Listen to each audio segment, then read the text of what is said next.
Hey, sorry. Had to get everything ready. I didn't have anything ready. And I have a lot of stuff to do this morning.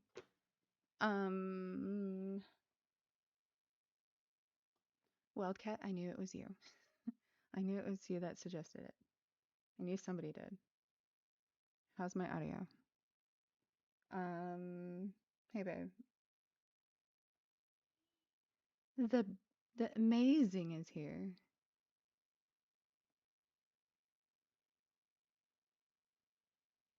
Hey Hex, how's it going? Mind? Hey fam. Hey fam. Hey fam. Okay. So I'm guessing my audio is good. Nobody's saying anything about it. Right? Right. Okay. Do I have this on? I have my coffee. All right, we're going. Have you played? No. Okay, this isn't on. Let's put this to Stanley Parable.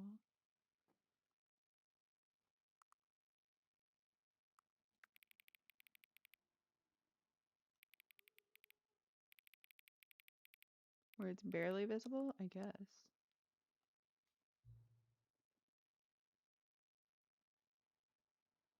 Bright and amazing are here. Enter your current time.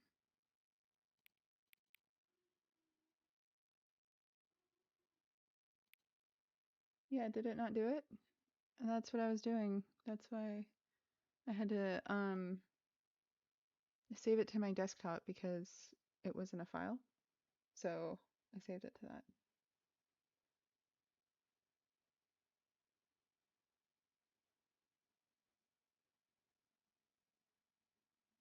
GW2.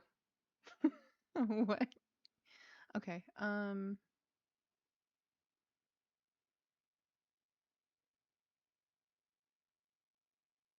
What time is it? It's okay.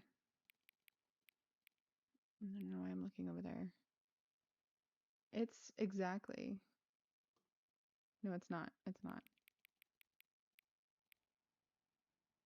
Okay, I'm very late. Oh, thank you. Thank you. Thank you, the amazing.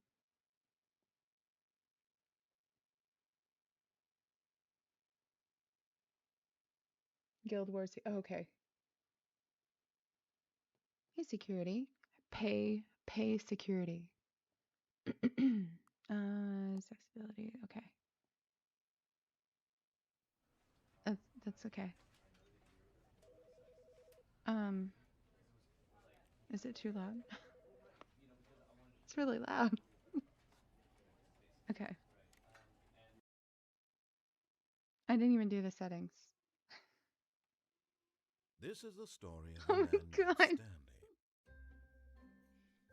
Stanley worked for a company in a big building where he was employee number 427.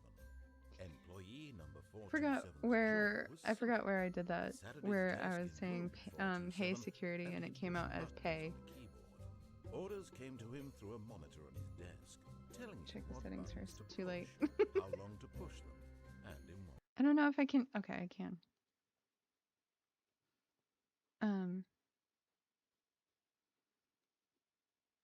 Video VSync is on. 25. Is that the highest we can go? Yeah, that's the highest we can go. I don't know what this means. Quality. High. Okay, it's all good.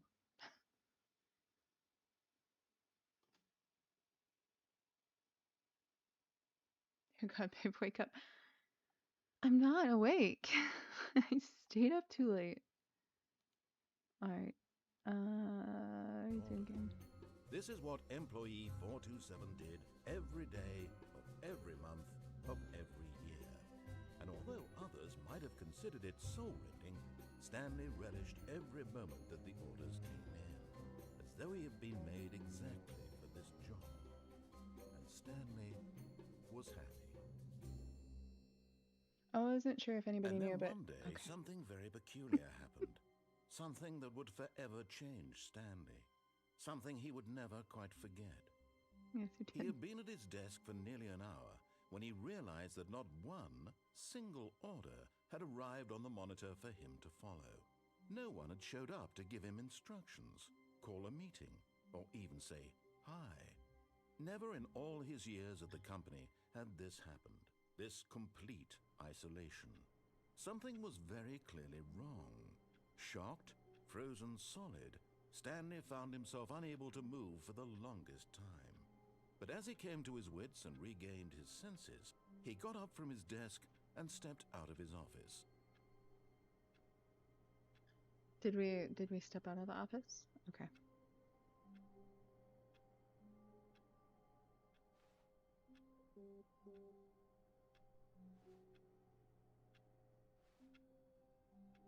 I like slide.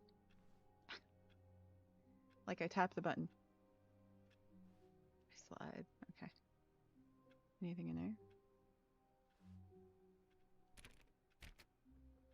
It's like the weekend every day for me.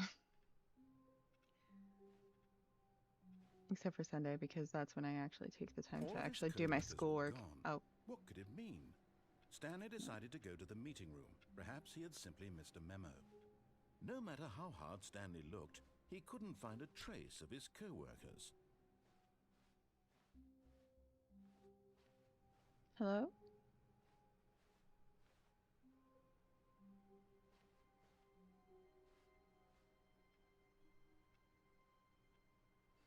Hmm.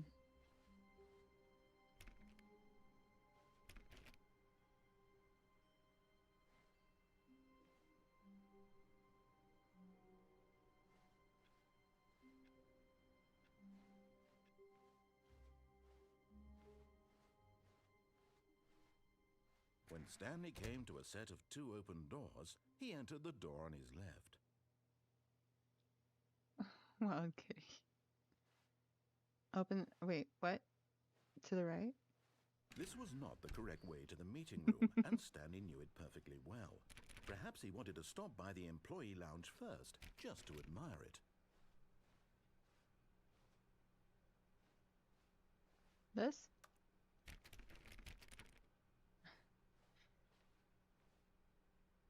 No, that's somebody's office. Ah, yes, truly a room worth admiring. It had really been worth the detour after all, just to spend a few moments here in this immaculate, beautifully constructed room. It's blue? Stanley simply stood here, drinking it all in. Ooh.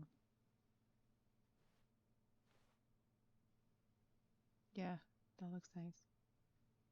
Yes, Oh, drinking it all in. Really, really worth it being here in the room. A room so utterly captivating that even though all your co-workers have mysteriously vanished, here you sit looking at these chairs and some paintings. Really worth it. They're beautiful. Like, look at this. It's blue. At this point, Stanley's obsession with this room bordered on creepy and reflected poorly on his overall personality. I don't care. It's possible that this is why everyone left. That's mean. Thank you. Thank you for that. God? Stanley sat around waiting for more dialogue, but when a long time had passed and there was no more, he decided that the game was trying to send him a message. Very blue. But at last, he'd had enough of the amazing room and took the first open door on his left to get back to business. The first open door on his left. Stanley was so bad at following directions, it's incredible he wasn't fired years ago.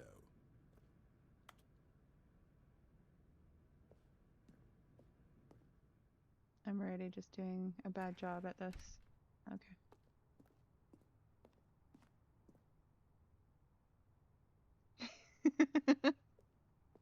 It is. I need to swipe my credit card in there. You see that?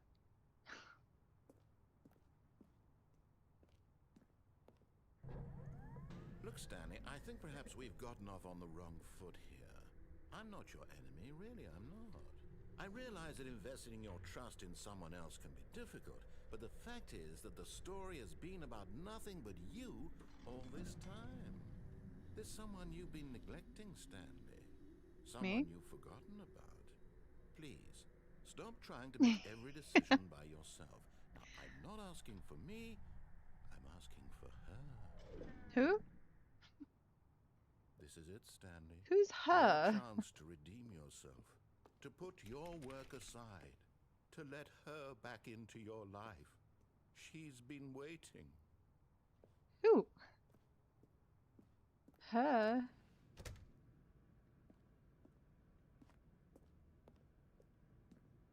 Here you go.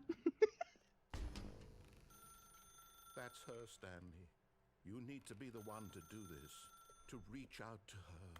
If you could... Oh, no, you can't... Did you just unplug the phone?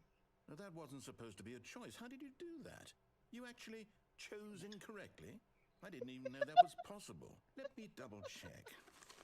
For her. No, it's definitely here, clear as day. Stanley picks up the phone. He's taken to his apartment where he finds his wife, and the two pledge themselves to one another. I didn't know.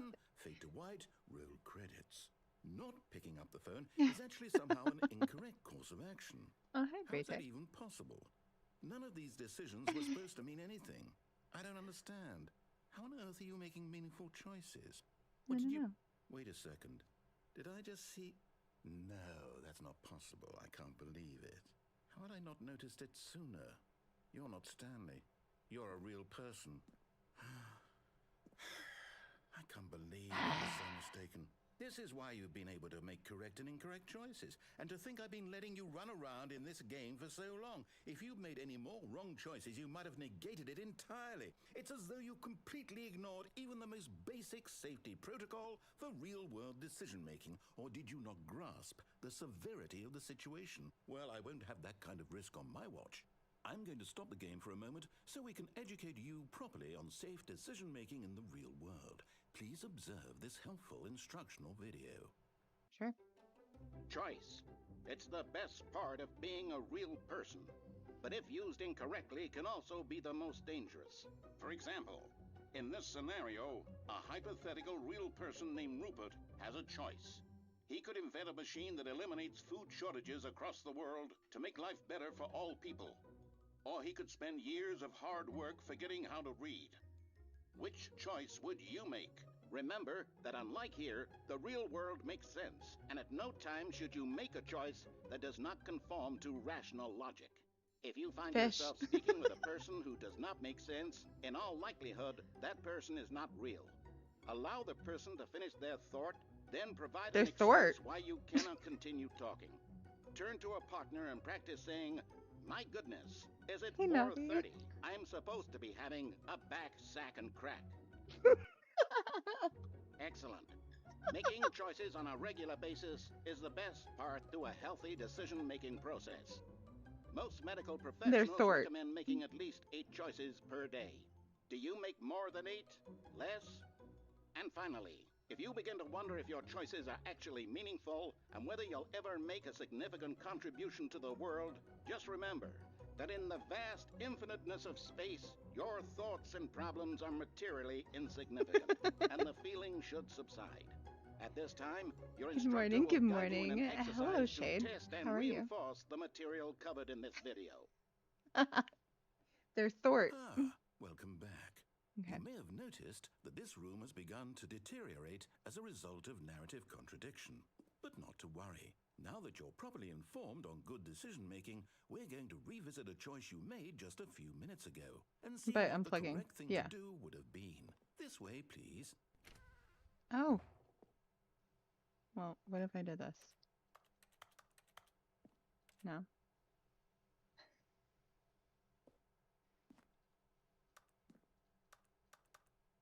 Okay.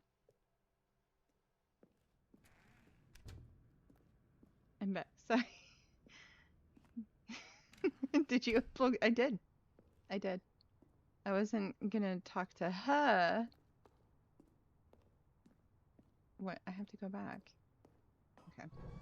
Now that we know your choices are meaningful, we can't have you jumping off the platform and dying. Imagine the main character dying senselessly Well, you know what? halfway through the story. Can I That jump? story would make no sense at all.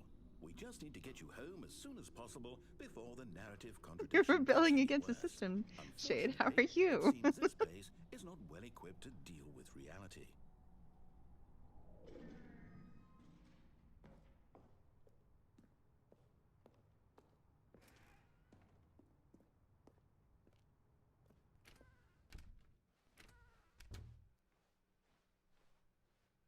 So now what? Flicking windows. Almost there. You'll take the door on the left, back to the correct ending, the story will have resolution once again, and you'll be home free in the real world. Hold on. We gotta look at this again. Isn't that beautiful? I have a picture like this, except the water is more blue. More blue than that. I wanted a drink. Is he gonna say something else? Is he done talking? Okay.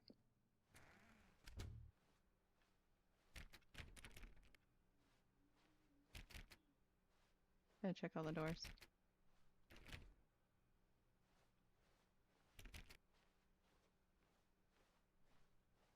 Now remember, all you need to do is behave exactly as Stanley would. That means choosing responsibly and always putting the story first. I'm quite sure you'll be up to the task. Just follow my lead and you'll be fine. All right. When Stanley came to a set of 2 open doors, he entered the door on his left.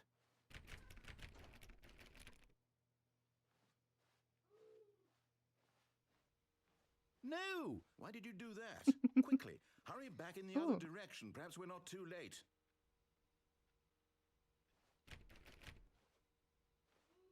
What's this door? Can't even. What's wrong? What's wrong with this? Okay. We're going back.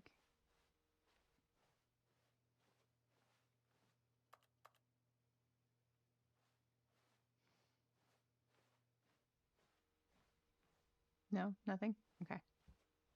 Well, then we'll go this way again. This. Nothing in there. Nope.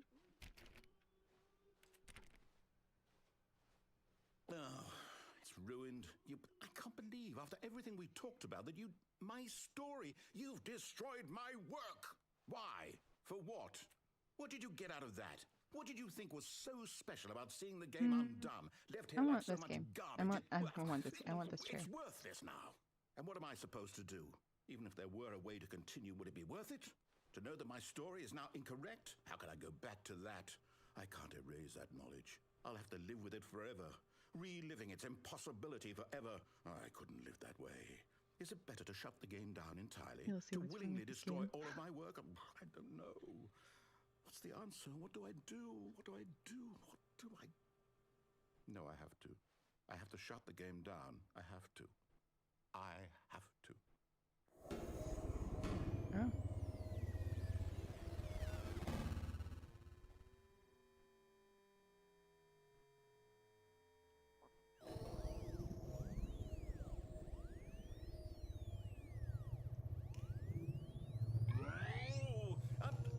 I'm here. I'm still here. Here in this pile Whoa. of rubbish. With you. You. Who thought you were so clever. Now look where we are. My entire game is destroyed. How are we? It was the only thing in the world that was mine, and you run it into the ground. What, did you think that would be funny? You just had to see? Didn't I impress upon you how important it was to be like Stanley? He actually knows how to do what I tell him to. He understands that if I say to do something, there's a damn good reason for it. That thought hadn't even occurred to you, had it? That there's a world outside of you? You're a child. You're beginning to believe. My story. If you'd just gone through the door on the left, you would have seen it. There was a whole underground facility. You would have destroyed it and been victorious. It would have been so perfect. I worked so hard on it. I tried so hard to make... Well, didn't we just... Okay. ...behave exactly as Stanley would. That means choosing responsibly and always putting the story first. I'm quite sure you'll be up to the task. Just follow my lead and you'll be fine. All right. When Stanley came to a set of 2 open doors, he entered the door on his left. Now he looks so boring. Okay, fine.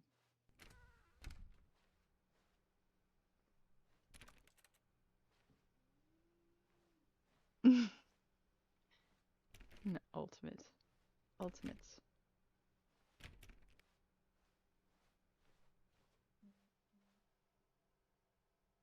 Yet there was not a single person here either. Feeling a wave of disbelief, Stanley decided to go up to his boss's office, hoping he might find an answer there.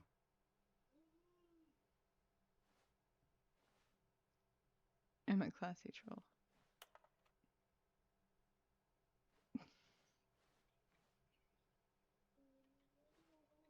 Oh, I don't have a shadow here. I can't. They closed the door. Oh, and this was the only door open. Oh, this one? It won't open.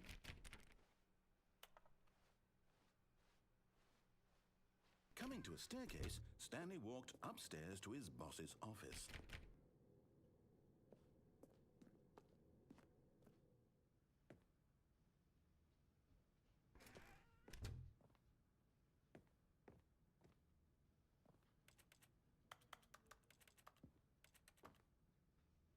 Okay, I can't get through here.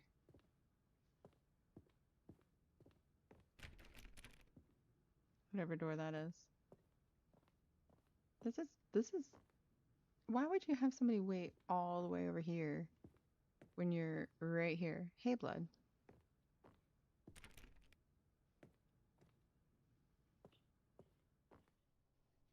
Stepping inside his manager's office, Stanley was looks once horrible. again stunned to discover not an indication of any human life.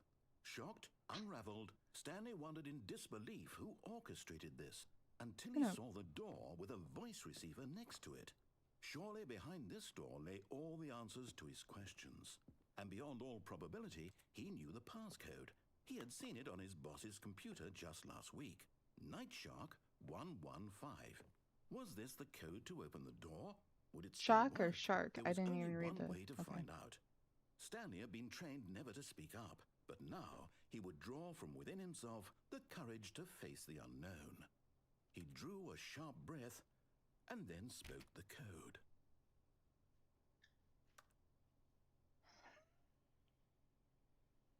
Not to be a dick. Stanley spoke the code. Night Shark 115. He spoke it into the receiver, right there on the wall. Night Shark 115. I'm sorry, is there a problem? You didn't mishear me, did you? Please speak the code into the receiver. Otherwise, we can't get on with the story. This is a crucial Do I even step. have the microphone on for this? Can it hear me? Hold on. Okay, fine. You're not going to do it. But you know what? It's pretty humiliating to bring you this far, only for you to suddenly decide you have better things to do. I asked you for this one single thing, for your respect. The kind of respect Stanley shows for his choices. He knows what it means to take a story seriously. If you didn't want to see what I had to show you, then why did you come here? You had a choice, you know. You could have gone through the door on the right. You could have done whatever the hell you wanted over there. Why did you come this way? Speak. Say something to me. Explain yourself, you coward. You... When Stanley came to a set of two open doors, he entered the door on his left. Stanley? Hello? Is everything okay? Are you there? Stanley, please. Are you there? I need you to make a choice. The end? Walk through the door. Are you listening to me? Can you hear me? Is everything all right?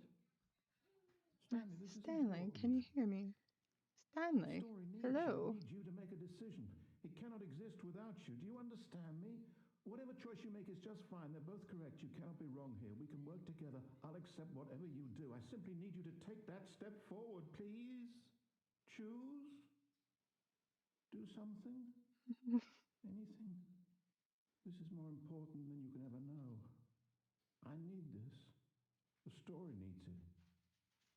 So, you hear me? Are you there? Are you listening to this? Stanley, are you there? Okay. It's okay, I can wait. You need time to decide.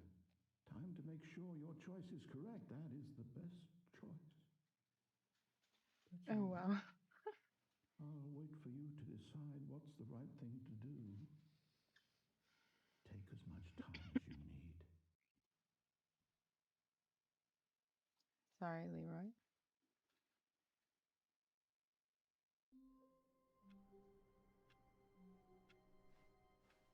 All of his co-workers were gone. What could it mean? Stanley decided to go to the meeting room. Perhaps he had simply missed a memo.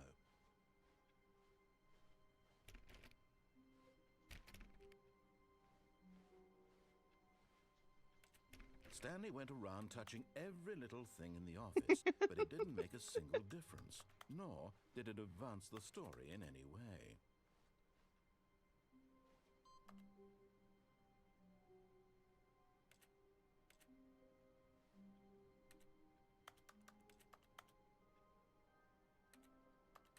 I can't even type anything else in here. Oh, wait, I can. No, I can't. No, I can't. All right. Ooh, can turn off computers. Oh, oh yeah.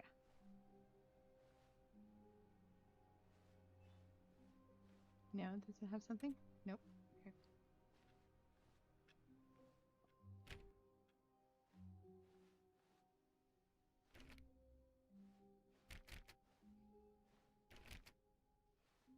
When Stanley came to a set of 2 open doors, he entered the door on his left. This was not the correct way to the meeting room, and Stanley knew it perfectly well. Perhaps he wanted to stop by the employee lounge first, just to admire it.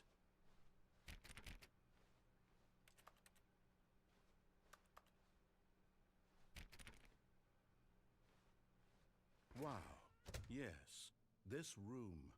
What a beautiful room. What a gorgeous, gorgeous room. Thank goodness Stanley had but eager to get back to business, Stanley took the first open door on his left. All right, we didn't do that. We went straight ahead, so we'll go do that. And so he detoured through the maintenance section, walked straight ahead to the opposite door, and got back on track.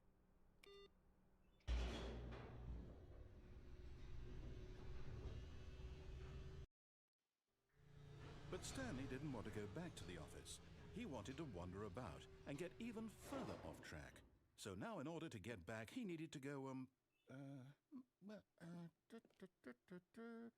from here it's, left. Never-ending story.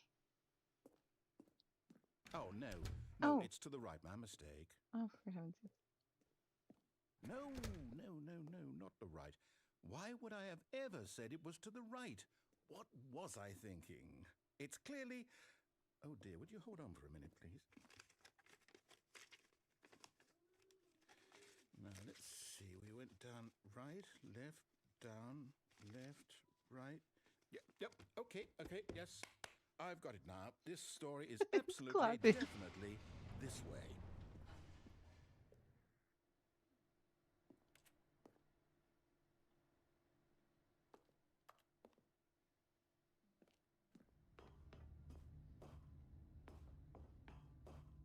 No.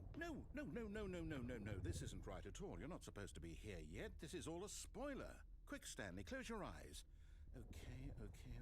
We just have to get back to, oh, who am I kidding? It's all rubbish now. The whole story completely unusable. How about, rather than waste my time trying to salvage this nonsense, we'll just restart the game from the beginning. And this time, suppose we don't wander so far off track, Okay, from the top. Fired. Oh. All of his co-workers were gone. What could it mean? Stanley decided to go to the meeting room. Perhaps he had simply missed a memo.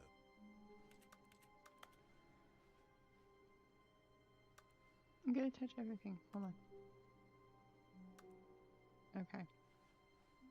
Wait. Nothing there. Nope.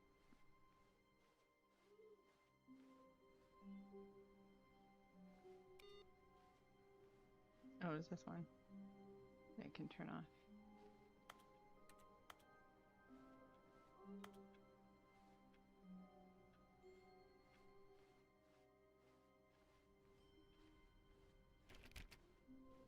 When Stanley... Wait, what? No, I restarted. I swear, I definitely restarted the game over, completely fresh. Everything should be... Oh, did something change? Stanley, did you change anything when we were back in that room with all the monitors? Did you move the story somewhere or... Hold on. Why am I asking you? I'm the one who wrote the story. It was right here just a minute ago. I know for sure that it's here somewhere. Okay, then. I'm gonna touch It's everything. An adventure. Come, Stanley. Oh, okay. So where are we going now? Find the story.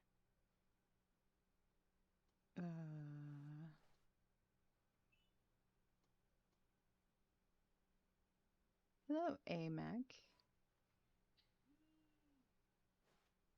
I love this part. Okay. Well, we're going this way. We're finding the story. Are we just going back to the beginning? Ooh. Ooh. Oh, wait. Wait. I'll say it. This is the worst adventure I've ever been on. I can promise you there definitely was a story here before. Do we need to restart the game again? Well, I find it unlikely that we'll ever progress by starting over and over again, but it's got to be better than this. Okay, let's give it a shot. Why not? Oh. What was the part?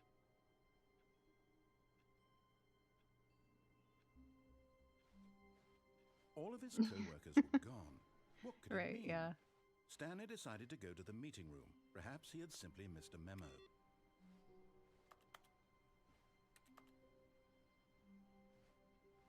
Did I miss a memo? Be my Valentine.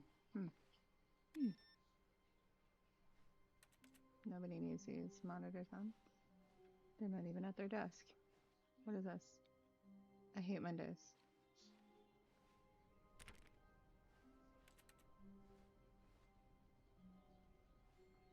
Okay, that's not working. Okay, yep, it's worse. I might be remembering this wrong. It's possible the story is back where we just came from. Why don't we go back the other direction and see if we missed anything?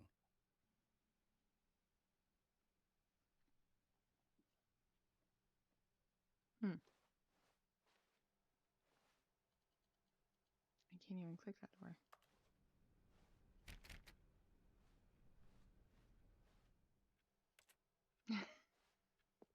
Good.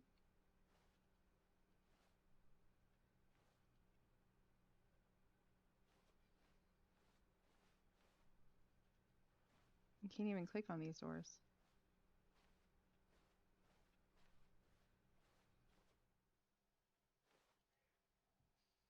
Aha! I knew we'd miss something. The story. Here it comes. No, wait, never mind. Not the story. Okay, let's head back the other way and retrace our steps.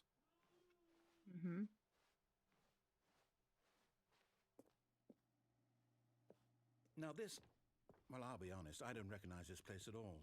Is this the story? I don't think so. I can't quite recall, but I believe my story took place in an office building. Is that correct? Do you remember, Stanley? Nice Well, do you grains. know what? Since I've completely forgotten what we were supposed to be doing, how about this? You win! Congratulations! I know you put in a lot of hard work, and it really paid off. Oh, So, okay. good job. I need to, hold on. Oh, no.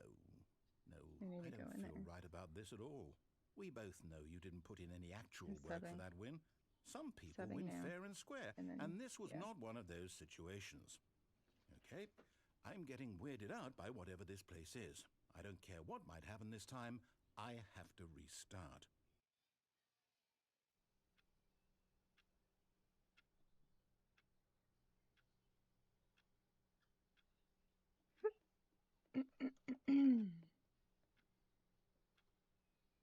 All right.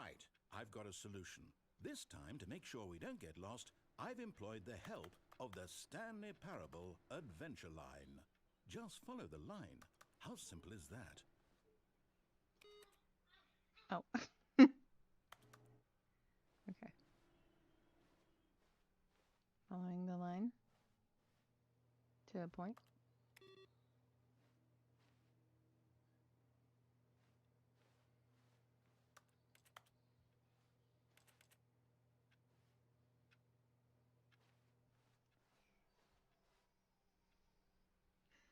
You went the wrong way.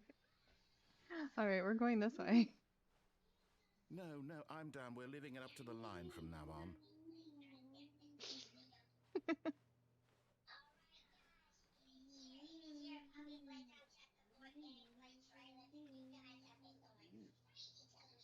All right, let's go this way.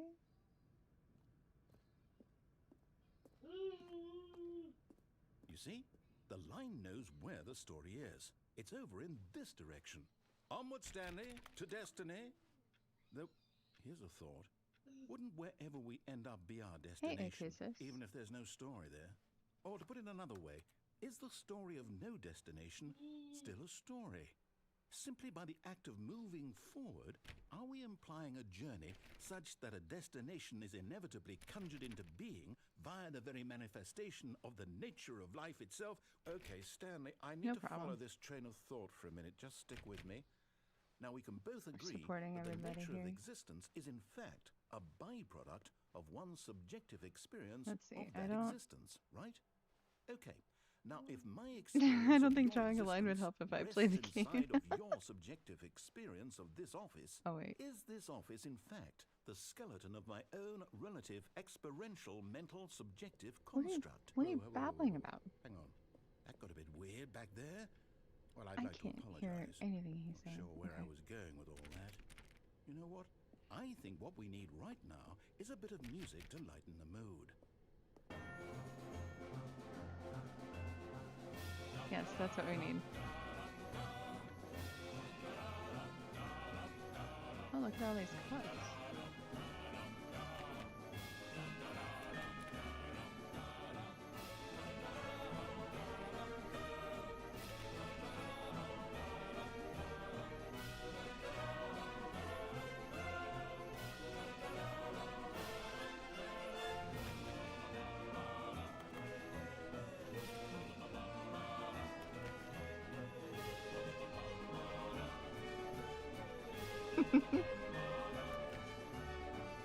Da, da, da, da, da, da.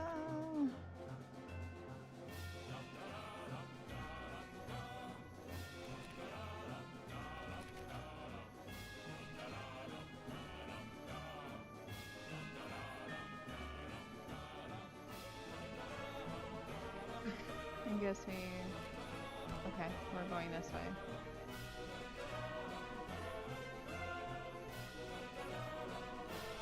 Okay, this is very entertaining going this way.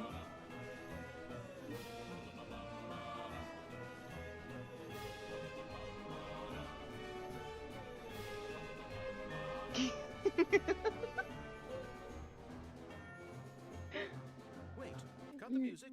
Go back. Your Look at name that intro. fern. What? What fern? Stanley, this fern will be very important later in the story. Make sure you study it closely and remember But how do they carefully. expect me to walk You the won't line want to miss anything. like on the wall. Are we supposed to do parkour around here? Is that what wait, what did he say about this fern? I don't know. Go this way. Wait, what? We're back at the office? No.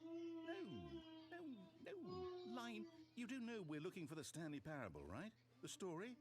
Is any of this ringing a bell? Unless you're Spider-Man, yeah. Oh, here we go. Alright, hold on.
Wait, did he really say count the leaves? No, I'm not doing that. All right. Well, let's go back.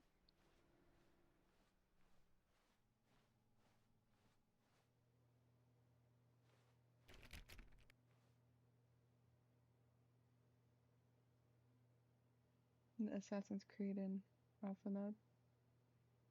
Oh, because it was because it's all over the place. The line is all over the place.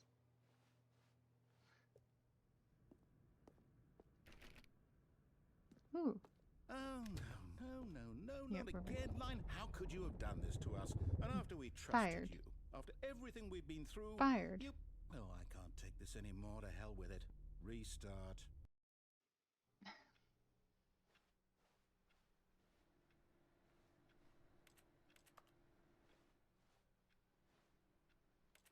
Ooh.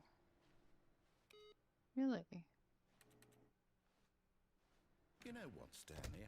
I say forget the adventure line. What's it ever done for us? We're intelligent people, right? Why can't we make up our own story? Something exciting, That's what I'm daring, saying. mysterious. Ooh, this all sounds perfectly doable. Why don't we simply start wandering in, well, I don't know. How about this direction?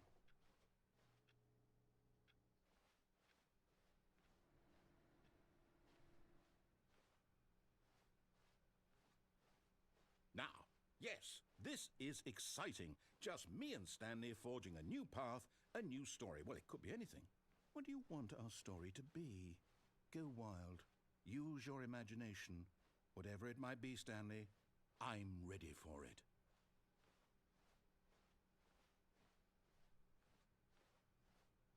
Oh, no, not you again. Stanley, I'd also like to veto the line from having any Same role in back our here. awesome new story. No lines or monitor rooms. Just don't acknowledge it, and we should be fine. Da, da, da, da, da, da, da. You just imagine bouncing off the walls. Thinking like skateboard wise. Oh, we go up. Ah, a choice. We get to make a decision. From here, the story is in our control. Don't say left. How important we mustn't squander the opportunity. In fact, I believe I need a minute to think here. Just walk in circles for a minute. Okay, so I know that each door Sure. has to lead somewhere, which means that somewhere, the place where we're trying to go, there must be a reverse door that leads here. And that in turn means that our destination corresponds with the counter-inverted reverse door's origin. So starting from the right, let us ask, will taking the right door lead us to where we're going? And since the answer is clearly yes, then by all accounts, the door on the right is the correct one. Another victory for logic. Come, Stanley, our destiny awaits.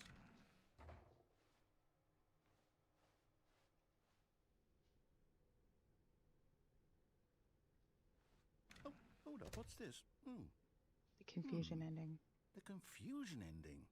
Find the You're confusing telling me ending schedule. that's what this is? It's all one giant ending? 5th restart. And we're supposed to restart the game, what, eight times? That's really how all this goes? It's all determined? Wait, where are we So then? now, according to the schedule, I restart again. Then what? Am I just supposed to forget? Well, what if I don't want to forget? I wish I My could take a mind goes picture of it blank so I can simply actually because go it's by written it. here on this Adventure thing. line. That's word Wall. adventure. Well, who consulted me? Why don't Find I the get line to again. decide? Begin following Why the don't line. I get a say Find in the all of identical this? replica Is of it the really? office that has begun No, it can't to be. deteriorate. I don't want Attempt it to be. make a story. I don't want the game to keep restarting. I don't want to forget what's going on. I don't want to be trapped like this. I won't restart the game. I won't do it. I won't do it. I won't do it. And the timer stopped? Does that mean, did we do it? Did we break the cycle? The, whatever it is that made this schedule? How would we even know? Will someone come for us? Will something happen?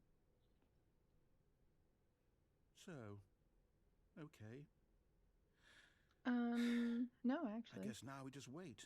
You know, Not yet. I suppose in some way that this is a kind of story, wouldn't you agree? We did I'm not have quite some sure hail if we're in the destination or yesterday. the journey, though they're always saying that life is about the journey and not the destination. So I hope that's where we are right now. We'll find out, Wait, won't what? we? Eventually. Something Well, like in the it's meantime, if you... spending multiple endings. I wonder if it actually tells you how many. I don't think it does. Does it?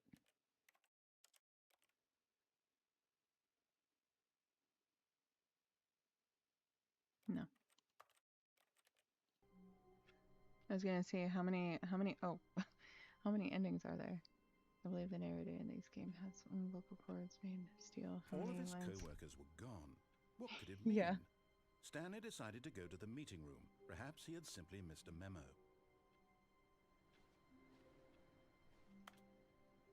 No matter how hard Stanley looked, he couldn't find a trace of his co-workers.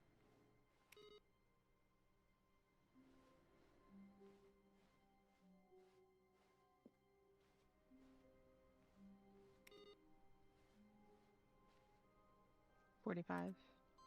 How come this is on this side now?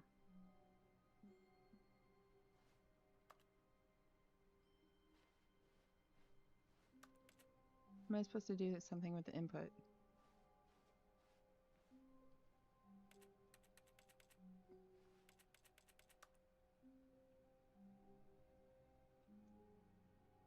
I can't type anything. I love you too. Where do you find these games? It's been a minute. I actually saw Jacksepticeye play this like a while ago, and also Markiplier. Like those two, I've seen them play this game, but and others that I have. But yeah, I just thought it would be interesting. It's been a while. I forgot when it was, but yes, Wildcat suggested it. That's what made me like I knew what he was talking about as soon as he said Stanley Parable, and I was like, yep. When Stanley came yep, to a I know set that of game. 2 open doors, he entered the door on his left. Okay.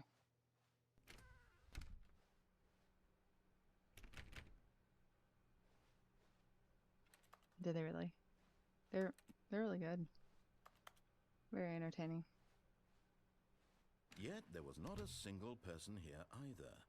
Feeling a wave of disbelief, Stanley decided to go up to his boss's office, hoping he might find an answer there.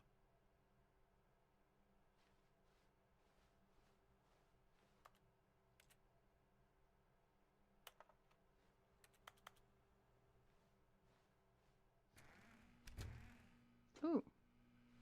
Stanley stepped into the broom closet, but there was nothing here, so he turned around and got back on track.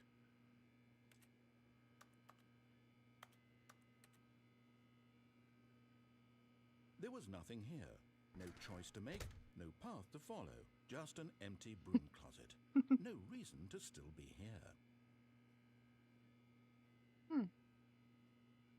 How come we can't paint this broom closet? It was baffling that Stanley was still just sitting in the broom closet. He wasn't even doing anything. At least if there was something to interact with, he'd be justified in some way. As it is, he's literally just standing there doing sweet FA. What is that? Are you really still in the broom closet? Standing around doing nothing? Why? Please offer me some explanation here. I'm genuinely confused.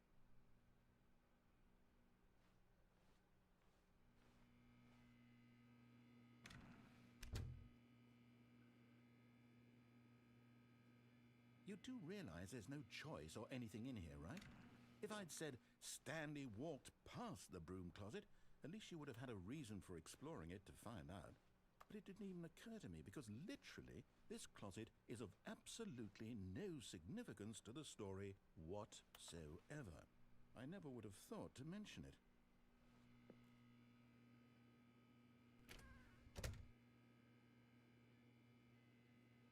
Maybe to you this is somehow its own branching path.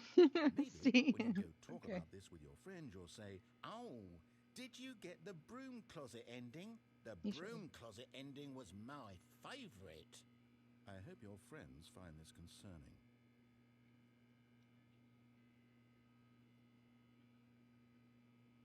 Stanley was fat and ugly and really, really stupid. He probably only got the job because of a family connection. That's how stupid he is. That or with drug money. Also, Stanley is addicted to drugs and hookers.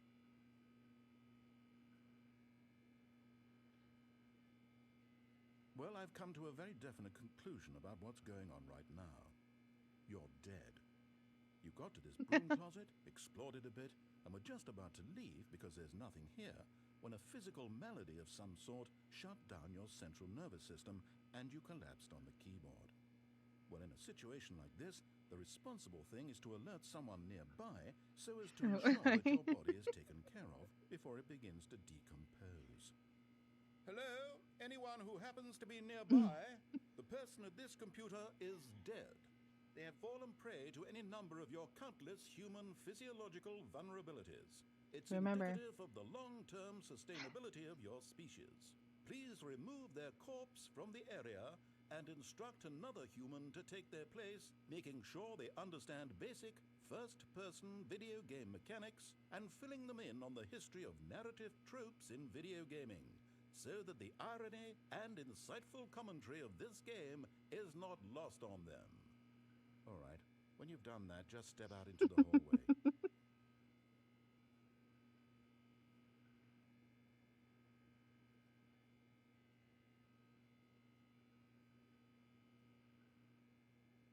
Is he going to say anything else?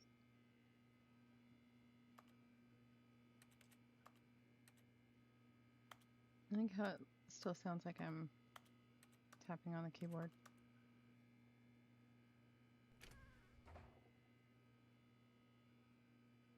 Ah, second player. It's good to have you on board. I guarantee you too. Unbelievable. I'm at the mercy of an entire species of invalids. Perhaps there's a monkey nearby you can hand the controls to. A fish? Fungus? Look, you can hammer out the details. I'm not particularly picky. I'll just be waiting for when you're ready to pick up the story again.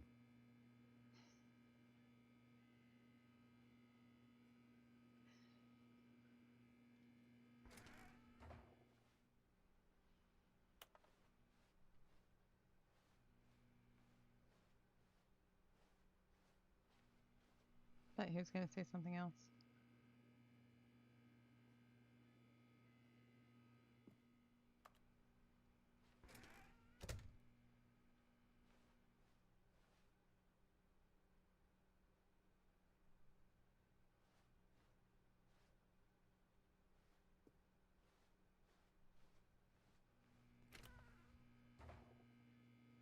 Did something close?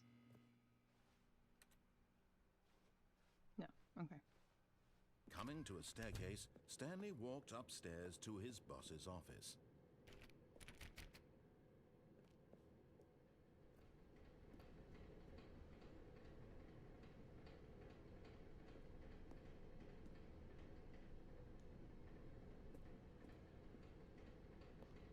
But Stanley just couldn't do it. He considered the possibility of facing his boss, admitting he had left his post during work hours. He might be fired for that. And in such a competitive economy, why had he taken that risk? All because he believed everyone had vanished? His boss would think he was crazy. I'm And with this then picture. something occurred to Stanley. Maybe, he thought to himself, maybe I am crazy. All of my co-workers blinking mysteriously out of existence in a single moment for no reason at all. None of it made any logical sense. Going And as around in a Stanley circle. pondered this, he began to make other strange observations. For example, why couldn't he see his feet when he looked down? Why did doors close automatically behind him wherever he went? And for that matter, these rooms were starting to look pretty familiar. Were they simply repeating? No, Stanley said to himself, this is all too strange. This can't be real. And at last, he came to the conclusion that had been on the tip of his tongue. He just hadn't found the words for it. "I'm dreaming!" he yelled. "This is all a dream." Oh, what a relief Stanley felt to have finally found an answer, an explanation. His co-workers weren't actually gone. He wasn't going to lose his job. He wasn't crazy after all. And he thought to himself, I suppose I'll wake up soon. I'll have to go back to my boring real-life job pushing buttons. I may as well enjoy this while I'm still lucid. So, he imagined himself flying and began to gently float above the ground. Ooh. Then he imagined himself soaring through space on a magical starfield, and it too appeared. It was so much fun, and Stanley marveled that he had still not woken up. What? How was he remaining so lucid? And then perhaps the strangest question of them all entered Stanley's head. One he was amazed he hadn't asked himself sooner. Why is there a voice in my head dictating everything that I'm doing and thinking? Now the voice was describing itself being considered by Stanley, who found it particularly strange. I'm dreaming about a voice describing me, thinking about how it's describing my thoughts, he thought. And while he thought it all very odd and wondered if this voice spoke to all people in their dreams, the truth was that, of course, this was not a dream. How could it be? Was Stanley simply deceiving himself, believing that if he's asleep he doesn't have to take responsibility for himself? Stanley is as awake right now as he's ever been in his life. Now, hearing the voice speak these words was quite a shock to Stanley.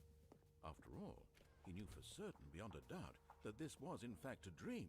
Did the voice not see him float and make the magical stars just a moment ago? How else would the voice explain all that? This voice was a part of himself too. Surely, if he could just... He would prove it. He would prove that he was in control, that this was a dream. So he closed his eyes gently, and he invited himself to wake up. He felt the cool weight of the blanket on his skin, the press of the mattress on his back, the fresh air of a world outside this one. Let me wake up, he thought to himself. I'm through with this dream. I wish it to be over. Let me go back to my job. Let me continue pushing the buttons. Please, it's all I want. I want my apartment, and my wife, and my job. All I want is my life exactly the way it's always been. My life is normal. I am normal. Everything will be fine. I am okay.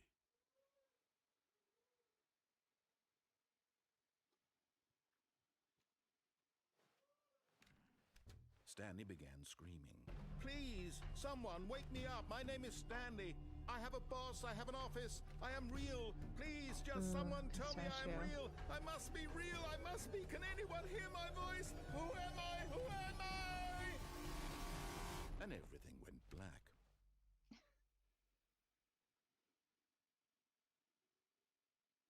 This is the story of a woman named Mariella. Mariella woke up on a day like any other.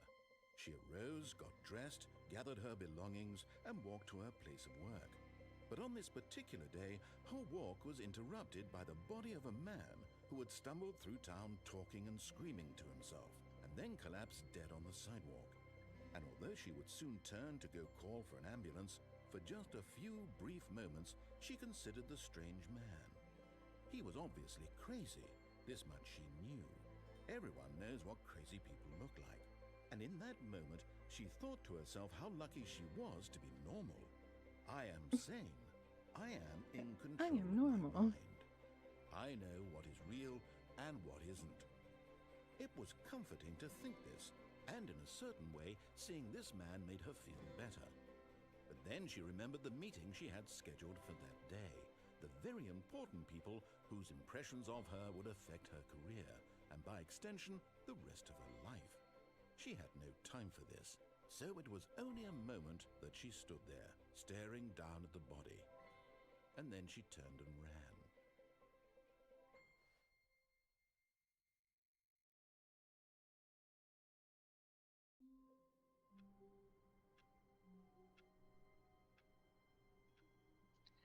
I'm not normal. Okay. All of his co-workers were gone. What could it mean? Stanley decided to go to the meeting room. Perhaps he had simply missed a memo.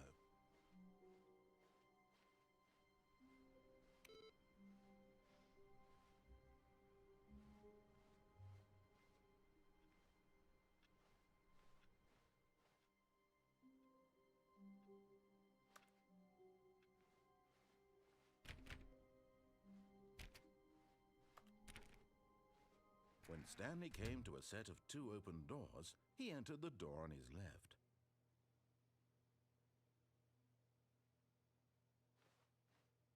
This was not the correct way to the meeting room, and Stanley knew it perfectly well. Perhaps he wanted to stop by the employee lounge first, just to admire it. The lounge was sublime, a work of art.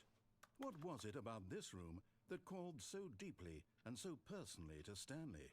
Its grace, its subtle charm? It's blueness. No. Stanley Blue. knew it was something deeper, something darker. But eager to get back to business, Stanley took the first open door on his left.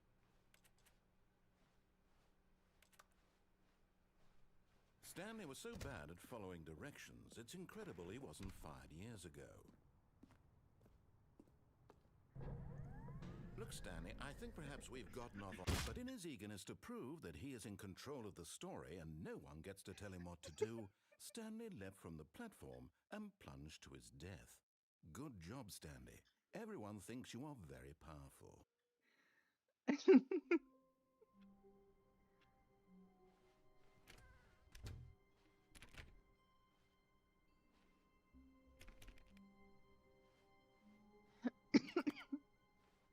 When Stanley came to a set of 2 open doors, he entered the... This was not the correct way to the meeting room, and Stanley knew it perfectly well. Perhaps he wanted to stop by the employee lounge first, just to admire it.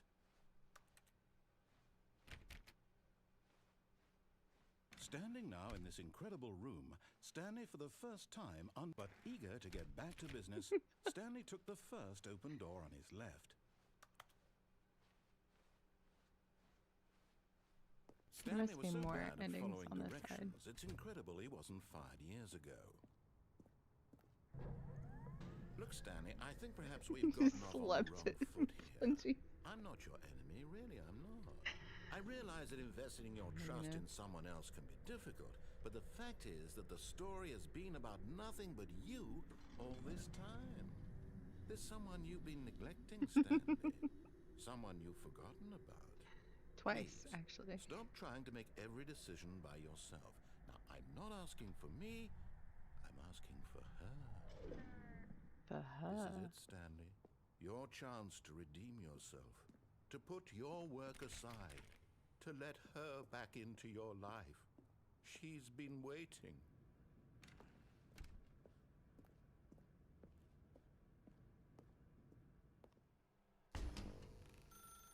That's her, Stanley. Parade. You need to be the one to do this, to reach out to her. If you can truly place your faith in another, Well, then we pick already up the unplugged it, phone. so we can actually pick it up.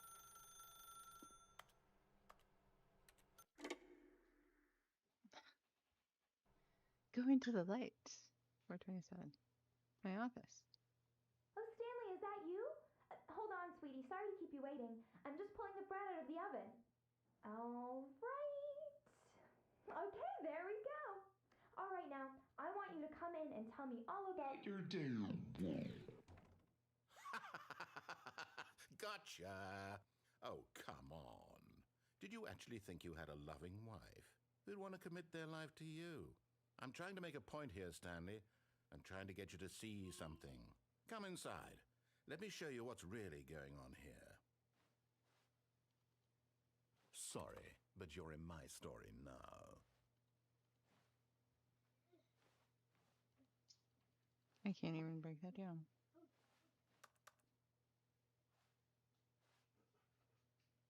Blocked everywhere. This is a very sad story about the death of a man named Stanley.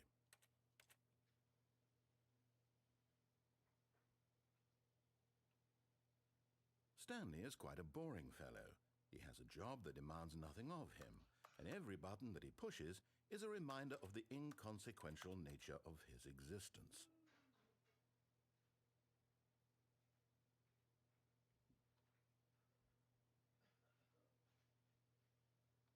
Look at him there, pushing buttons, doing exactly what he's told to do. Now he's pushing a button. Now he's eating lunch. Now he's going home. Now he's coming back to work. One might even feel sorry for him, except that he's chosen this life.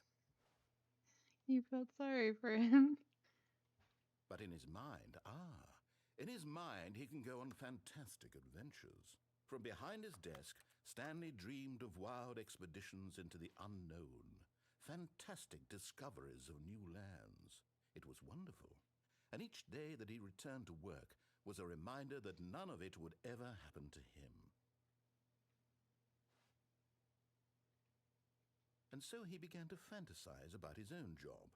First, he imagined that one day while at work, he stepped up from his desk to realize that all of his co-workers, his boss, everyone in the building had suddenly vanished off the face of the earth.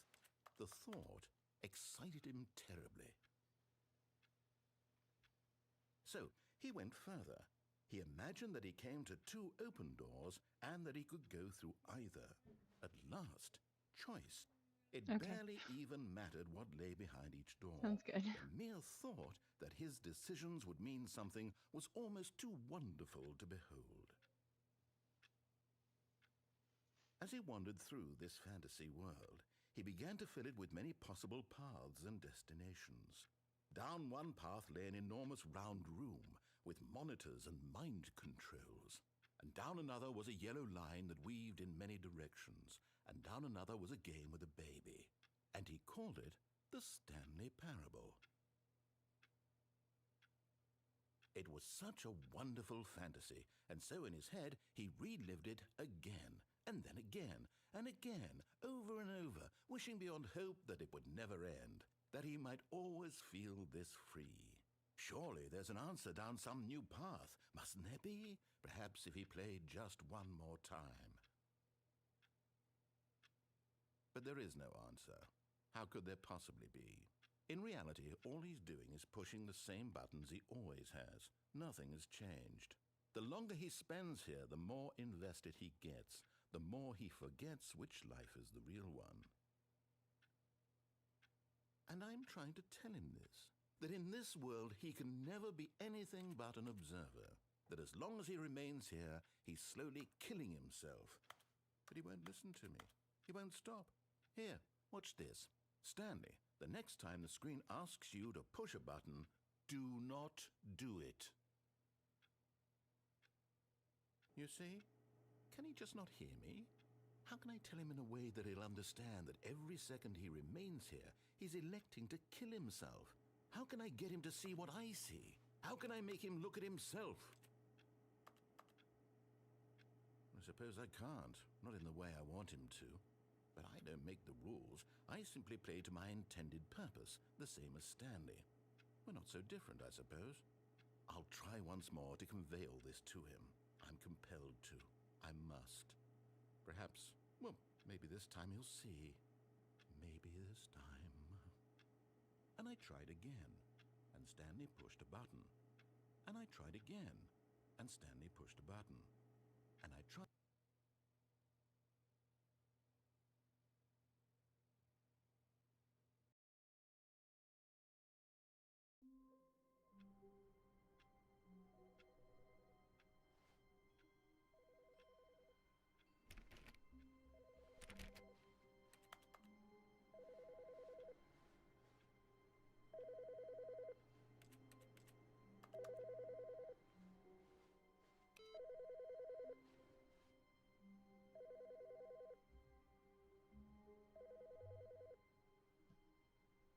Oh, that one that I just did. That's the true ending.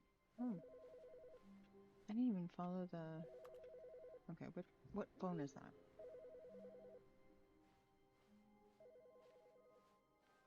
Oh, it was in there. Hold on, the doors are open.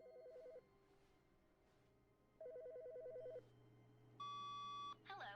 This is a recorded message scheduled either by you or a person in your place of work. The purpose of this message is to warn you about the dangers of recorded messages. If at any time you believe you are listening to a recorded message, please terminate it immediately and cease all flow of information from the recorded message into your perceptual sphere. Thank you, and have a pleasant day.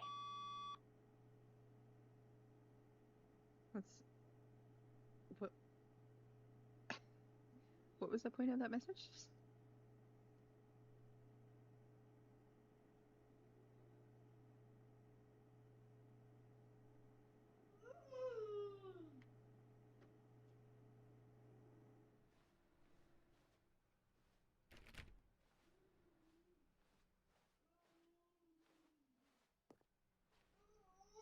Is there something else I was supposed to look at? Why are these doors still open? I thought they closed behind me. Hold on.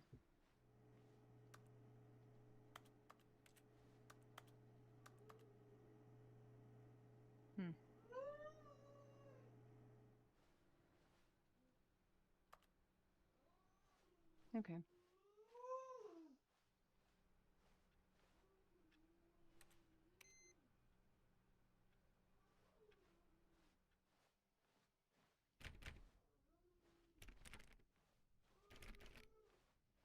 When Stanley came to a set of 2 open doors, he entered the door on his left.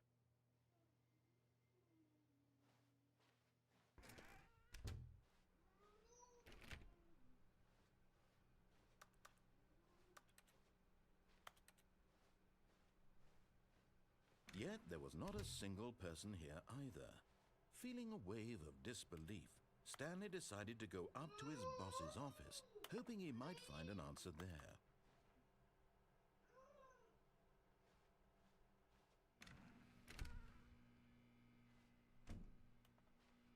Oh no, no, not again. I won't be part of this. I'm not going to encourage you. I'm not going to say anything at all. I'm just going to be patient and wait for you to finish whatever it is you enjoy doing so much in this room. Please take your time.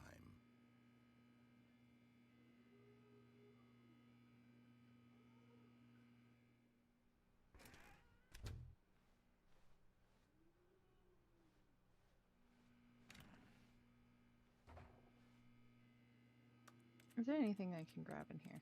No. Yes, the broom closet. I don't think he's gonna say anything else. Coming to a staircase, Stanley walked upstairs to his boss's office.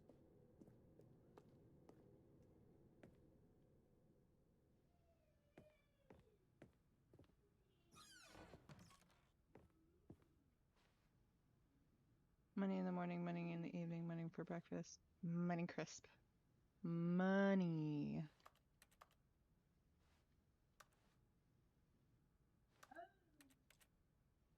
Extreme bathrooms. Executive bathroom. Why aren't you closed? Okay. Ooh.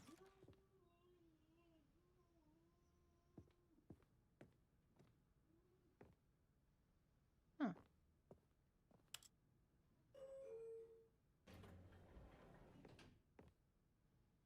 Are we going?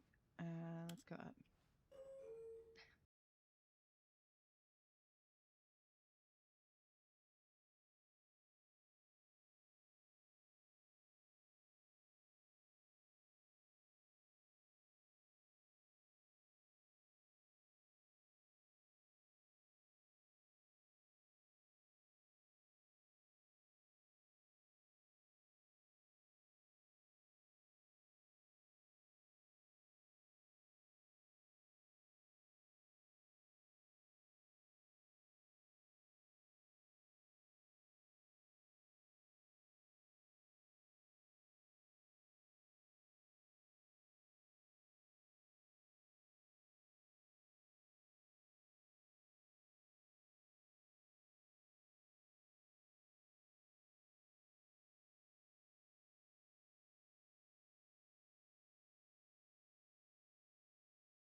I don't know where we're going.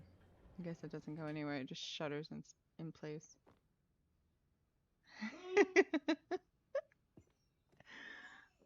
Starts doing the cha-cha slide. Okay.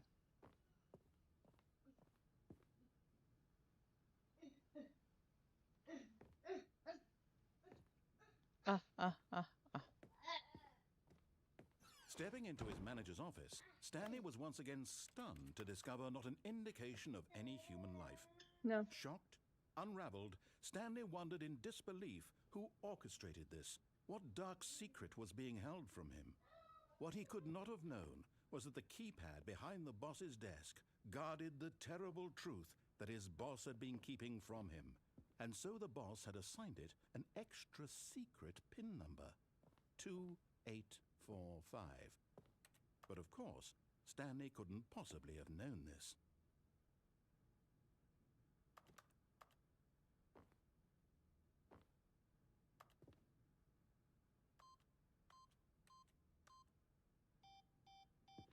Stanley just sat around twiddling his thumbs.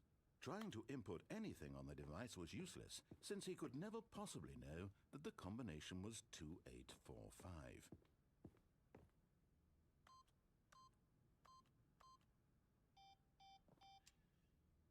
2845.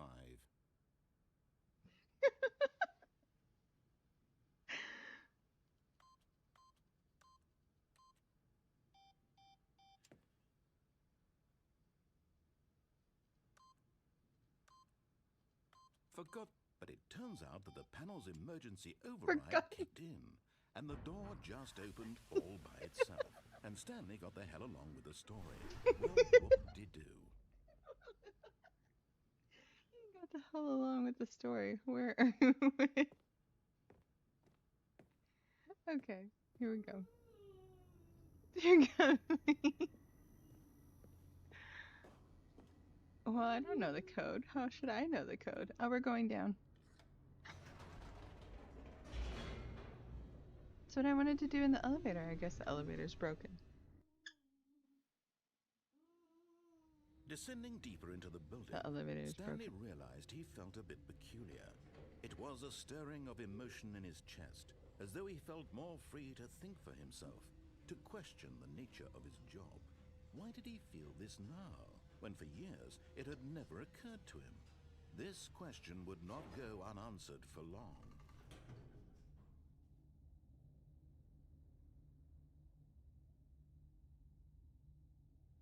I'm so tempted to click the button to go up.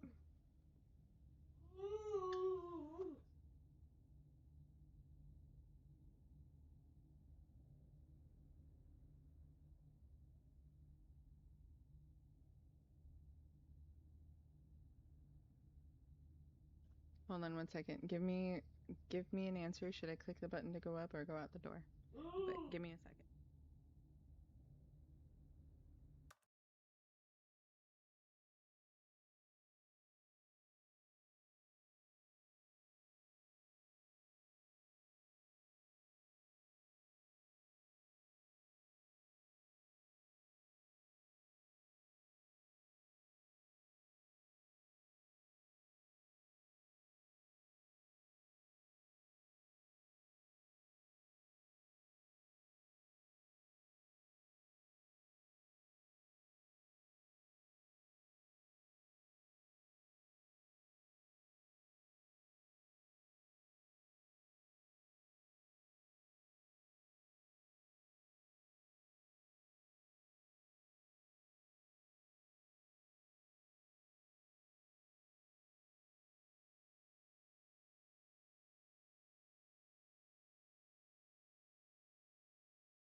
Should I go through the door?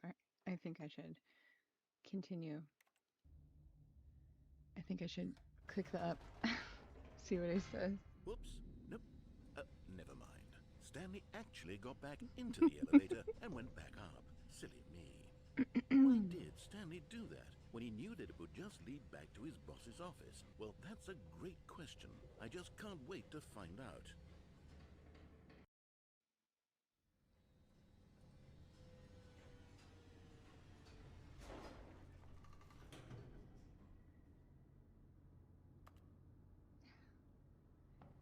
Okay. So I have to get out. Here we are, Stanley. It's your boss's office. Exactly the way it was before you got onto the elevator. It's still just exactly what it is. What a decision you've made to come up here and look at the office again. This has fleshed out the plot of the story in new Hey, and Buttercup. fascinating ways I could have never anticipated. It's that keen eye for storytelling that you have, an incisive rapid fire of critical plot points, one after the other, weaving a rich tapestry of uncompromising narrative. Wow! I'm bolted to the edge of my seat.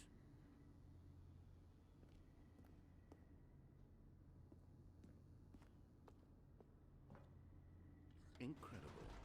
Now he's getting back into the elevator and going down again. Ladies and gentlemen, how does he keep coming up with all of this?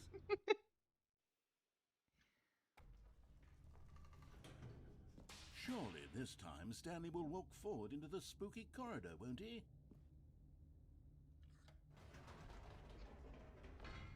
Did you think we were going to go forward down the spooky corridor? No. It's time once again to go back up in the elevator. I can't even begin to grapple with what might be up there. Is it the boss's office again?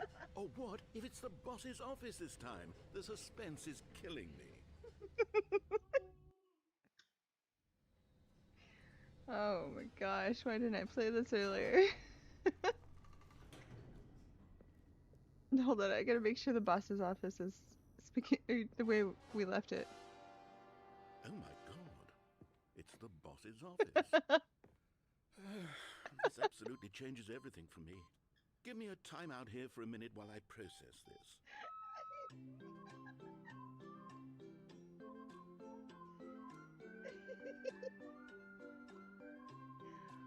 Oh my gosh. You know, I actually had one of those. Okay, I'm ready. I'm prepared to embrace this stunning revelation and to move forward with... No, wait. Thank you. No, I need more time to process.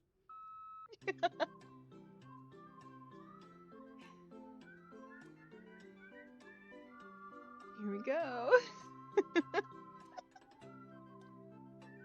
Is it the boss's office again?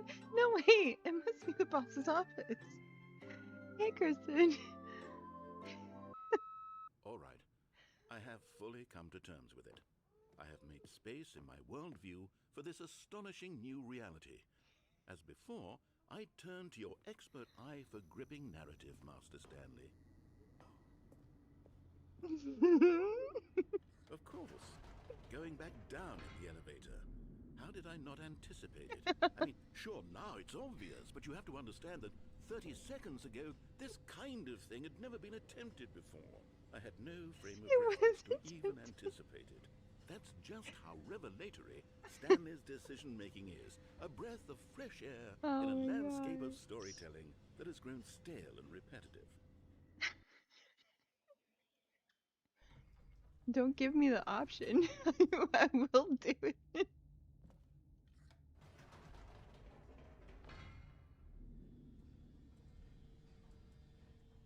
If you say something.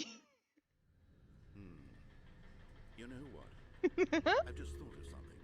Hold on, let's stop for a moment. Don't you realize? It's the anticipation, Stanley. You and I, we have no way of knowing what will be at the top of this elevator. But the suspense, the agony of waiting and anticipating and having to guess, that's the real thrill. Oh, I simply don't want to let that feeling go. It's so precious, so fleeting. Why don't we take this elevator ride nice and slow? There we go. Isn't this so much more exciting? You know, Oh, Stanley, yeah. it seems like nowadays the only thing that audiences want is to be shocked as loudly and frequently as possible. They want big, explosive moments flung right in their faces from the very moment that things get started. But where's the tension? Where's the trust in the audience to build a slow and nuanced appreciation for the story, the characters? Why aren't we given time to imagine the surprises, to have to think and to anticipate, and then to marvel at the eventual reveal?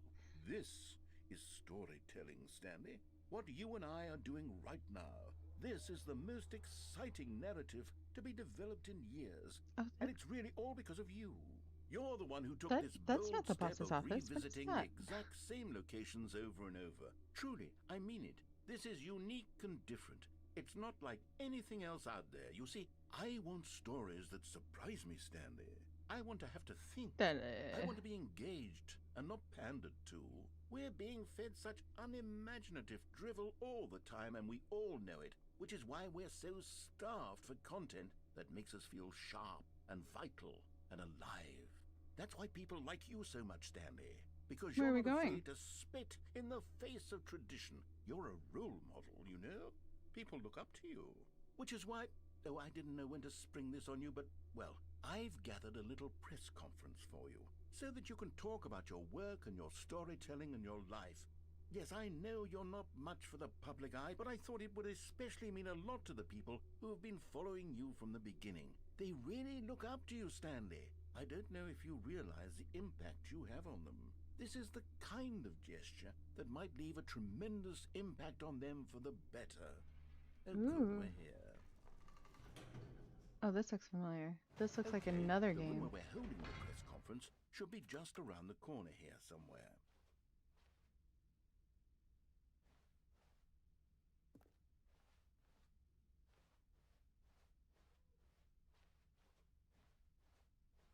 Ah, yes, here it is, just through this door.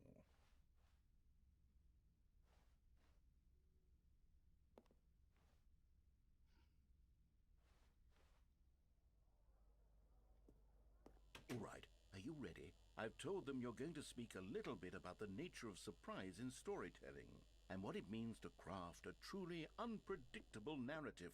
Oh, don't worry, you'll do great. Just be yourself and speak from the heart. I'm really proud of you, Stanley. Okay, it looks like they're ready for you. Go get 'em.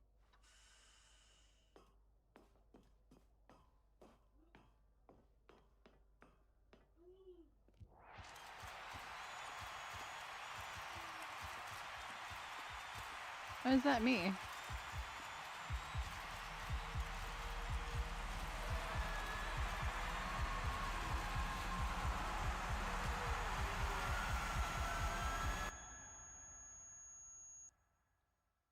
That's a little bright.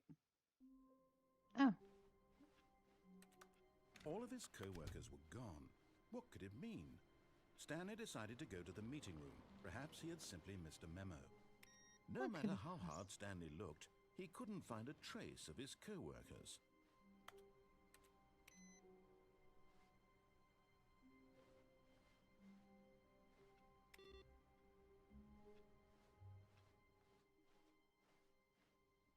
what? Okay. Oh, new content? What does that mean, new content?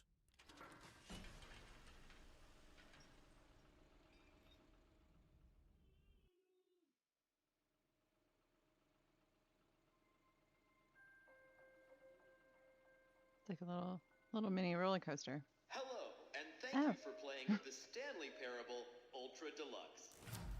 As you may know, the Stanley Parable was a video game released in 2013 on home computers.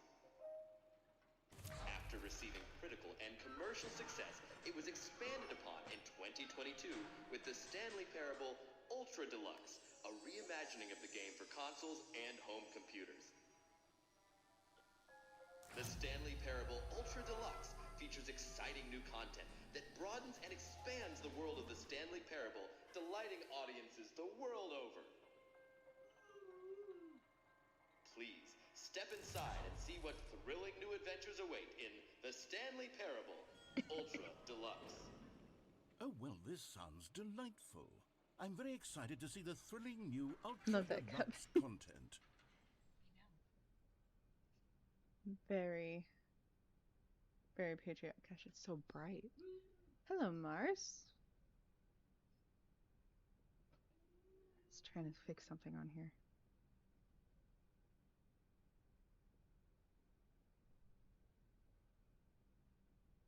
We're rebelling against the narrator. Which one do I do? This one? Yeah, let me get this here.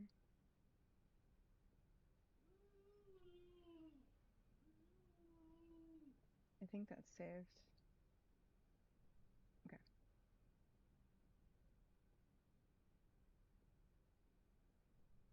It's a cute cup. Yeah. Yeah. My cup. By Katie Did. I don't know if I can actually put. There we go. There we go. They have a lot of different. It's really, really heavy. Really really stirrable. Sturdy, durable. They have different designs. Okay, so far it's an elevator. Nothing special yet, but I'm sure it's just the beginning of a mesmerizing adventure.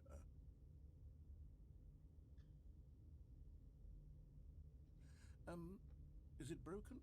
What's going on here? Should we be moving somewhere or... Oh, there we go. All right, finally, at long last, I love it's it. on to the new I love content. it. I've never been more Thank ready. you, thank you. Let's do it. I'm a sucker for a good cup, me too. Hmm. I have a candy cane one that they did Initial for impressions Christmas. of Stanley Parable Ultra Deluxe. Hey, Orange. Mostly tedious. It's as if I'm oh, good. okay. How are you? Let's see the content. Happy Give me the Saturday to you content, too. Stanley.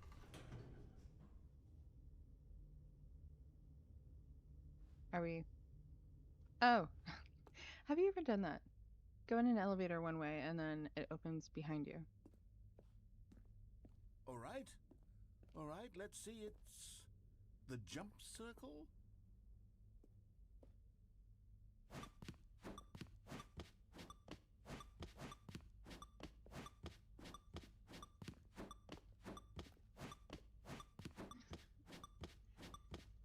It's very handy to have. Very lazy, just the way I planned. Oh yeah, go ahead, do that. So then they can see what see the cup. Go ahead and link it on the in the chat. I don't mind. Okay, so is that all I needed to do? I just need to walk out of here now. I love the way this. Oh man, my computer has. Is that it? I guess so. Surely that's not all the new content. There has to be something else, right? Goodness, another elevator. Stanley, I have to say, initial impressions of this game are not positive. It's just elevators and jumping. Is this what passes for exciting new content? If this is new content, then I could just read you the whole dictionary. There's 20 hours of new content right there. Hell, I could count to 30 trillion. You could put that on the box. The Stanley Parable Ultra Deluxe, now with over 1,000 hours of new content. And oh wait, there's more. Very good. Yes. Yes, I haven't checked there their. had to be something else. Let's see it. I haven't checked their ready for website in a whatever while. it is. I ended up getting my sister. Oh, I forgot about that. Ended up getting my sister like a Taylor Swift one. They do have that one too.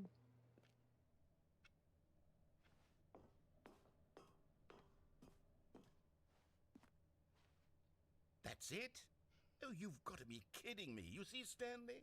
This is what happens when greedy video game developers with no respect for their fan base rush a cheap expansion to market for no reason other than to make an easy dollar. And don't get me started on the level of craftsmanship that's gone into it. In fact, I'm looking right now at the game's achievements, and it's hard to believe one of them actually says, "Test achievement, please ignore." What quality assurance department signed off on this?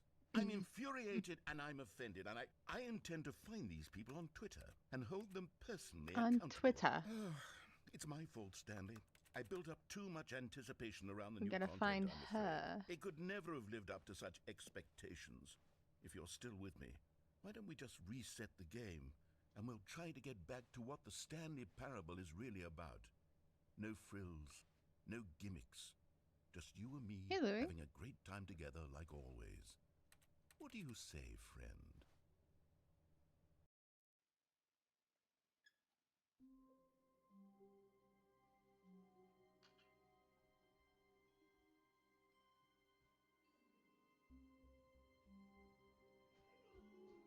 Oh, whoops. Didn't mean to push that one.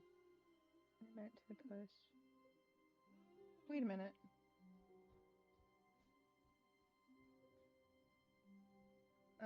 Orange, I am subbing to you now. Why haven't I been subbed to you before? I have no idea, but let me check something real quick. Why isn't this working? Can anybody else try Louis' link there? I don't think it's working. My internet is malarkey. I just tried it and it gave me an error message, so maybe I have to relink it.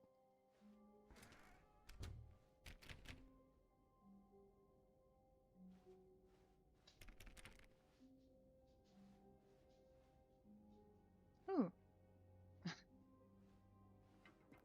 Psst. Stanley, come over here. In the vent. I want to show you something. Oh, you don't want to see the cool surprise I made for you? Well, fine. You're a dork anyway, so who cares? Oh, never mind. You're not a dork. Oh, never mind. You're not a dork. I miss Cause. Yeah, before 4 minutes. Okay, so I gotta fix Louis too. Awesome. Okay.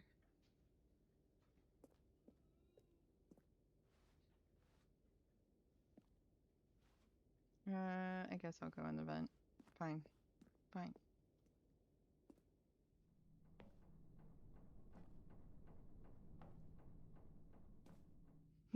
Always. Where do we go? Okay. Okay, you remember how cheap and unsatisfying the new Ultra Deluxe content turned out to be? Well, it got me thinking about the past, and how much better the Stanley Parable used to be. So I made something special and tucked it away here where the game's developers won't find it. Just our little secret. Take a look. I call it the Memory Zone. Look It's how where pretty I've it been storing is. all my favorite memories so I can relive the Oh, peak experiences of my life I love whenever I having a new want. computer. Experiences like the launch of the Stanley Parable on PC. Beautiful. You know, I would so totally live in a house like this, where the roof touches the ground. There's a picnic basket. Hold on. There, I can't open it. I'm just typing on the keyboard. You see, Stanley, doesn't the Memory Zone remind you of how wonderful Stanley Parable was before it was Thank you. sullied with a Thank you. cheap re-release? Thank you, Buttercup.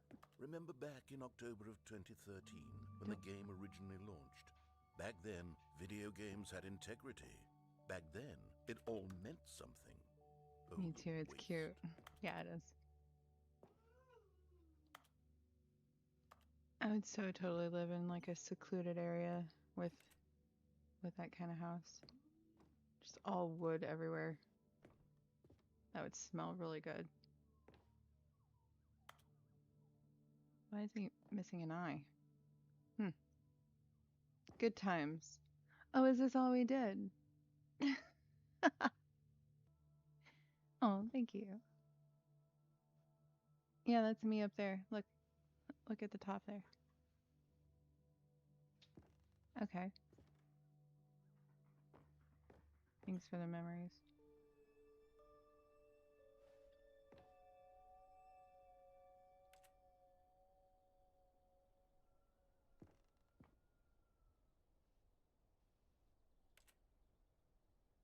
In the demo.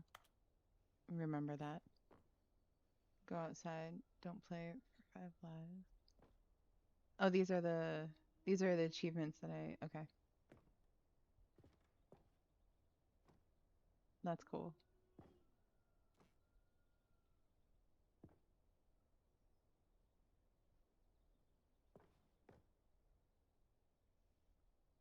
Oh, when I fell.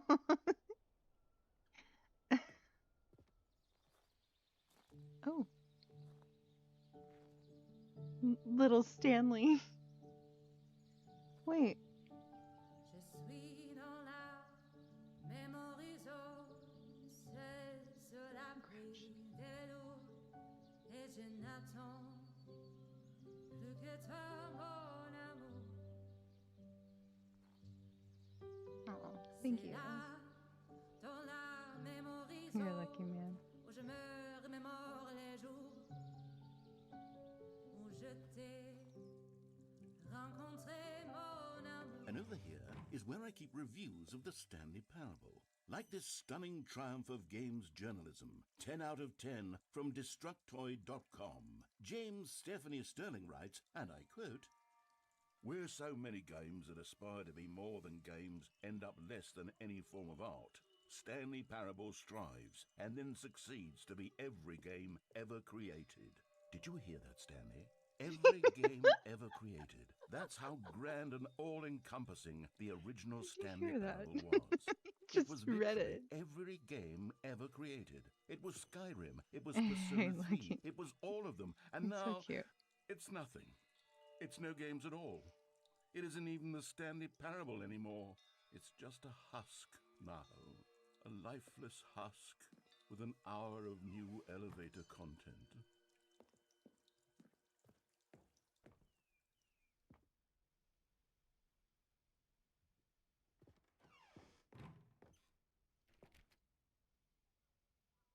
Memory zone maintenance. Is there a fire?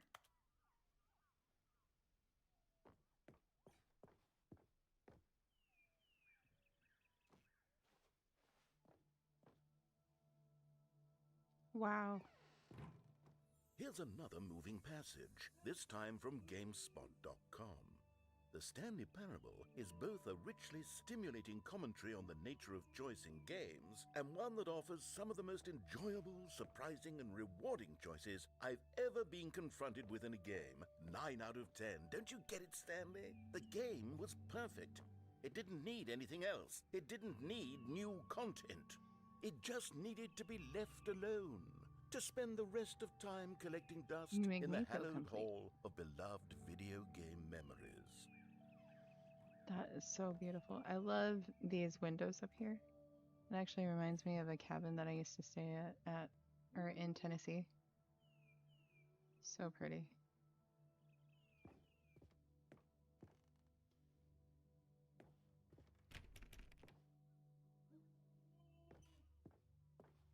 There's somewhere else I gotta go.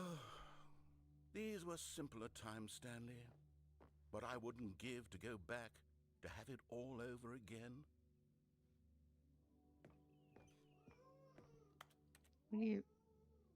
Where do we go now? Carpet textures. Oh, these are what I'm guessing these are what they use to make the game? I don't know.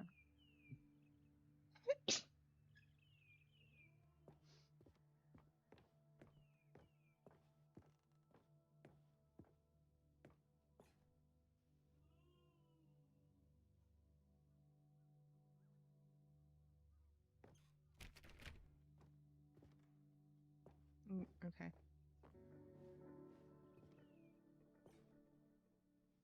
Oh, it's open now. Wait, hang on. I don't recall this part of the memory zone before. Thank you. What's this? What's down here? Oh no. Oh God, no. Stanley, it's a collection of reviews from Steam, the online video game distributor. I haven't looked at these in years. I can't even imagine what's been collecting down here. Surely these reviews were glowing as well, weren't they?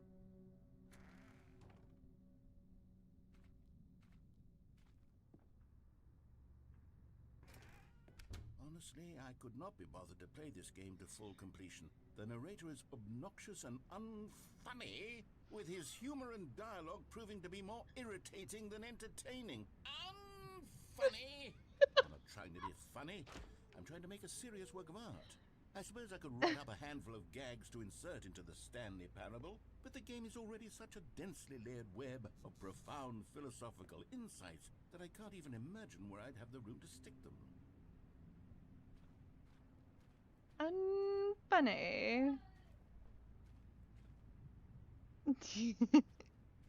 What if that was a legit review?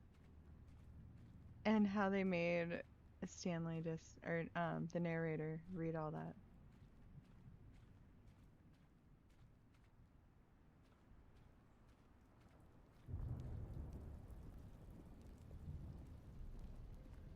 Okay, let's see what this one says.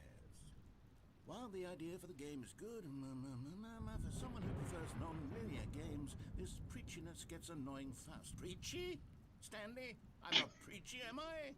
You can tell me if I'm preachy. Honestly, you can. Oh, goodness. This is actually quite shocking for me. Well, to be honest, I had always thought of the game's dialogue as being rather terse to begin with. You can't know how much fluff I cut from the game to get it to feel as light and airy as it... Well, I always thought it did. But maybe it wasn't. Oh dear. What an awful memory to have to hold on to. These black marks on my otherwise unimpeachable track record. I feel like a failure. Like I let these people down. Perhaps the Stanley Parable isn't quite as sterling as I always remembered.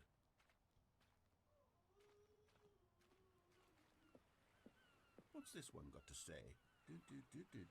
You constantly have to stop doing anything so the narrator can catch up with his long-winded explanations of what's happening. I wish there was a skip button. A skip button? Well, yes. Yes, I think we can do that. If I'm truly too preachy, then maybe letting you skip ahead for just a moment, surely it couldn't hurt. Not if it means we can strike these negative reviews from the record. Only positive reviews of the Stanley Parable. That's my motto today, and it's always been my motto. I'd do anything for the customer, Stanley. Yes, a skip button we shall have. And here it is. Go ahead and give it a shot. I'll pop you forward in time so that the second my incessant droning starts to bore you with just the push of a button. Oh, you're back, you see. You were only frozen in time for a few minutes, but it was plenty of time for me to deliver a long, rambling monologue full of unnecessary verbal flourishes and lengthy ruminations on the nature of choice. Well there, sport. You really did catch me rambling on a bit, didn't you? But that's the power of the button. The minute I start to go off on a thoughtless display of self-absorption, it's right at your fingertips to go poof, and it's... Okay, welcome back, Stanley. Now, I should say that the amount of time the button has been skipping through is becoming longer and longer. That last one was, well, I want to say maybe 30, 45 minutes? It's not unendurable by any means, but it's, well, there's really only so much I can ramble on to myself about. I know, it's shocking, isn't it? But at any rate, I do suggest that we not press the button again. Stanley! Stanley, please don't push the button again. It's been 12 hours. You've just been frozen there. I don't know why the skips are getting longer, but they're really, truly getting longer. And my God, there's no way out of the room. Stanley, the door is gone. It's completely gone. I've looked at it from every angle. I've checked every one of those walls 1,000 times. And there's no door, Stanley. There's no door. There's just you and the button, and if you keep pressing it, I have no idea what will happen. I have no idea how long I'll be made to sit here, and more than anything else, I don't know how to stop you from pressing the button again. I can't control anything in this room, Stanley. I can't touch it, and I have to believe... Oh, Stanley, you're back. You're back. Oh, my goodness. I have someone to talk to again.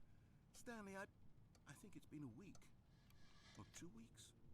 I've been sitting here all that time, just sitting here, not a single person to speak with. And you'd think that that's just how it's always been, right? Me talking and you saying nothing. Would you think that it's exactly the same as... Oh, hello. It's you. You're here again. Welcome. I have had time to think about you and about us and about everything we've been through. I've had so much time, I stopped keeping track after a year. Have you ever sat down in one place and not moved for one entire year? Let me describe it for you. To begin with, Like, you don't need to.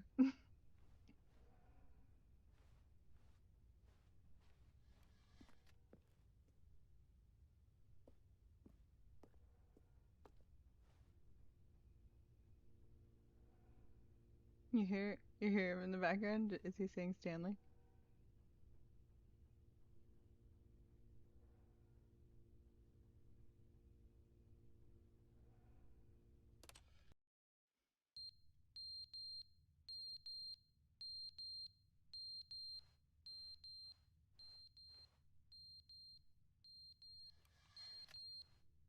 What am I walking on?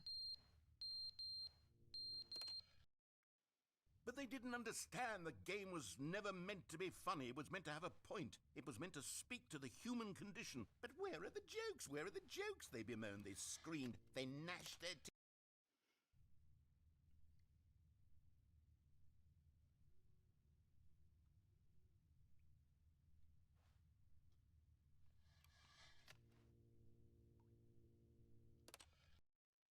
The end is never the end, is never the end, is never the end, is never the end, is never the end, is never the end, is never the end, is never the end, is never the end, is never the end, is never the end, is never the end, is never the end, is never the end, is never the end, is never the end, is never the end, is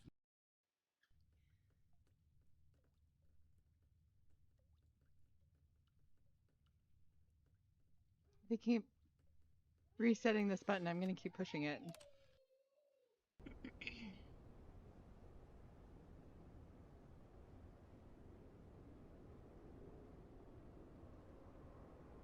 Oh, narrator, you're not there.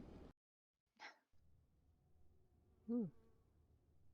Is never the end. Is never the end.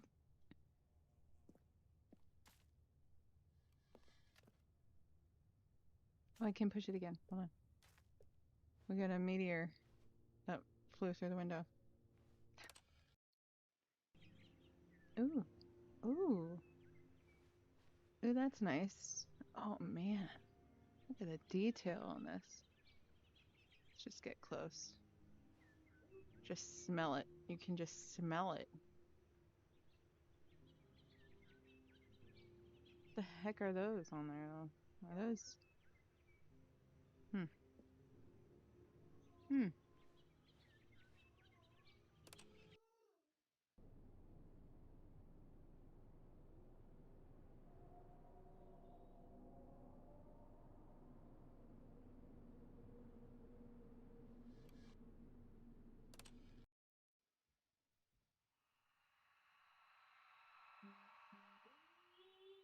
What? Hello? Anybody hiding out there in the dark?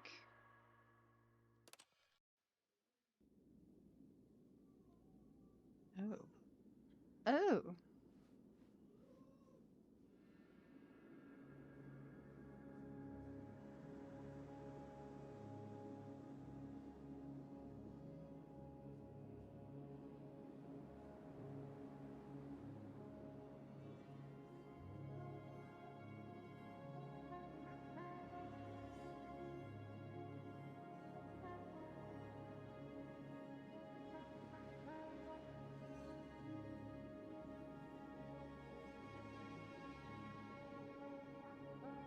Hmm.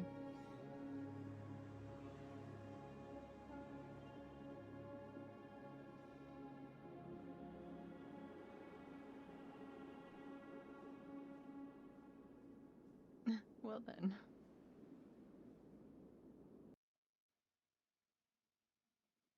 End is never the end is never the end. already this was uncomfortable, and Stanley decided that as soon as he found a new space he felt safe in, that he would never leave it again in his life.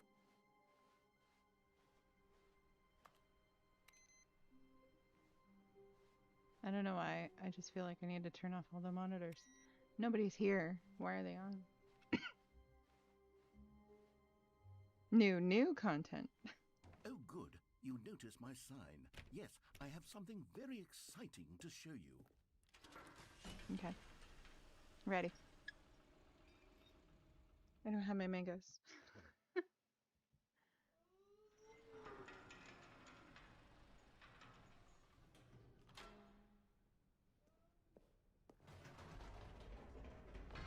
You see, Stanley, I've been reflecting on the Stanley Parable and about how roundly disappointing this ultra deluxe version has turned out to be.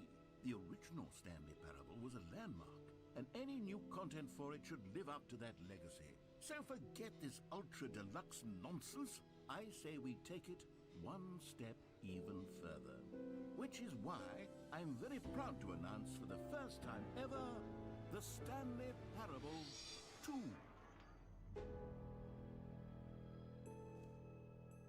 Okay. Yes, you see, isn't this far my superior to a mangoes. measly re-release with a few minor additions? Think of all the new territory we'll cover with a fully fledged sequel. An entirely new experience, built from the ground up. The end is Why, never there's the so many end again. possibilities. It could go in so many different directions. This is what fans have truly been asking for.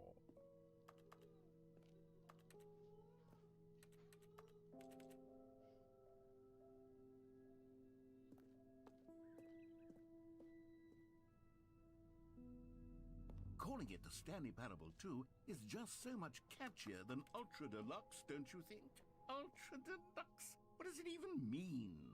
But the Stanley Parable 2, now that's an artistic statement right there.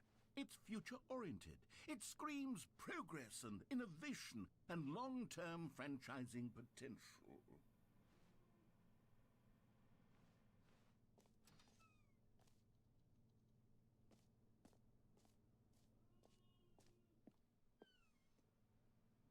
Hmm.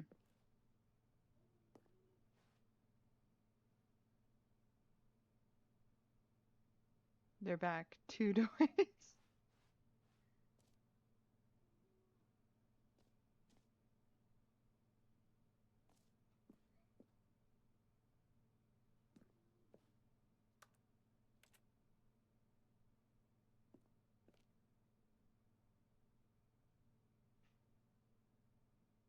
Hmm.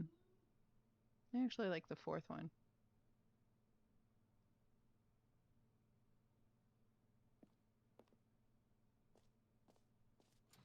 Yeah, there is just a Stanley Parable.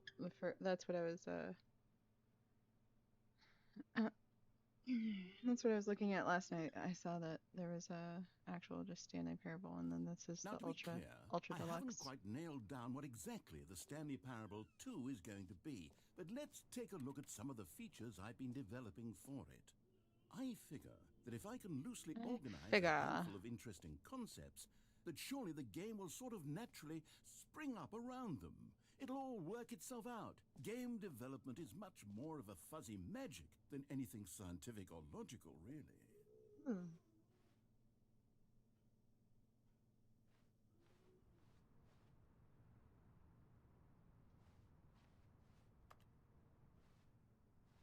Am I?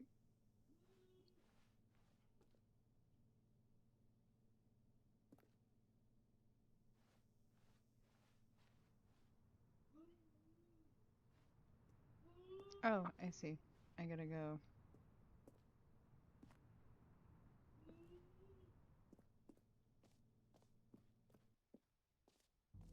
Here we are. Go on, try out some of the new features.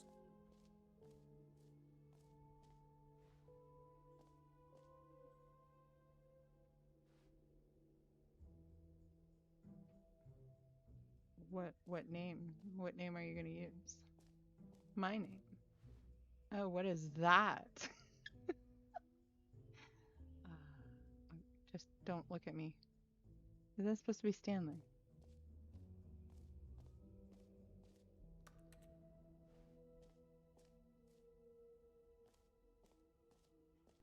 For the Stanley Parable 2, I asked myself, what do players really want?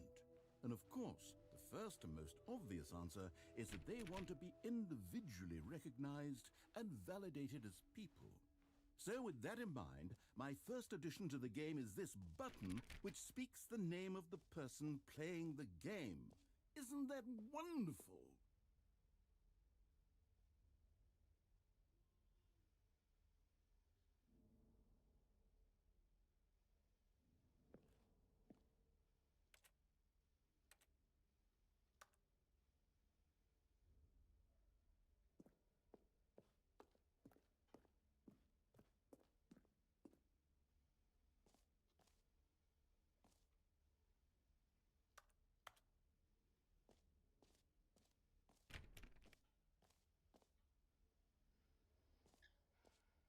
What name are we using?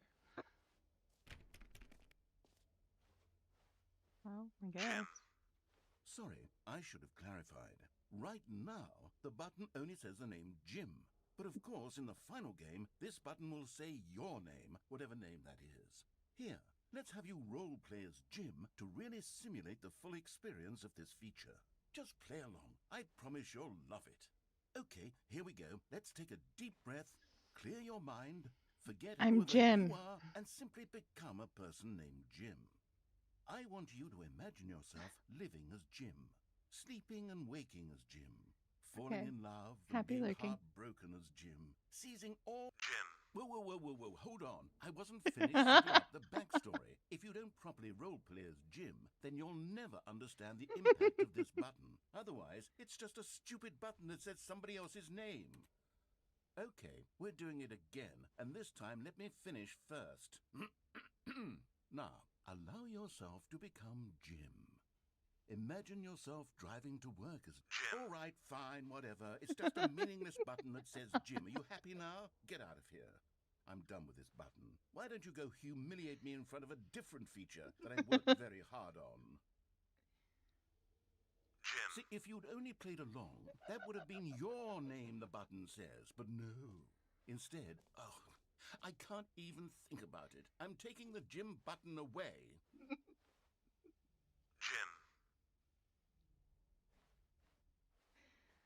Oh my goodness. All right. Jim.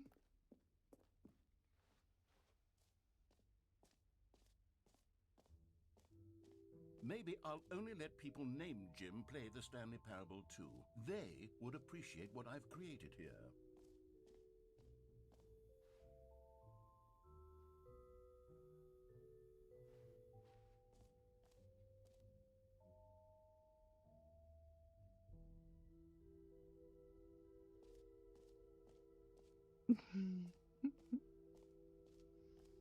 No, he took it away.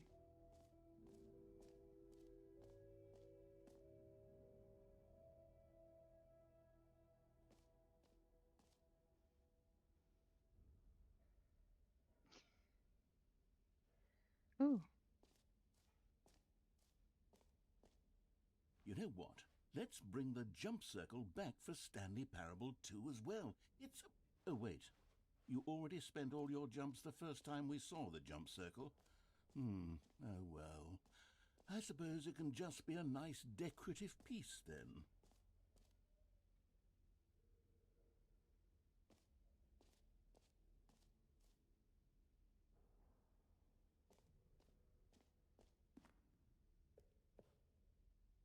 A common complaint of the Stanley Parable was that How it dare was he take the confusing button? and I don't care paradoxical, about.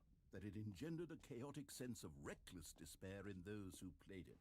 Well, I am happy to say that after much consideration, I've engineered a clever solution to this fundamental problem with the game. It's the Stanley Parable Reassurance Bucket. You see, Stanley, anytime you're holding the bucket, a sense of calm and ease will fill your mind and your heart. It's true. As long as you hold on to the bucket, the many disorienting contradictions of the Stanley Parable will feel perfectly normal and perhaps even comforting. You may even come to long for the gentle embrace of jarring cognitive dissonance while the bucket is in your arms. And to be honest, it's a much more convenient solution for me than actually redesigning the game to be less uncomfortable. Can you imagine what a pain in the ass that would be? Yes, The bucket is The the bucket. perfect solution. Come on, give it a try. Can you feel it? The glow of comfort, even in the face of crushing despair, must already be sweeping through your body. And in fact, can I say that I do believe the bucket lends you an air of charisma as well? I think that just holding it has made you the slightest bit more attractive as a person. The benefits of the bucket seem to go on and on, don't they? Mm-hmm. All this and more await you in the Stanley Parable 2.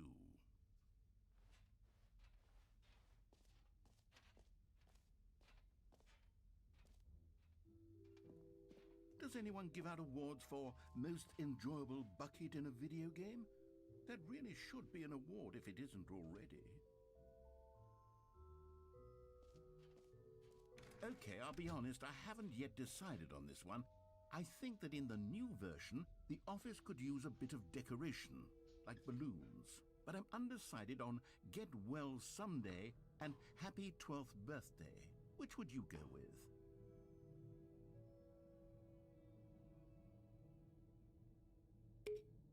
You know, sometimes when you solicit another person's opinion, it makes you realize that you knew which one you actually really wanted all along. Get well someday it is. Or actually, maybe I should have gone with... No, I've made my decision, we're moving on.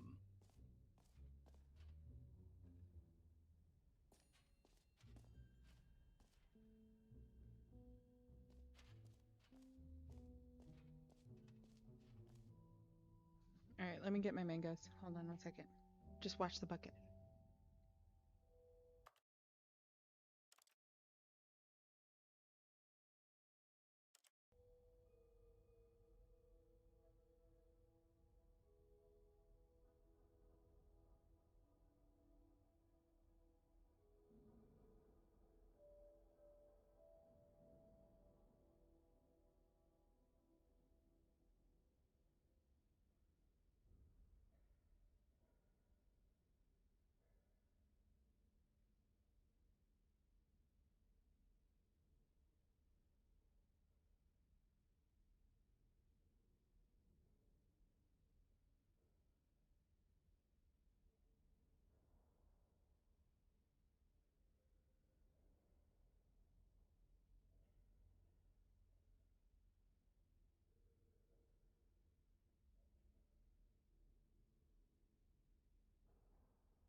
And just because it's blue?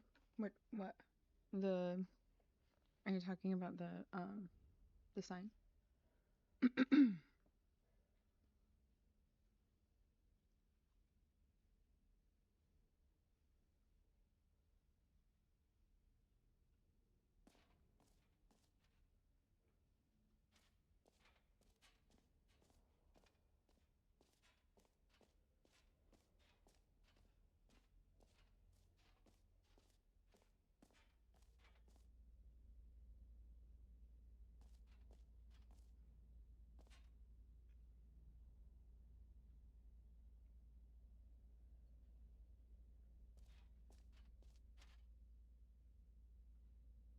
Stanley, here's an idea that I'm truly fond of. It's never been done before in a video game.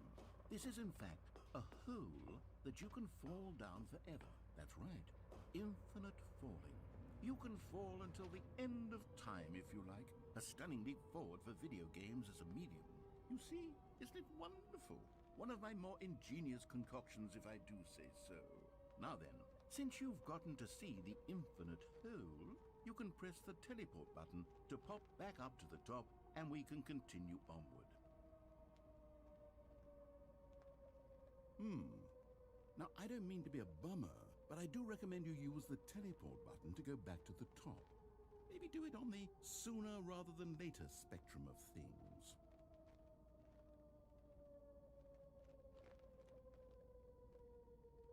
Okay, Stanley, I don't know quite how to say this tactfully, but it's possible that I slightly exaggerated the infinite nature of the hole. Is it a very, very deep hole? To be certain it is. It's an extremely deep hole. I don't want anyone to say that it isn't an astonishingly deep hole. It is. Is it infinite? Well, that sort of depends on your definition of infinity. From It's an one infinite perspective, deep hole. the infinite is merely philosophical in nature. It's more of a... Okay, well, good for you. You found the bottom of the hole. You found me out, Stanley. I'm a liar and a cheat, and you're so clever. Look, I think the issue here is just that you're unusually fascinated by falling. What normal person actually wants to fall infinitely? I figured the hole was as deep as anyone would actually need. Don't you put this on me. Maybe you're the problem. Look, things got a little heated there. I think we both said some things we didn't mean. Why don't we just put all this behind us and agree to just call the hole mostly infinite? If that works for A you, hole is a then hole. go ahead and Well, press the like how teleport button to warp up to the top of the hole and we can move on. I'll just be up here when you're ready.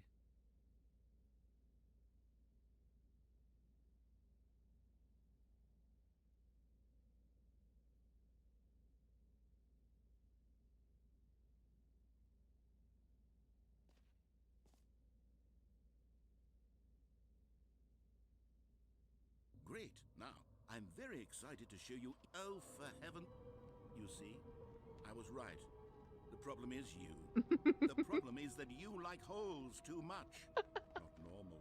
A normal person would have said, yep, that's an infinite hole right there. Goes on forever till the end of time. Don't need to see it all, but not you. Oh, no, no, no, no. You have a weird sort of... Oh. Did the hole seem even shorter to you this time? I couldn't help but feel like you spent a little less time in there than you did before. I mean, admittedly, I didn't make an infinite hole, but I didn't think it was that not infinite. Well, I suppose once again there's nothing to do here. If you decide you've had enough of the hole, you can hit the teleport button and come join me up above. Had enough? I'm positively thrilled. I really do have so much more to show you and to talk about. And I've had, gosh, how could I have guessed? You're back in the hole. If this starts to become a thing where... Wow. Okay. Yes. I'm starting to become extremely certain that the hole is not only not infinite, but that it's growing steadily less and less infinite. I suspect that I'm starting to hit the point where it's no longer feasible to call the hole infinitely deep, even by the lax overall standards for accountability and marketing. What's going on here? Stanley, I have no explanation for the uncertain nature of the hole's length. Here, let's try something. Let's pop back up to the top, and we'll see if it gets any shorter. Well, there it is. The shame of... How is this still appealing to you? I know you're obsessed with holes, but at this depth, I just can't see this scratching the itch. It's so Oh. appealing to you. Who am I to judge? You just do whatever it is you're here to do and hit the teleport button when you're ready to move on.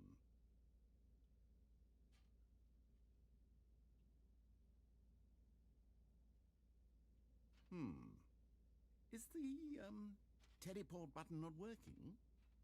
You sure? Well, I mean, I really don't have an explanation. It was working just a moment ago. Try it again.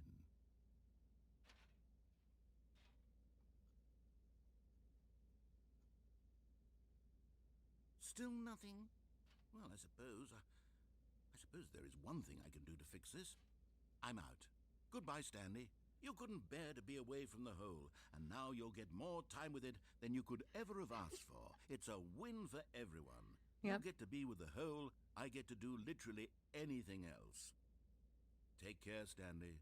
I hope you and the hole have a wonderful rest of eternity together.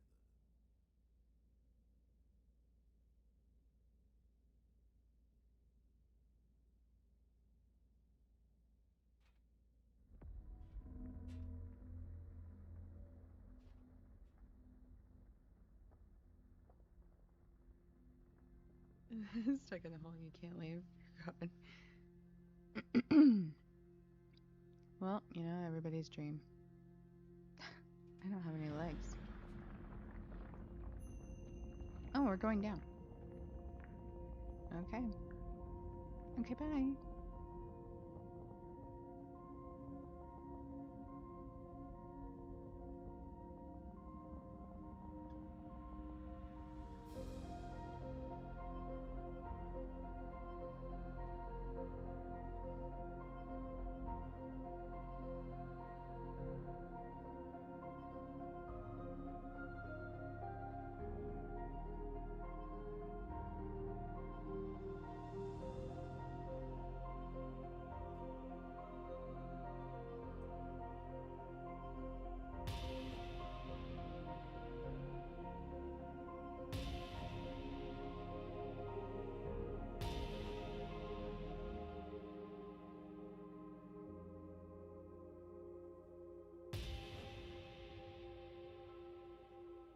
Oh, this is perfect.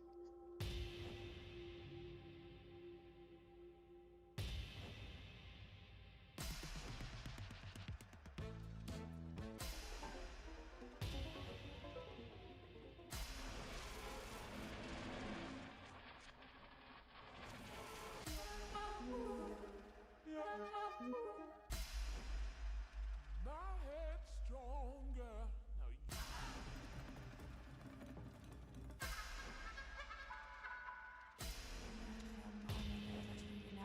No, you.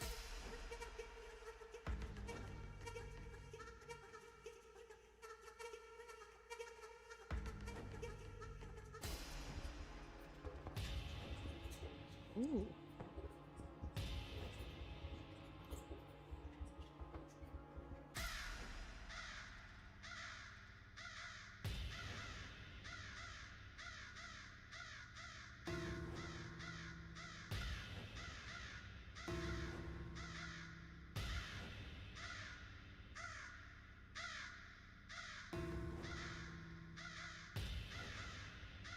You like all these.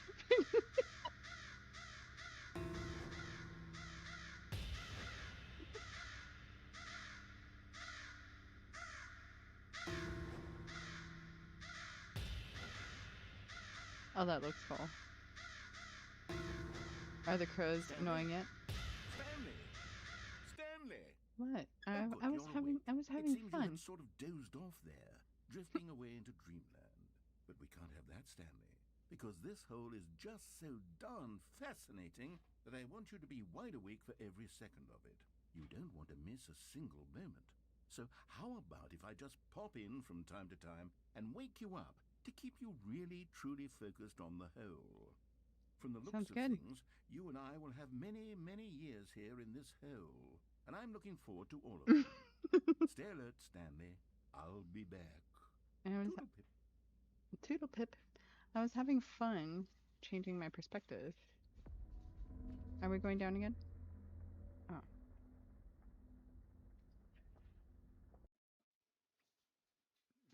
It is. The end is never the end. Is never the end. Oh, I still have my bucket.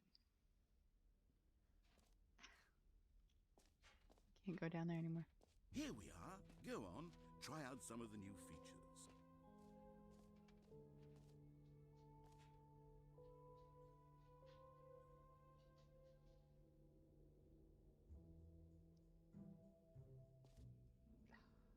Tempted to do it again.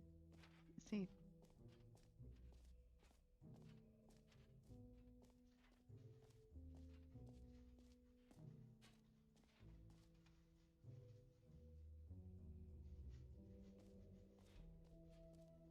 Going in. Hey, Ghost. How are you? Oh, he closed it. Okay. Fine. Fine, we're never gonna go down the infinite hole again.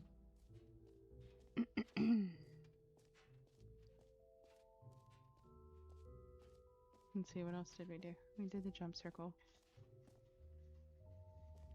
Do over here, I guess. Collectibles. Exit.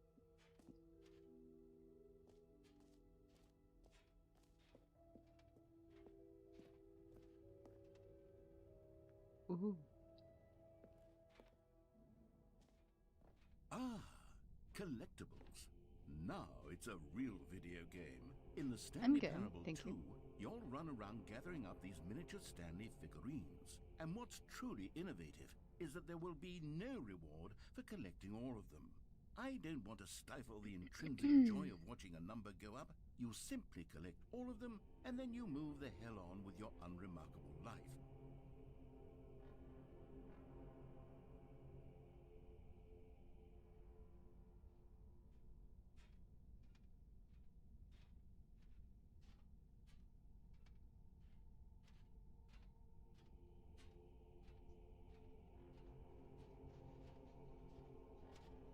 Here we go. Oh. Collectible.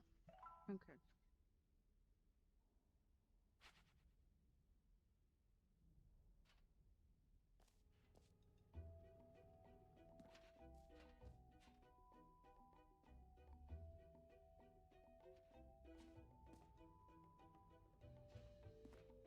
God, it really is the worst when you collect everything in a video game and then they give you a big fancy reward for it. Absolutely tragic.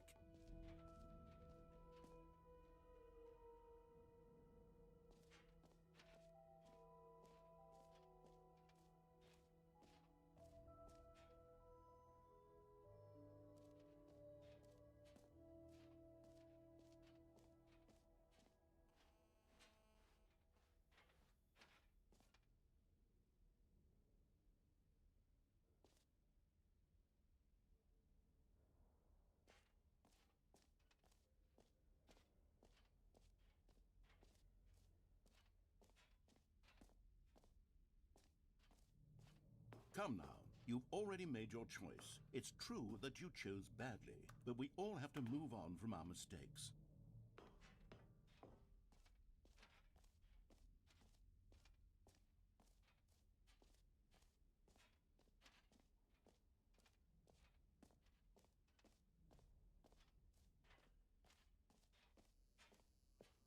Now here's something special. You remember that broken test achievement that got left in the game on accident? Well, I'm developing a technology to simply give you the achievement.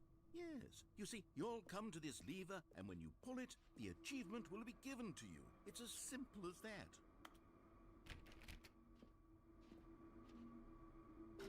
Okay, perhaps I should have clarified. This is technology that will exist. Right now, the achievement is still fully broken. I'm not a wizard, Stanley, but I guarantee it will be fixed in the sequel to at last satisfy the hordes of ravenous fans all over the world who have been uproariously demanding this feature. Gamers, we hear you, and I promise it will happen.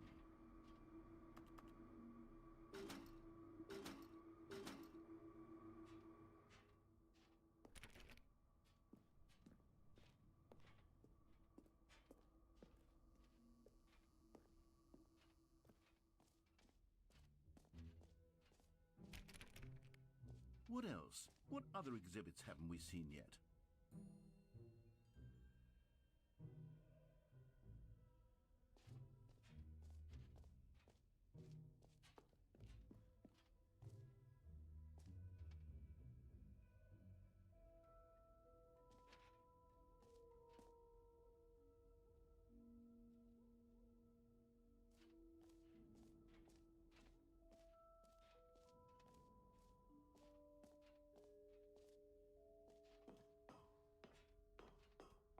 An epilogue would be fun, wouldn't it, Stanley? Yes, it will go at the end of the, well, we'll figure that out later.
think we got.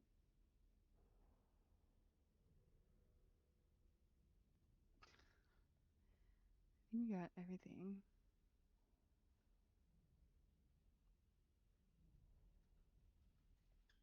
Me to what? I don't know why it defaults to top chat. Can't read anything.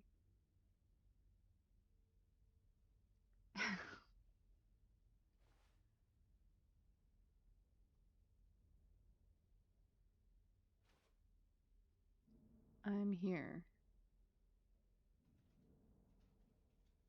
I think I already know where that is. That's probably over here. That's gonna go. Yeah, this is just the. Yeah. Office decorations. I think we did everything in here.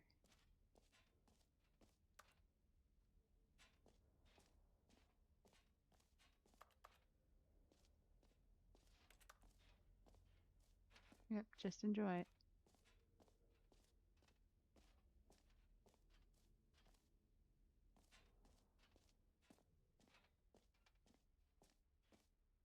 See if the button is actually taken away. Let's see if I can. Nope. Can't go through the doors. Guess we're gonna exit.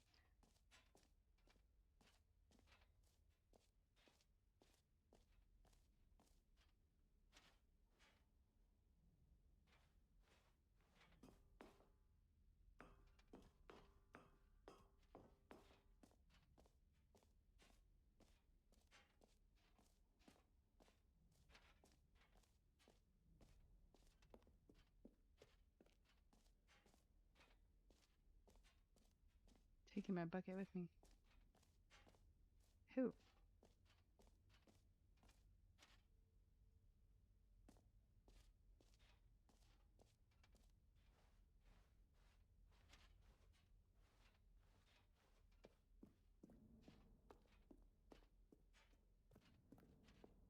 All right. Have you seen everything you wanted to? Ready to move on now?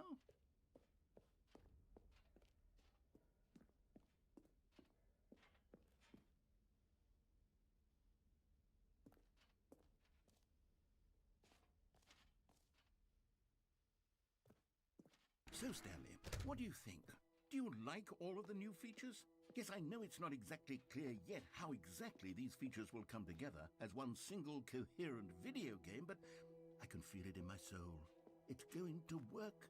There's definitely a good game in there somewhere. Say, let's do an experiment. I'll arrange these new features together, and we'll see whether or not it coheres into a meaningful gameplay experience. Okay. Are you ready? Here it is. I give you the Stanley Parable 2.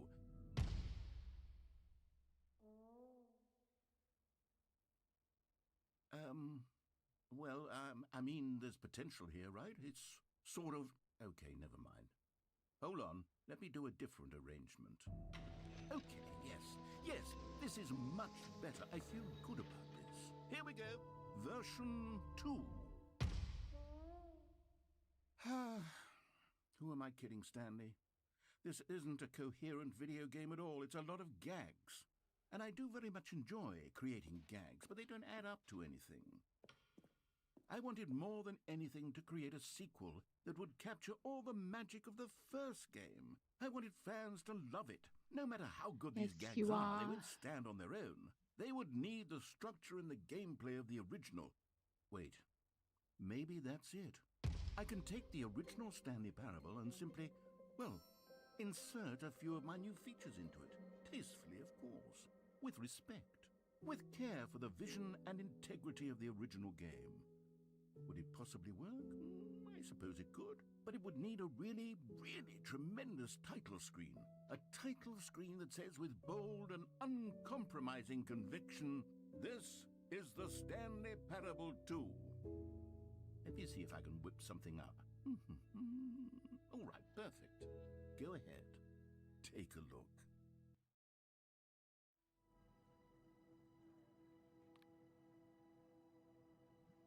Shall we take a look? The Stanley Parable 2.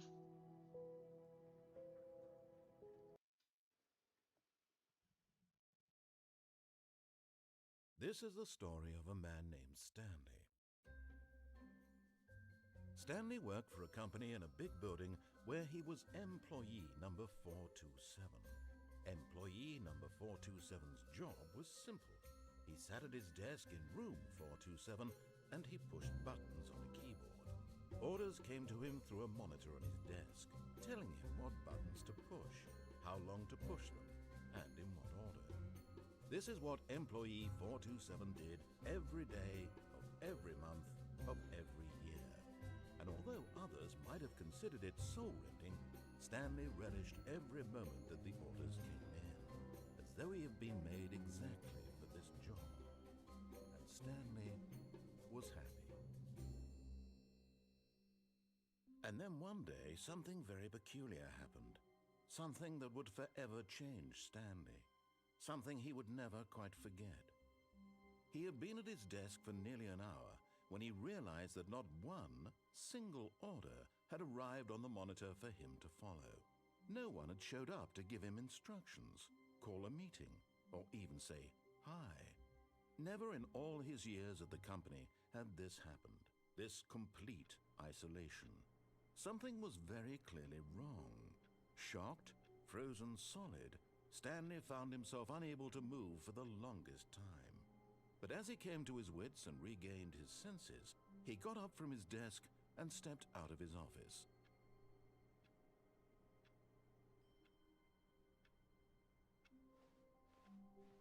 All of his co-workers were gone. What could it mean? Stanley decided to go to the meeting room. Perhaps he had simply missed a memo. No matter how hard Stanley looked, he couldn't find a trace of his co-workers.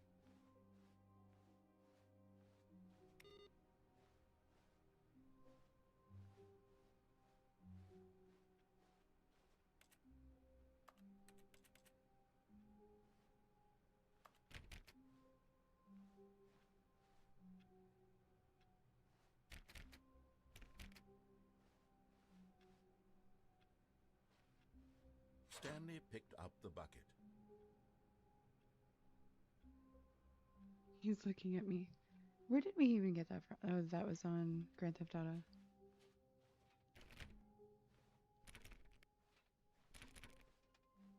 Stanley clutched the bucket tightly to his chest and entered the door on his left. This was not the correct way to the meeting room, but Stanley had felt the bucket calling to him, telling him that the employee lounge was simply the place to be. It was the place to be. It is.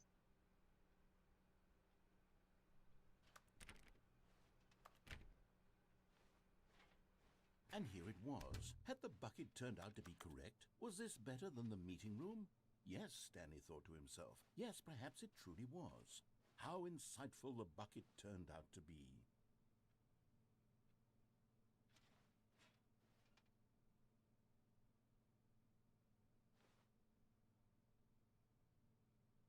Truly, being here with the bucket was a grand adventure. Stanley reflected on all they'd been through together. First, walking through the door on the right, then walking to the lounge, then arriving at the lounge. What a thrilling journey the bucket had inspired.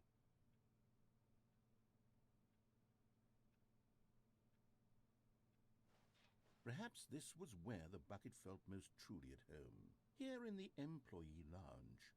Perhaps it's the only place a bucket... But finally, the bucket was done being in the lounge, and they took the first open door on their left to get back to business. No, said the bucket. don't go to the meeting room. Go somewhere else. The cargo lift, yes. Go there. Go to the... But Stanley feared that any path he walked might lead to the separation of himself and the bucket, his dearest friend. So he threw himself to his death, that they might die in one another's arms. How deeply touching. He threw himself to his death.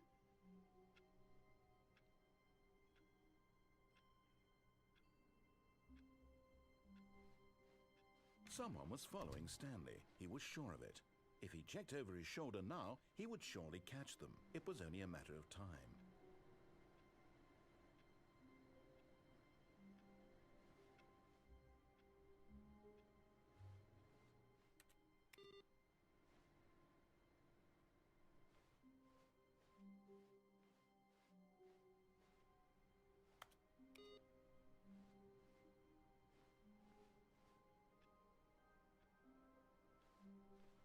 Stanley lifted the bucket into his arms, and a wave of comfort rushed over him.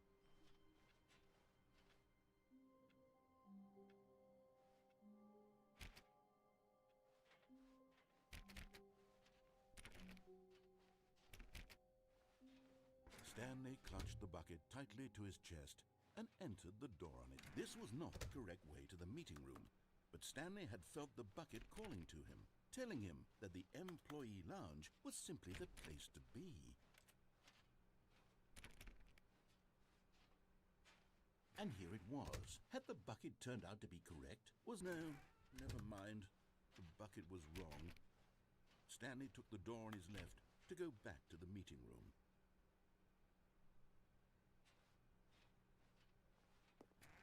No, said the bucket. don't go to the meeting room. Go somewhere else.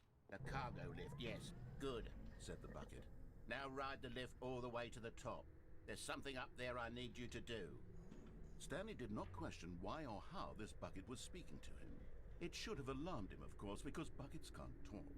But Stanley chose not to think about this obvious fact.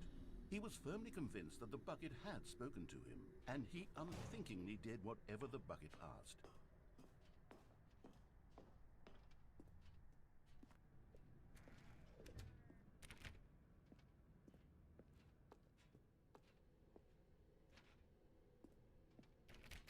No, stop. Look there on the wall. You see, there's a sign right there. It says, "No buckets past this point." Stanley, how could you think it was okay to bring the bucket here?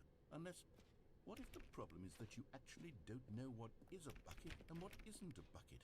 I suppose that would explain a lot about your behavior up to this point. Which, if that's true, well, my goodness, I think we have to do something about it. This misunderstanding could have dire consequences on the entire rest of the game if not addressed quickly and properly. So much of the impact of the story is dependent on your understanding of what is and isn't a bucket. Please, step in here for a moment.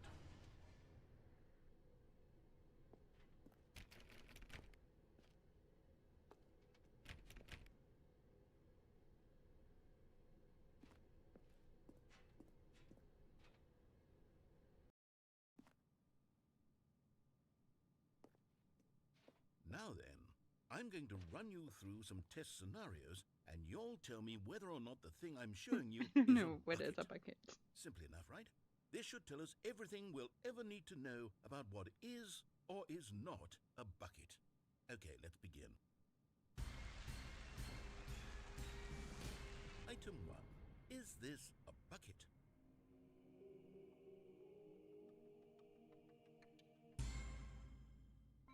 Correct. It is a hologram of a bucket, not an actual bucket.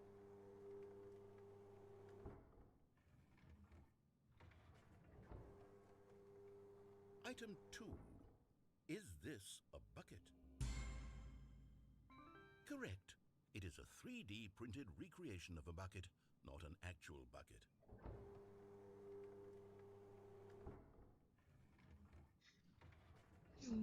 Keep pushing no for all of them. Item 3. Is this a bucket? Incorrect. This is a bucket.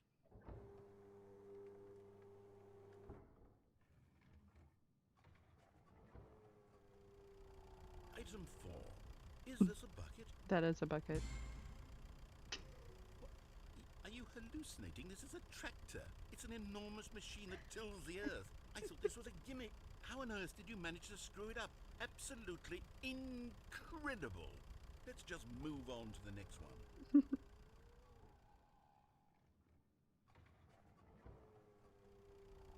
Is this a bucket? Correct. This is a bucket.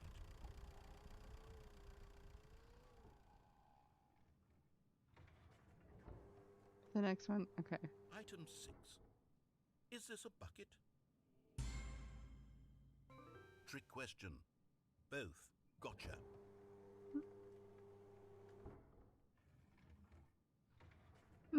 Item... Wait, hold on. I can't find the next one. Let me see. Should be around here somewhere.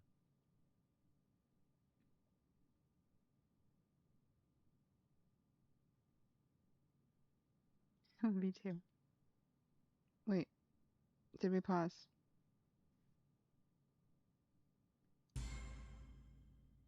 Yes. Thank you. There's nothing here. Of course it isn't a bucket. We both know full well nothing isn't a bucket. Wait, when I say nothing isn't a bucket, that makes it sound like I'm saying everything is a bucket, which of course is not true. Unless, is that what you think? Answer me straight, Stanley. Are you trying to tell me that you believe everything is a bucket? You know what? I'm too confused to even sort it out. I've lost all sense of perspective. What is a bucket? What isn't a bucket? Mere moments ago I could answer these questions with confidence. And yet now I'm somewhat adrift. Do any of us know what a Right. bucket is? Am I And a welcome, bucket? Jessica. Stanley, I can't keep How are doing you? this. I'm losing myself, and myself was all I ever had to begin with. I'm afraid the bucket is threatening to tear our relationship apart. I can't have that. I'm sorry. But I'm going to erase all buckets from the game entirely. Okay, here we go. But my bucket. What happened? Is everything gone? Why did everything disappear? Wait, was Everything. everything a bucket? Every single thing in the game was a bucket. Oh my God, I had no idea. How could... except me. I'm not a bucket after all. And you, Stanley, you're still here. You're not a bucket either. Oh, this is wonderful news. We're not buckets. Yes, I actually feel much more at ease right now. It's delightful to get some clarity on that issue, but it doesn't change the fact that we haven't got a game. So, tell you what, I'll reset everything and we'll put back all of the buckets, okay? And we'll know that it's all a bucket. But if you run into anyone else, maybe don't mention that. Who knows what that information might do to a person? All right, here we go.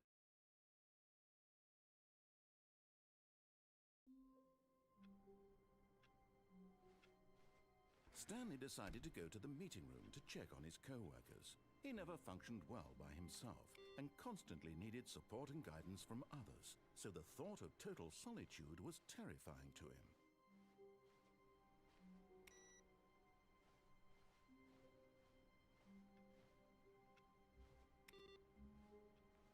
The confusion and the chaos all seemed to melt away as Stanley embraced the bucket. Everything is a bucket. You just, say Stanley bucket. clutched the bucket tightly to his chest and entered the door on his left. This was not the correct way to the meeting room, but Stanley had felt the bucket calling to him, telling him that the employee lounge was simply the place to be. And here it was. Had the bucket turned out to be correct? Was this better than... No, never mind. The bucket was wrong. Stanley took the door on his left to go back to the meeting room. Wait, there's still another way to go. No, said the bucket. don't go to the meeting room. Go somewhere else. The cargo lift, yes. Go there. Go to the cargo lift.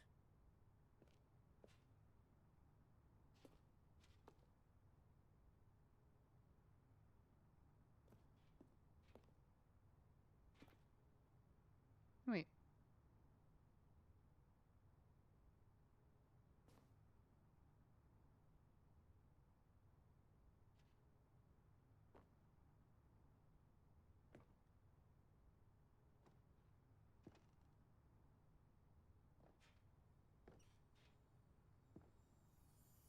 You found one of them.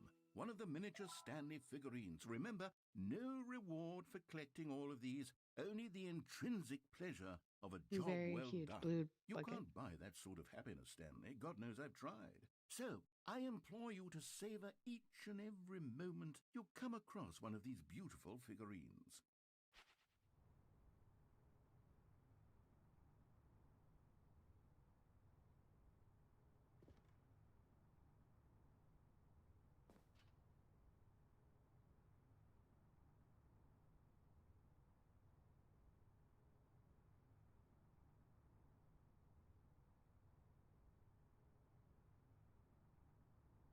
But Stanley feared that any path he walked might lead to the separation of himself and the bucket, his dearest friend.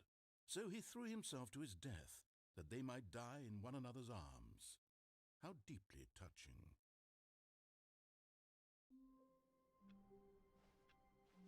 All of his co-workers were gone. What could it mean?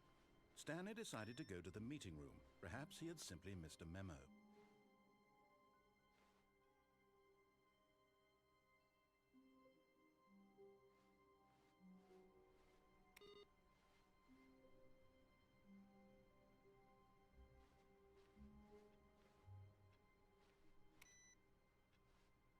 Warmth spread through Stanley's arms.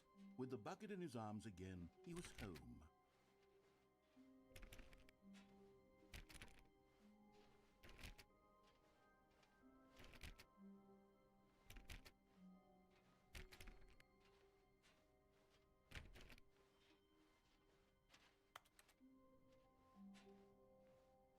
Stanley clutched the bucket tightly to his chest and entered the door on his left.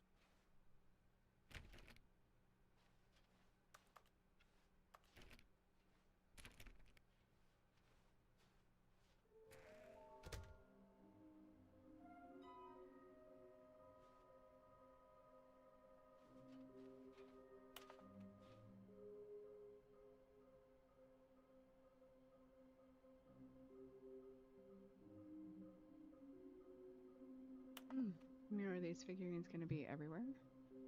Oh, can you spot one? Yeah. So there was one here.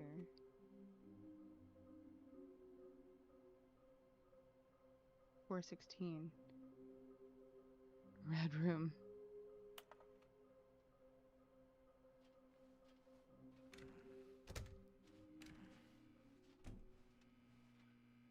Oh, Stanley, can you feel it?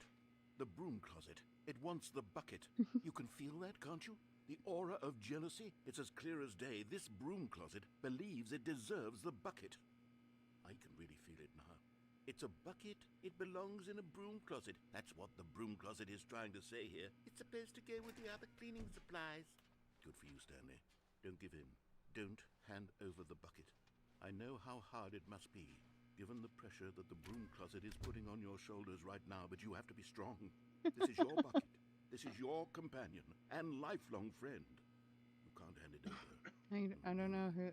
We're getting into name-calling now, it seems. Is this how low the broom closet has sunk, that it has to resort to this stream of petty insults simply coming to a staircase? Stanley and the bucket walked upstairs to the boss's Coming to a office. staircase. Oh, thank you.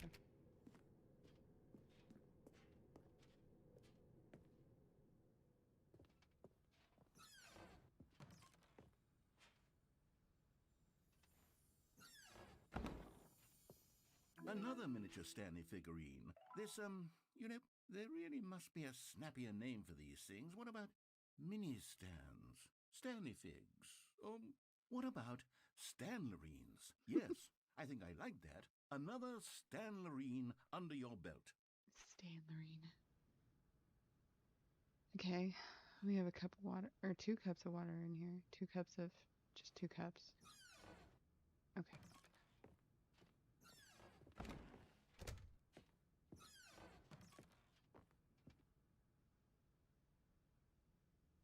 Wait, what? Why? I didn't realize that. Huh.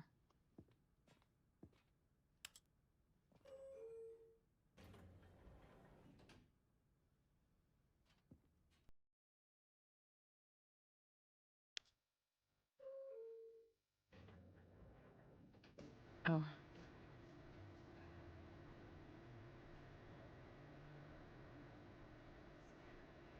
Stanley. Alright, taking another break. I'm gonna get some chicken. So, listen to the elevator music. Oh. Hold on.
Stepping into his manager's office, Stanley was once again stunned to discover not an indication of any human life. Crushed by the weight of this revelation, Stanley may have broken down into an emotional dumpster fire if not for the soothing presence of the bucket. Even now, in his darkest of hours, did the bucket's warmth and guiding light pierce the dark clouds of confusion and chaos. It would be with him always. The bucket would, and he knew it. The two of them were inseparable. At this point, Stanley was so absorbed in the tender spiritual connection he shared with the bucket that he didn't notice the keypad behind the boss's desk. Nor in his bliss of simply being near the bucket did he have any notion that the PIN number for the keypad was 2845.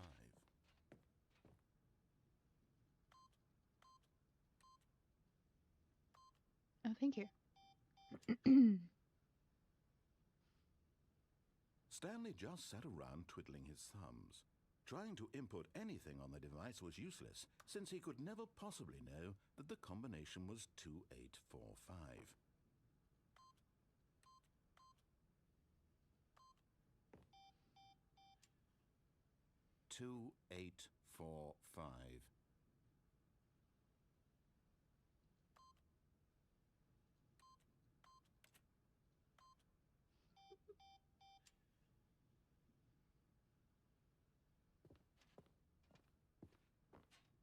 Forgot, but it turns out that the panel's emergency override kicked in, and the door just opened all by itself, and Stanley got the hell along with the story.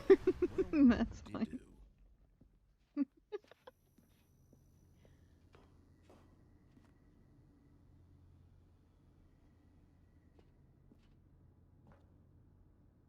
Yeah.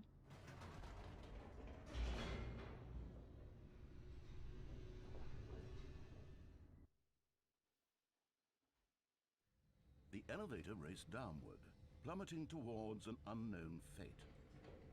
It would be all Stanley could do to keep himself together, if not for the bucket. Soothing him, comforting him, reassuring that in this darkest moment of uncertainty, he would be all right. The bucket is here for you, Stanley. Everything will be fine.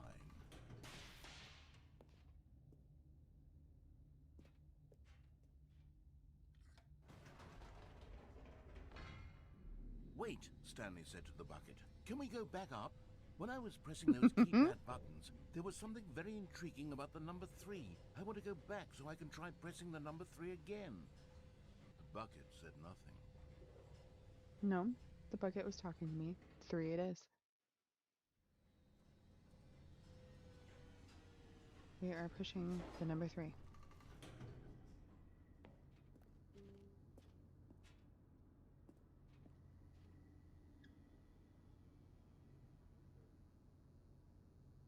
Spam risk. Nice. No, not today. It's Saturday. Hello? Here we are, said Stanley. Now I'm going to try out that number 3 button. He took the bucket over to the keypad and began absolutely slamming on the number 3 over and over and over.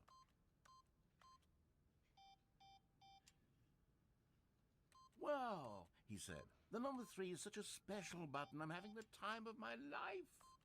Stanley looked After taking some time to show the bucket around the boss's office, Stanley at last went to the keypad, where he began eagerly pressing the number 3 again and again. Oh, okay, you want me to do it again. All right.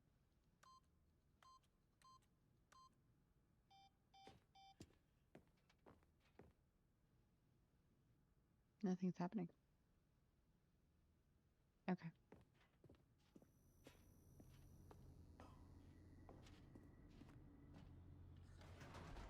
Perhaps the bucket had missed something.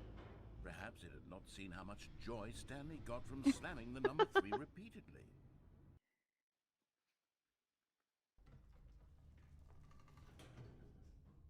Yeah, what joy. A hint of regret nagged in the back of Stanley's mind. Should he demonstrate the number 3 for the bucket again? No.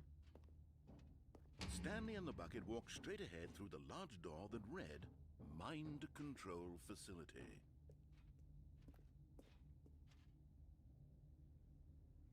You know what? No. We already did that. He thinks He thinks he knows. Escape?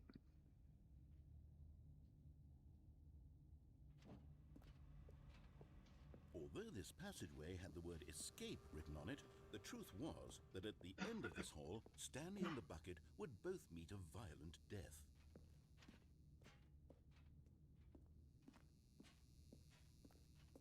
The door behind them was not shut. Stanley and the bucket still had every opportunity to turn around and get back on track. At this point, Stanley and the bucket were knowingly walking forward into a very painful death for each of them.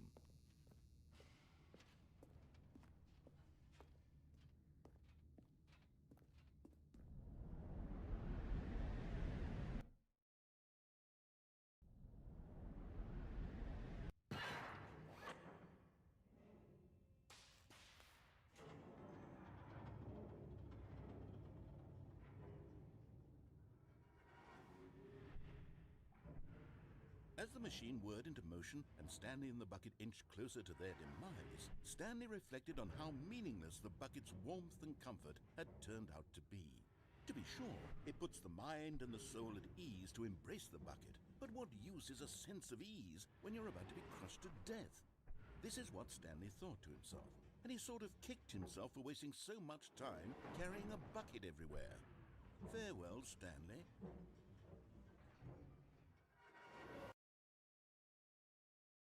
Farewell, Stanley, cried the narrator, as Stanley and the bucket were led helplessly into the enormous metal jaws.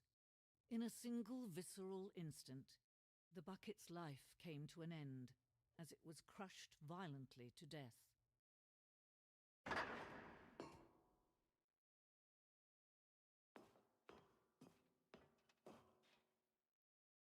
It was a shame, the death of such a magnificent bucket. It's true that all buckets are radiant in their own way, but this one stood above the rest. It was a glorious bucket to behold.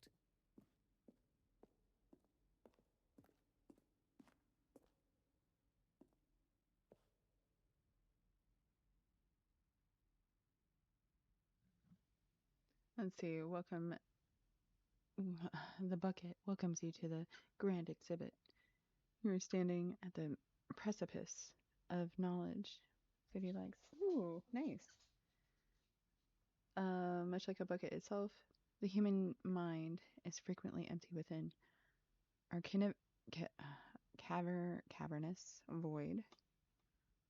But through use of the exhibit in front of you, the mind becomes full and enriched and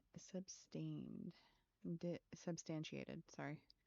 Let me not read anymore. Can you see how arrogant it was for Stanley to take a bucket like this and to claim it for his own? Can you see the hubris that blinded him? Can you see that the bucket is far more noble than Stanley will ever be in his short life? Well, then what other bucket is there? Ooh. It's like we're in the Museum of Buckets. You never knew. No man can own a bucket. That's very white. And certainly not a bucket as dazzling to behold as this one. It is man who should kneel before the bucket. The hanging bucket. This piece symbolizes the necessary relationship between bucket and humanity. However clear our grasp of the bucket may be, there is yet more that is always out of reach. This distance inevitably is for our own good. Oh. Oh, hey, bucket. But there is something we can do. Something we can do together, you and I, that will right this terrible wrong. Let Stanley die. Let him be crushed by the machine. Don't reset the game. Don't give him another opportunity to run off with another beautiful bucket. We can save the world's buckets from their treatment as tools and implements if only we let Stanley die together. The bucket shall take its place as ruler, as leader, as commander of a new world, a new vision.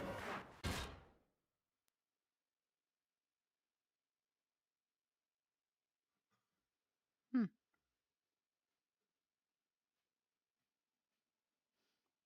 I wonder how many endings I have. I can't even check that. Yeah, I can't even check that. How many endings are there?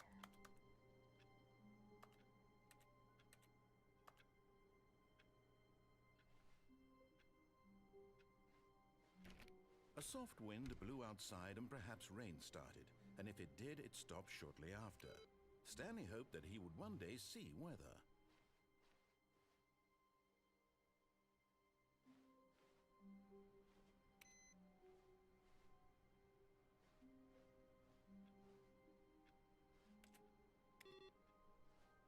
Stanley picked up the bucket and smiled.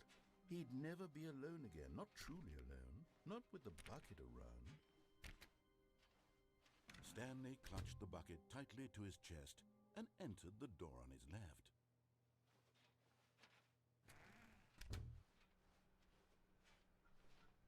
Wait. Oh, we already missed it. Because I think it was 416 is where we needed to go. For something, I can't remember.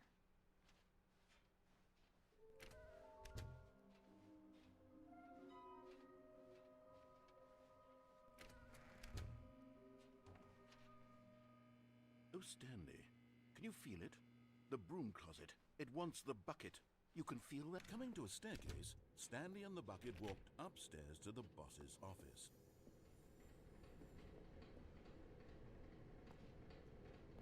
But Stanley just couldn't do it. He considered the possibility of facing his boss, admitting he had left his post during work hours. He might be fired for that.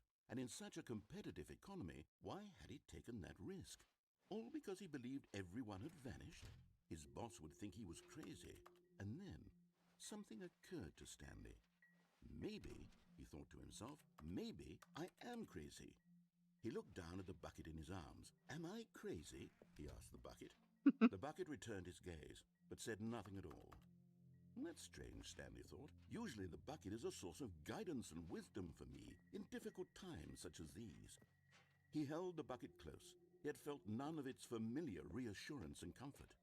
And that's when Stanley realized, this isn't my bucket. It's just a normal, everyday bucket. Someone else's bucket, perhaps. How did I end up with someone else's bucket? This is all terribly wrong. Surely no good would come from this. Hey. Who knows what sorts of bizarre hallucinations Stanley might experience without the psychologically grounding presence of his bucket. And indeed, now he noticed that the rooms were repeating, which was, of course, very odd.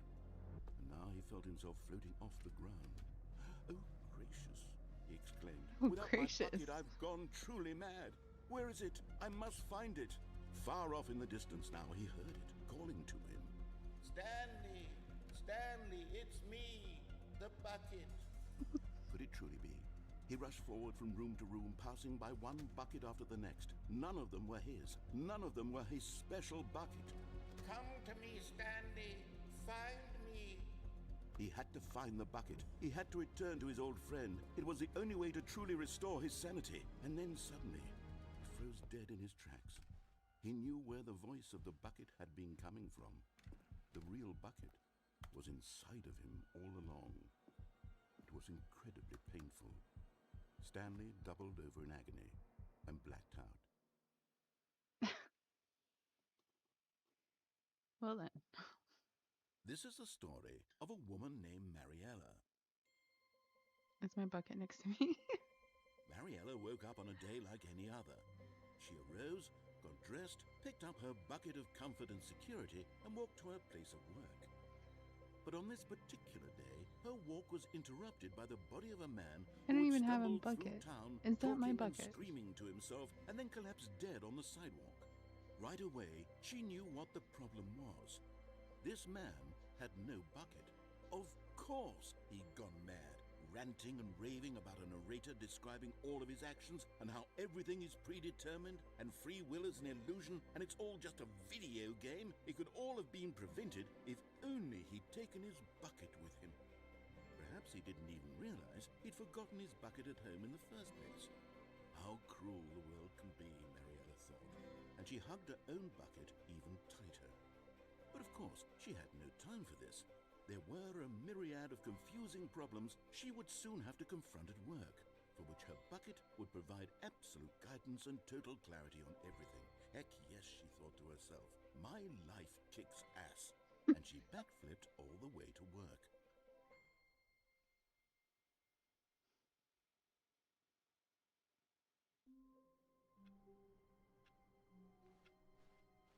All of his co-workers were gone.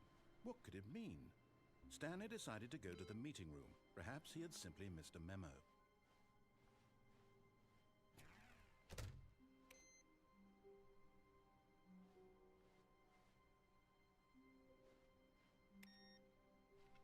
The good old bucket. Just Stanley and the bucket, off on another thrilling adventure together.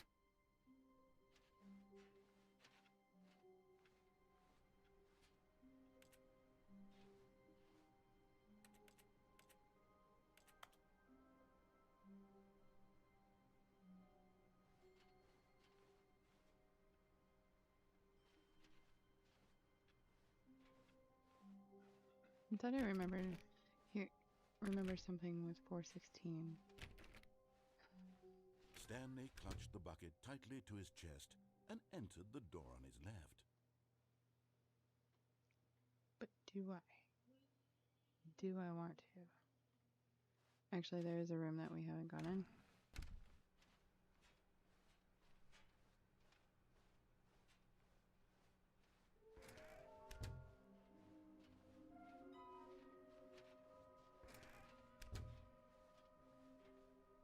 Coming to a staircase, Stanley and the bucket walked upstairs to the boss's office.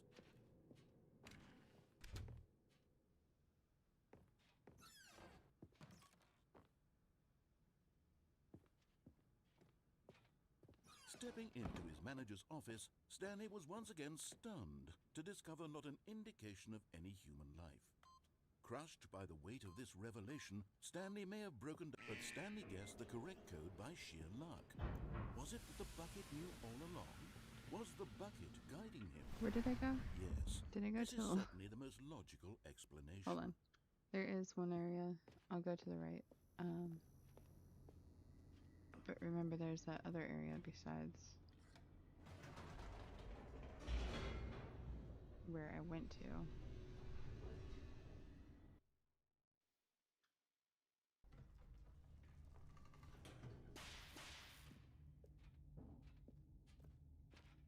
Stanley and the bucket walked straight ahead through the Yeah, large because we door went that read, way. Mind Control Facility.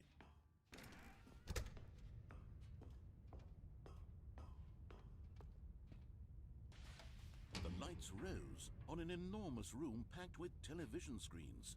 What horrible secret did this place hold? Stanley and the bucket both wondered to themselves.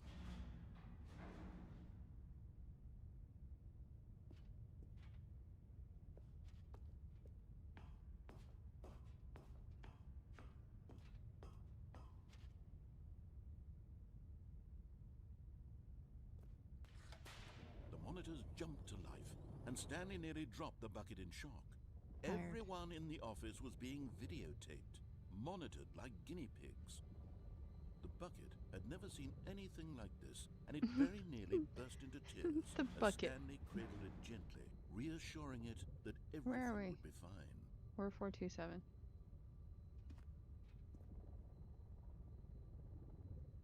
Yep. Our office is dark.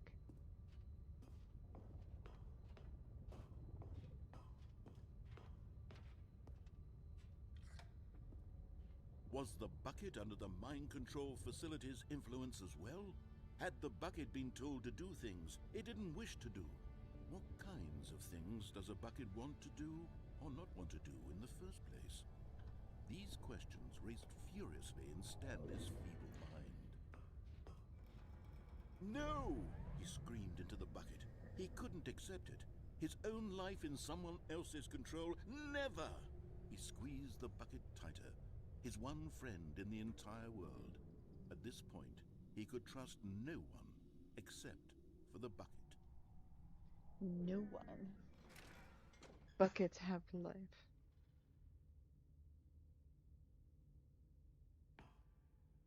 But here was the proof. the heart of the operation. Controls labeled with emotions, happy or sad or content. Walking, eating, working, all of it monitored and commanded from this very place. And as the cold reality of his past began to sink in, Stanley decided that this machinery would never again exert its terrible power over another human life. For he and the bucket would dismantle the controls for good. Two best friends, Stanley and the bucket, up against the world. They high-fived in a really cool way, and the bucket made a sassy comment about taking down the system.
When at last they came to the source of the room's power, Stanley and the bucket knew it was their obligation to put an end to this horrible place and to everything it stood for.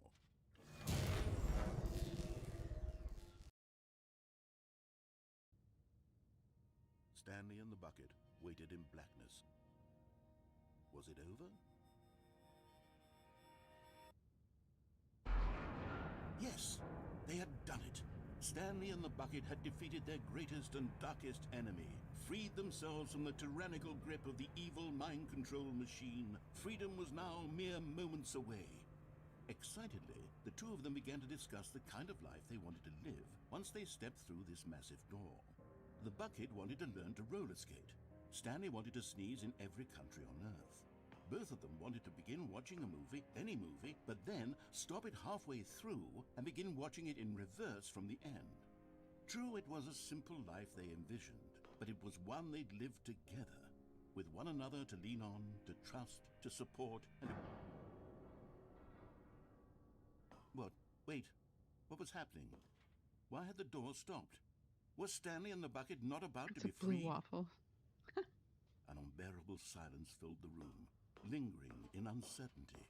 Okay, Until well, I guess finally we'll the just... truth hit Stanley square in the face. This building did not want the bucket to leave. Even the facility itself recognized the incredible calming presence of the bucket, needed the soothing warmth of the bucket, would go to any lengths not to part with the bucket. No, no, no. Stanley can't leave this place. Not while he has such a precious bucket in his arms. Not while this building has anything to say about it. Stanley realized he would never again leave this very room. But at least he has the bucket. To be trapped eternally in darkness isn't really so bad, Stanley thought to himself. As long as I have my bucket with me, right? I'll be okay, won't I? Stanley gulped. Very soon now, he was about to find out. Oh, nice. All of his co-workers were gone. What could it mean? Stanley decided to go to the meeting room. Perhaps he had simply missed a memo.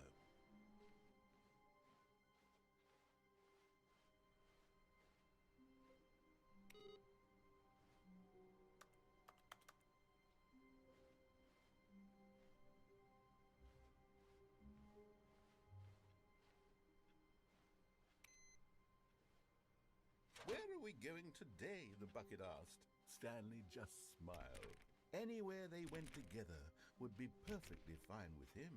Stanley clutched the bucket tightly to his... This was not the correct way to the meeting room, but Stanley had felt the bucket calling to him, telling him that the employee lounge was simply the place to be. And here it was. Had the bucket turned out to be correct? Was this better than the meeting room? Yes, Stanley. No, never mind. The bucket was wrong. Stanley took the door on his left to go back to the meeting room.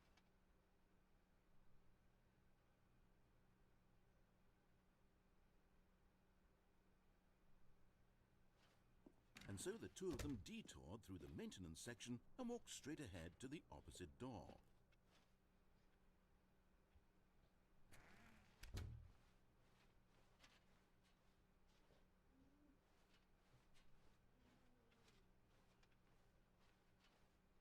Yeah. It's on already.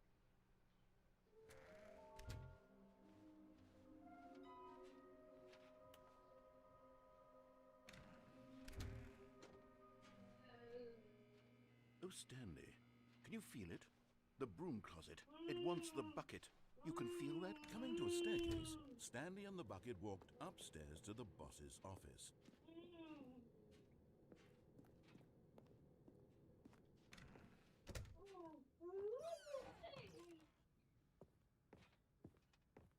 Stepping into his manager's office, Stanley was once again stunned to discover not an indication of any human life. Crushed by the weight of this revelation, Stanley may have broken down into an emotional dumpster fire, if not for the but Stanley guessed the correct code by sheer luck. Was it that the bucket knew all along?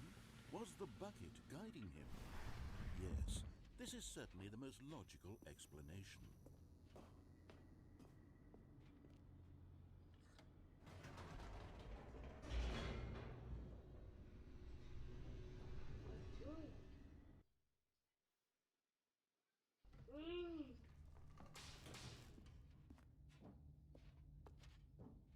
Stanley and the bucket walked straight ahead through the large door that read, Mind Control Facility.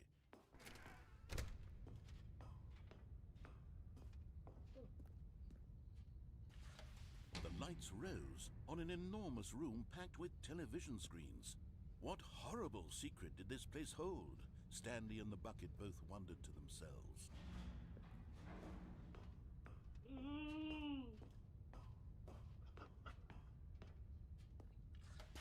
The monitors jumped to life, and Stanley nearly dropped the bucket in shock. Everyone in the office was being videotaped, monitored like guinea pigs. The bucket had never seen anything like this, and it very nearly burst into tears as Stanley cradled it gently, reassuring it that everything would be fine.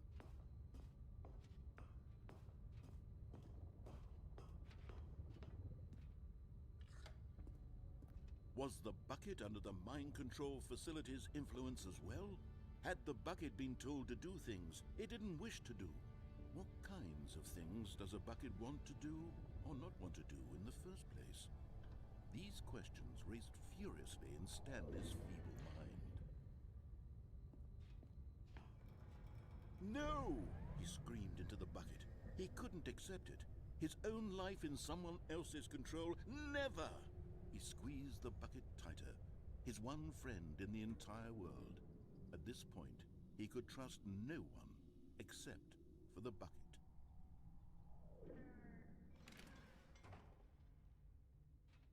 But here was the proof. The heart of the operation.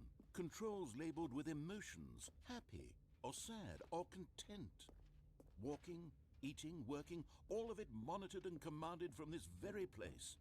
And as the cold reality of his past began to sink in, Stanley decided that this machinery would never again exert its terrible power over another human life.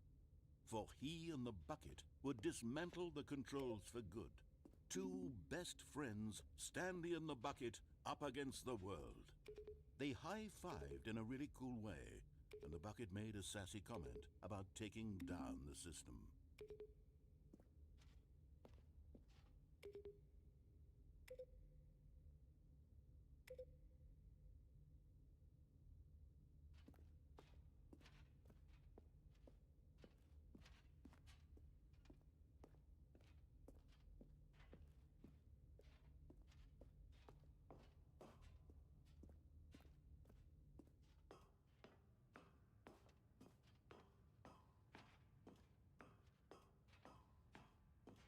When at last they came to the source of the... But at the last second, the bucket jumped in and pressed the button to turn on the controls. Stanley gasped in horror. Had this been the bucket's plan all along? Very blue. To take over the machine and claim the power for itself? How could the bucket have betrayed him like this? Stanley was prepared to throw the bucket away in disgust when suddenly an image appeared upon the enormous screen. Birds. Silly, silly birds. The control buttons became active again.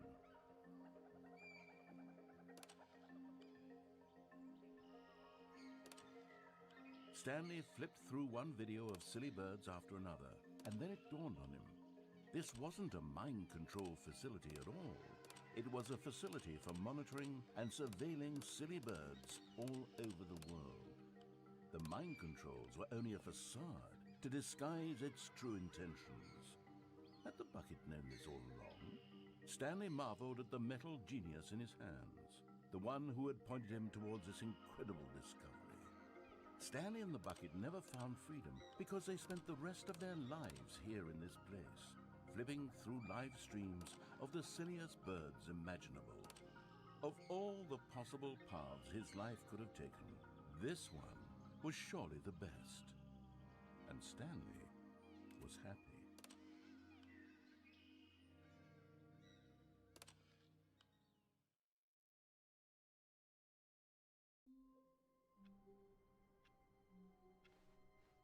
All of his co-workers were gone. What could it mean? Stanley decided to go to the meeting room. Perhaps he had simply missed a memo.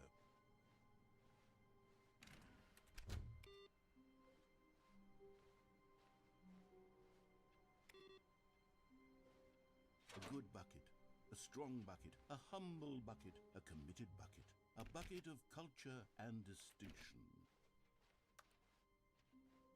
Stanley clutched the bucket tightly to his... This was not the correct way to the meeting room, but Stanley had felt the bucket calling to him, telling him that the employee lounge was simply the place to be. And here it was. Had the bucket turned out to be correct? Was this better than the meeting room? Yes, Stanley thought to I know, himself. I can't, Yes, I don't perhaps even it know truly how many was. endings I've already How done. insightful the bucket turned out to be. Do you want to? No, never mind. The bucket was wrong. Stanley Wish took I the could door look on at his it. left to go back to the meeting room.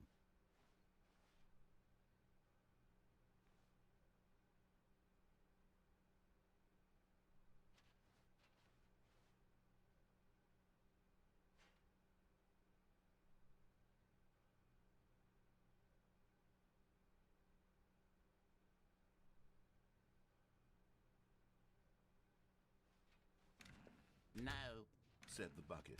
don't go to the meeting room. Go somewhere else.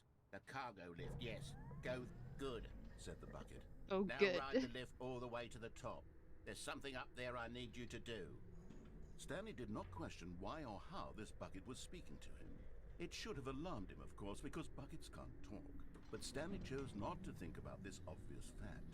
He was firmly convinced that the bucket had spoken to him, and he unthinkingly did whatever the bucket asked.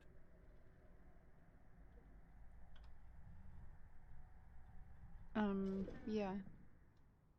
Just to see if you can see how many endings there are.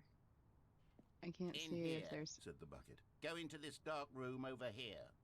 Stanley once again obeyed blindly.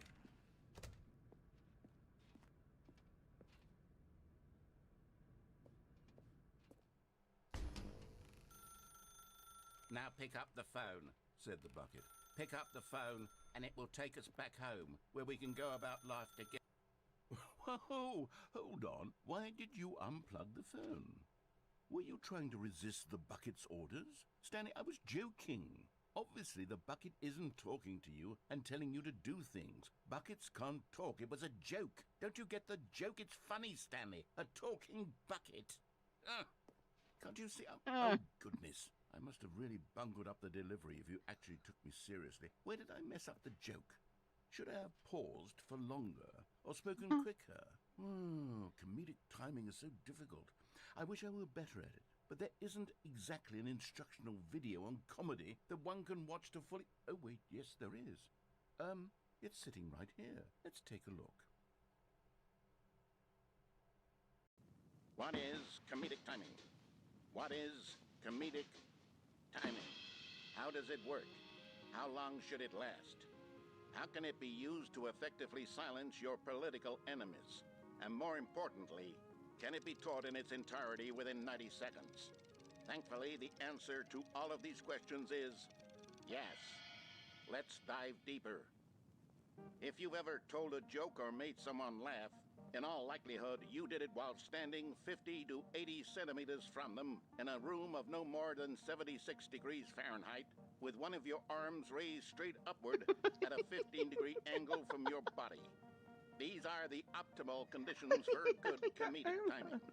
To begin the joke, start by stating and spelling your name. Next, provide a brief synopsis of the joke, including the specific times at which the recipient of the joke will laugh, and then spell out your name a second time. With these steps complete, it's time to begin the humor. Speak the entire joke in no more than 18 seconds Oh my and no gosh. less than 13 and a half, pausing only for bathroom breaks when necessary. When the joke has concluded, it is customary to inform your listener that the joke is over by declaring in your loudest possible voice, Oh. "I'm Dunny with the funny." Let's practice screaming, "I'm Dunny with the funny" now. Good. This saying is a perfect example of expectations management, which is the cornerstone of good comedy. Finally, it's time to hand out surveys. Collecting hard data from your audience on how rapt Hard they were data. throughout the joke is the only way to grow or learn as a comedian. An effective survey should be no less than 10 pages long and should include the same question reprinted several times, just to ensure the survey taker is actually paying attention and not simply I don't filling in like- answers at random.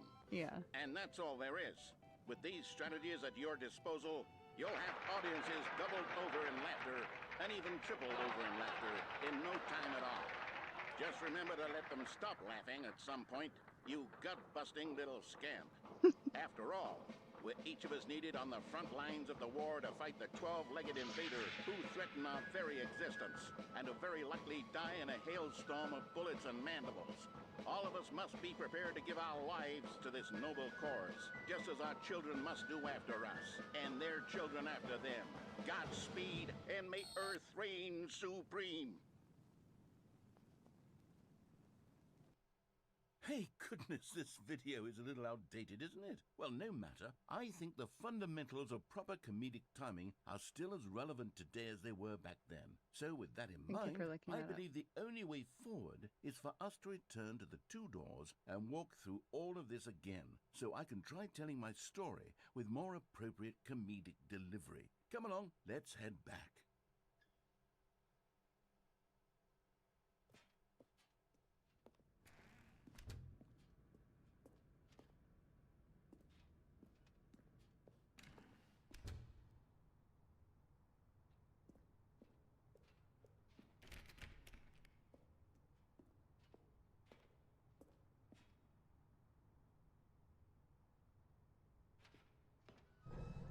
I can feel it.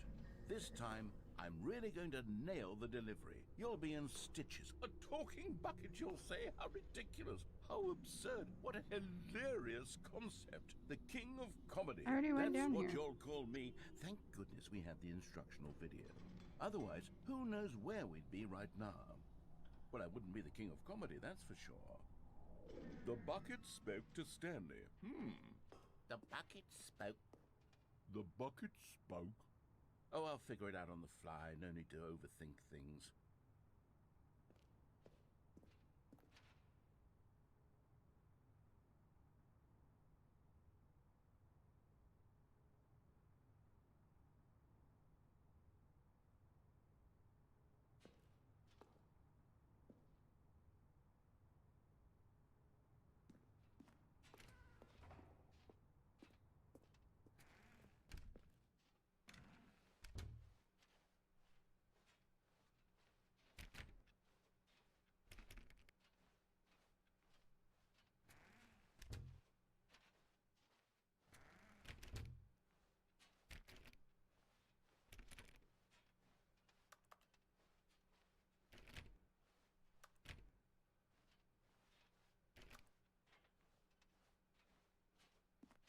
Here we go.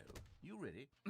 When Stanley and the bucket came to a set of 2 open doors, they entered the door on the left.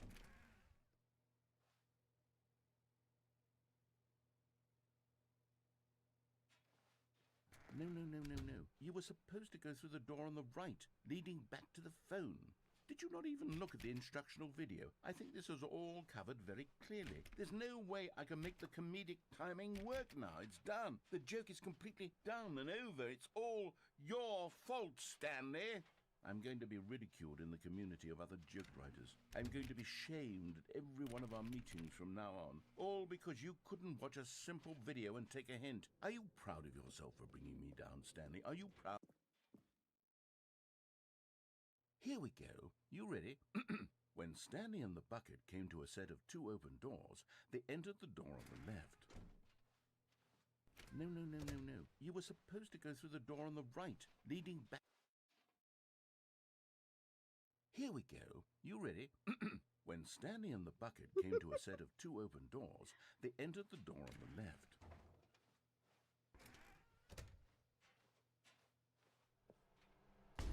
What? We're back at the phone already? No. What's going on? There were supposed to be several rooms leading up to this. There was supposed to be a build-up to this point. A dramatic display of remarkable comedic wit which culminates in this scene with the phone. But now the timing's completely off. The joke will never land. Well, not the way it was meant to. And it's all my fault. I must have forgotten that the phone room comes immediately after the 2 doors room. What an egregious mistake. I've made a fool of myself. I don't deserve the title of King of Comedy. I'm nothing. I'm not even the lowliest joke-telling whelp. I think I need to go back and rewatch that instructional video again. Yes, surely that will help me improve my... Stanley, you love the bucket so much it's like you... it's as though all of your other most prized possessions pale in comparison. Yes. Well, let me try that again, Stanley. I heard that you are pale with shame over how unabashedly in love with a bucket you are. No? Still not? Is it the delivery? Pale with shame. Pale with shame? Pale... What's another word to describe a bucket? Stanley, this bucket is so metal. I think I saw it playing guitar. No. We're getting away from making fun of Stanley's obsession with the bucket, which was the whole point of this. I'm no good at these jokes. I need more instructional videos. That's exactly what it is. That's what will make me the king of comedy again. More instructional videos. Let's see.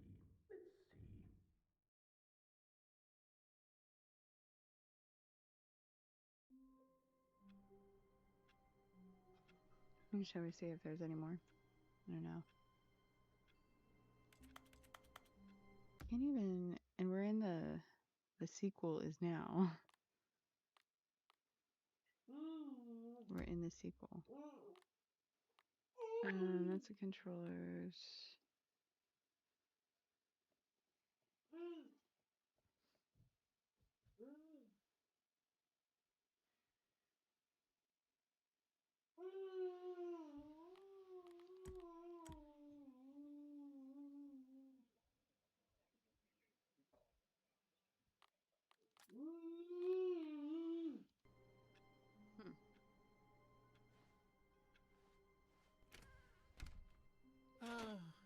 The embrace of an old friend.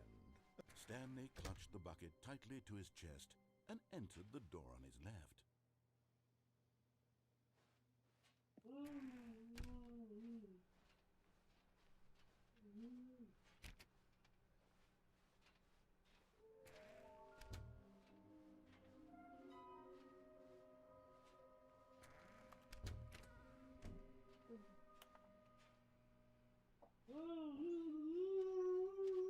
Coming to a staircase, Stanley and the bucket walked upstairs to the boss's office.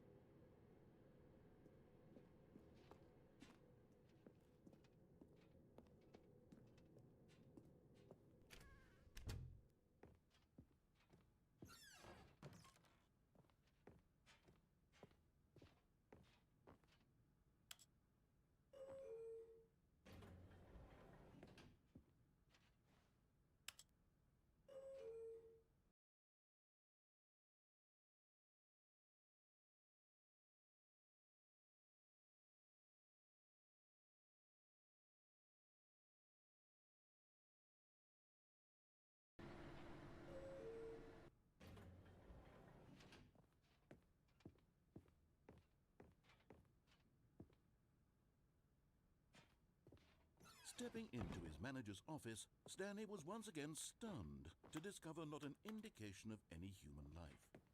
Crushed by the weight of this revelation, Stanley may have broken down into an emotional dumpster fire if not for the soothing presence of the bucket.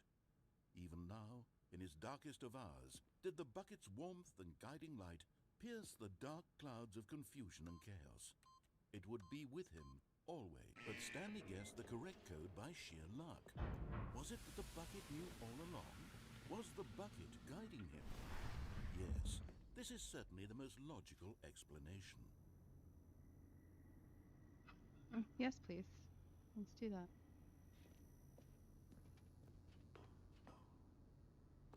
Oh, when did you get here? Okay, I'm going back to the name of these little Stanley figurines, and now I'm torn between Stanlerines and Figlies. What do you think, Stanley? What name better encapsulates the intrinsic sense of happiness that you get from seeing a small number in the corner of your screen go up by 1? Let me sit on it. I'm sure it will come to me.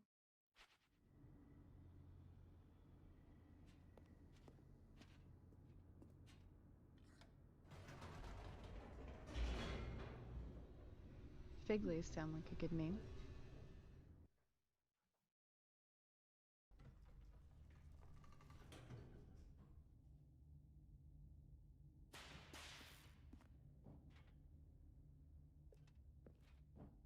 Stanley and the bucket walked straight ahead through the large door that read, Mind Control Facility.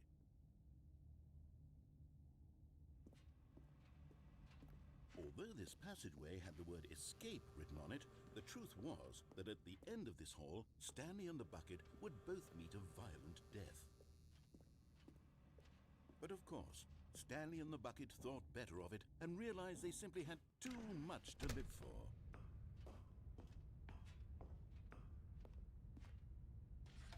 The lights rose on an enormous room packed with television screens.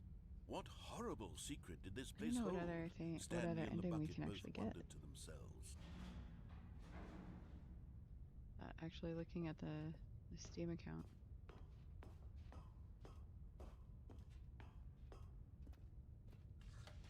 The monitors jumped to life, and Stanley nearly dropped the bucket in shock. Everyone in the office was being videotaped, monitored like guinea pigs.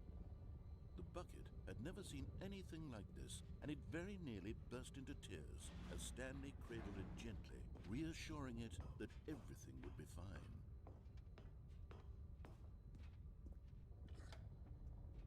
Was the bucket under the mind control facility's influence as well? Had the bucket been told to do things it didn't wish to do? What kinds of things does a bucket want to do or not want to do in the first place? These questions raced furiously in Stanley's feeble mind. No! He screamed into the bucket. He couldn't accept it. His own life in someone else's control. Never! He squeezed the bucket tighter. His one friend in the entire world. At this point, he could trust no one except for the bucket.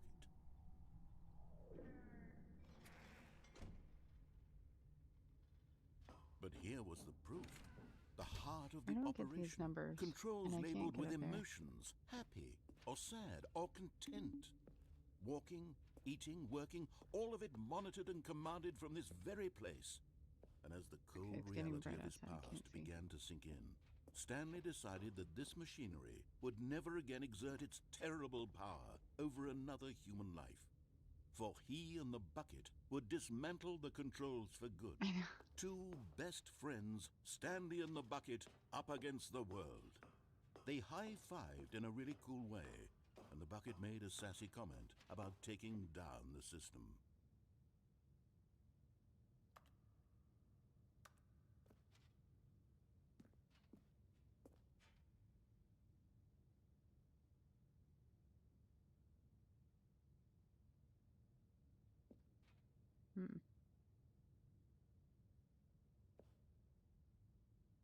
We already did both. Was there another option on either one of them? Don't even know.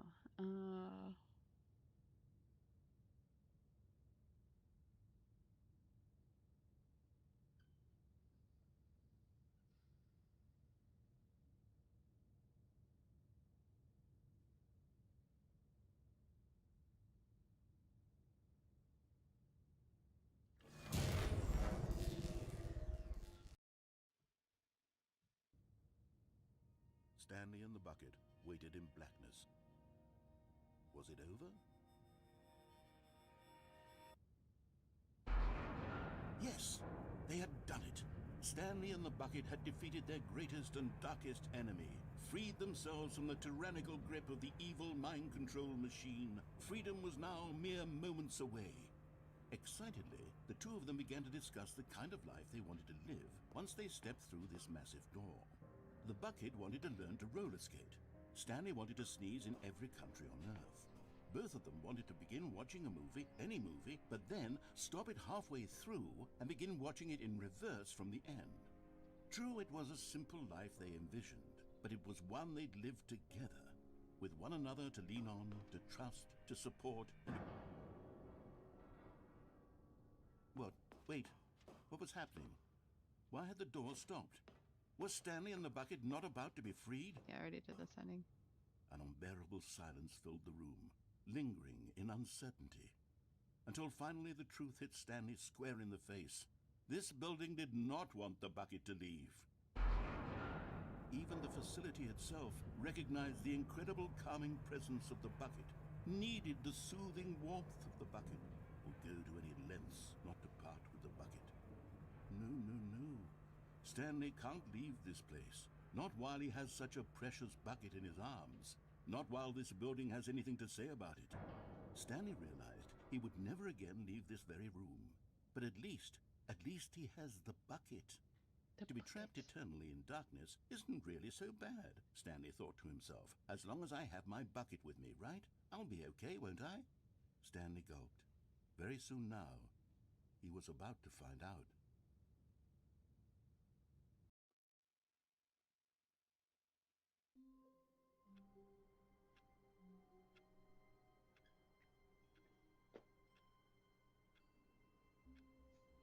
Yeah, I don't know. I don't even know how to. There's a meeting today. Wait, Stanley thought to himself. Am I sure that the orders stopped coming in? How is that possible? They never stopped. Surely The bucket made Stanley want to be a better man and a better co-worker. In time, perhaps, he would become both of those things. Stanley clutched the bucket tightly to his chest and entered the door on his left. This was not the correct way to the meeting room, but Stanley had felt the bucket calling to him, telling him that the employee lounge was simply the place to be. And here it was. Had the bucket turned out to be correct? Was this better than the meeting room? Yes, Stanley thought to himself. Yes, perhaps it truly was. How insightful the bucket turned out to be. No, never mind. The bucket was wrong. Stanley took the door on his left to go back to the meeting room. No, Said the bucket. don't go to the meeting room. Go somewhere else. A cargo lift, yeah, good, Said the bucket. Now ride the lift all the way to the top. There's something up there I need you to do. Stanley did not question why or how this bucket was speaking to him. It should have alarmed him, of course, because buckets can't talk. But Stanley chose not to think about this obvious fact. He was firmly...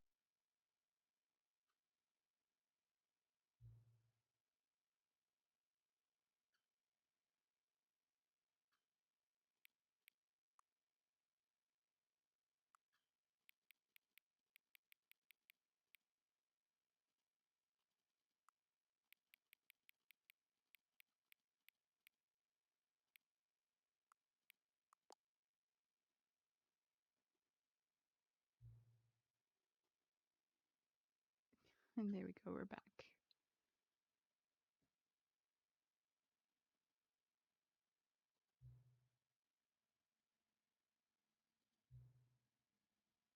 That's right. Thank you for actually setting the clock full times.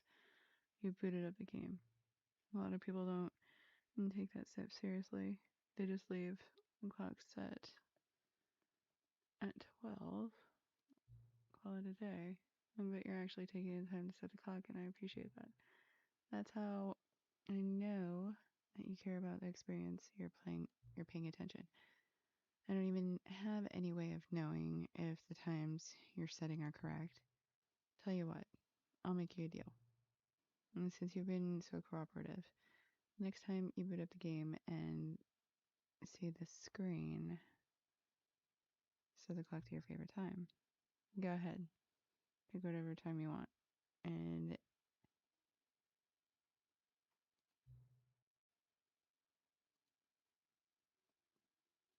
huh.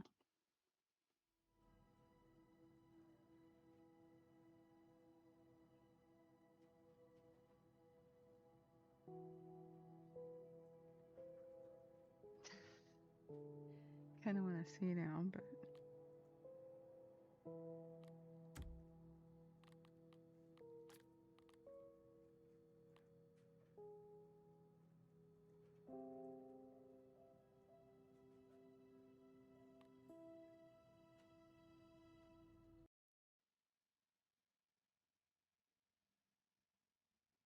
This is the story of a man named Stanley. Stanley worked for a company in a big building where he was employee number 427. Employee number 427's job was simple. He sat at his desk in room 427 and he pushed buttons on a keyboard. Orders came to him through a monitor on his desk, telling him what buttons to push, how long to push them, and in what order. This is what employee 427 did every day of every month of every year. And although others might have chicken considered it drumsticks is what I had. soul-making, Stanley relished every moment that the orders came in, as though he had been made exactly for this job. And Stanley was happy. And then one day, something very peculiar happened. Something that would forever change Stanley. Something he would never quite forget. He had been at his desk for nearly an hour when he realized that not one single order had arrived on the monitor for him to follow. No one had showed up to give him instructions, call a meeting, or even say hi. Never in all his years at the company had this happened, this complete isolation. Something was very clearly wrong. Shocked, frozen solid, Stanley found himself unable to move for the longest time. But as he came to his wits and regained his senses, he got up from his desk and stepped out of his office.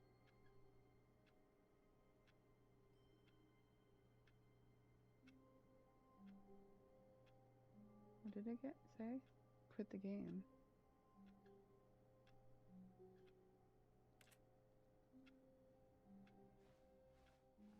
All of his co-workers were gone. What could it mean? Stanley decided to go to the meeting room. Perhaps Not everyone is so lucky to have a bucket, but Stanley is a very lucky fellow. Very lucky indeed. Stanley clutched the bucket tightly to his chest and entered the door on his left.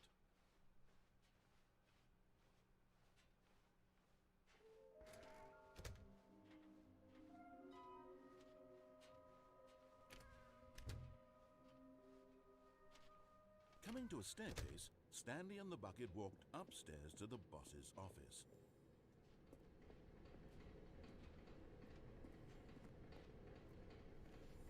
You're getting close now, Stanley. You've nearly gotten all of the Figler and Marines. Very soon, you'll collect the last one, and then the first number will equal the second number, and that will be it. We'll be different people by Those then. look good. Different in the sense that we used to have none Those of them. those and look now really good. we have them all. You can't go back to when you had no Figler and Marines. None of us can. Figler Anarins. I didn't even say it right. 5 out of 6 because I just noticed my camera's in the way.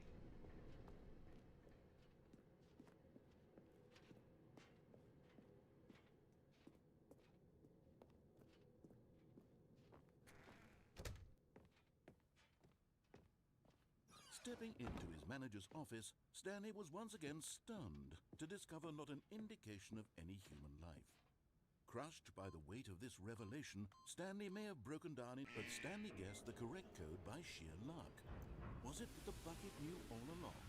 Was the bucket guiding him? Yes, this is certainly the most logical explanation.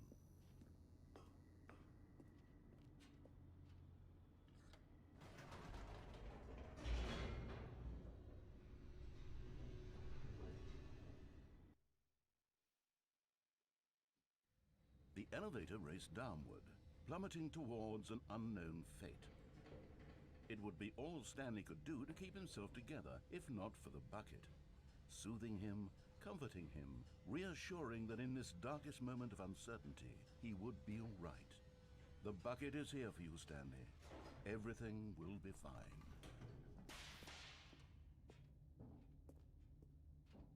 Stanley and the bucket walked straight ahead through the large door that read, Mind Control. Although this passageway had the word escape written on it, the truth was that at the end of this hall, Stanley and the bucket would both meet a violent death.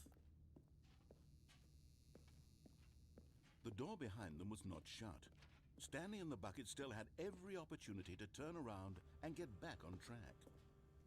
At this point, Stanley and the bucket were knowingly walking forward into a very painful death for each of them.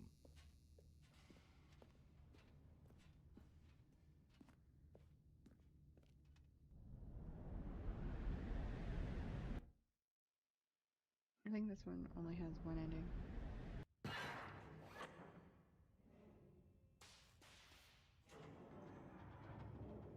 Yeah.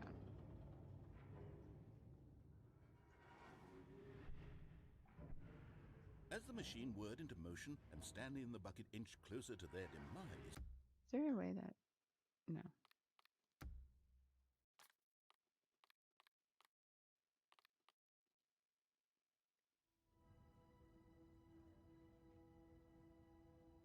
I wonder. Hold on. I wonder.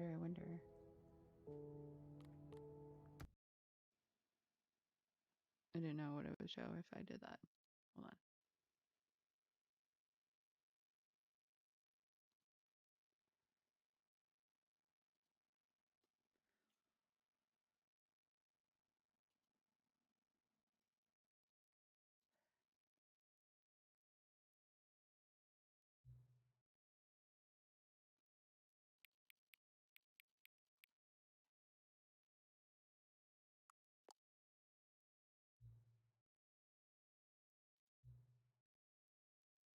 Could you simply not resist giving me the correct time again?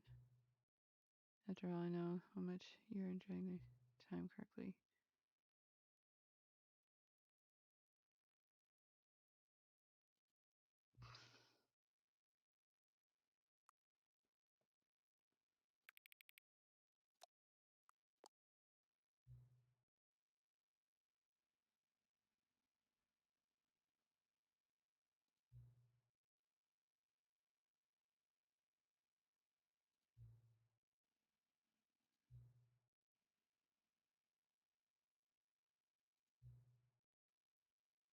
Invent some new sliders that gather new data for you.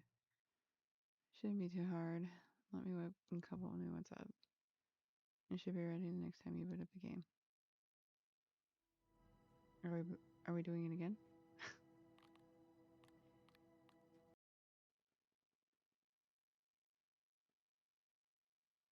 This is the story of a man named Stanley. Ooh. Oh, hi, Chad. Stanley worked for a company in a big building where he was employee number 427. Employee number 427's job was simple. He sat at his desk in room Do I need to 427, restart it, you and think? he pushed buttons on a keyboard. Orders came to him through a monitor on his desk, telling him what buttons to push, how long to push them, and in what order. This is what employee 427 did every day of every month of every year. And although others might have considered it soul-rending, Stanley relished every moment that the orders came in, as though he had been made exactly for this job. And Stanley was happy. And then one day, something very peculiar happened. Something that would forever change Stanley. Something he would never quite forget. He had been at his desk for nearly an hour when he realized that not one single order had arrived on the monitor for him to follow. No one had showed up to give him instructions, call a meeting, or even say hi. Never in all his years at the company had this happened, this complete isolation. Something was very clearly wrong. Shocked, frozen solid, Stanley found himself unable to move for the longest time. But as he came to his wits and regained his senses, he got up from his desk and stepped out of his office. All of his co-workers were gone. What could it mean? Stanley decided to go to the meeting room. Perhaps he had simply missed. It takes a lot of humility to carry a bucket so magnificent. Stanley checked his ego and then proceeded onward. I think I needed to restart again. Stanley clutched the bucket tightly to his chest. This was not the correct way to the meeting room, but Stanley had felt the bucket calling to him, telling him that the employee lounge was simply the place to be. And here it was. Had the bucket turned out to be correct? Was this better than the meeting room? No, never mind. The bucket was wrong. Stanley took the door on his left to go back to the meeting room. No, said the bucket. Don't go to the meeting room. Go somewhere else. The cargo Yeah, I lift, think I need yes. to Good, redo it. said the bucket. Now ride the lift all the way to the top. There's something up there I need you to do. Stanley did not question why or how this bucket was speaking to him. It should have alarmed him, of course, because buckets can't talk. But Stanley chose not to think about this obvious fact. He was firmly convinced that the bucket had spoken to him, and he unthinkingly did whatever the bucket asked.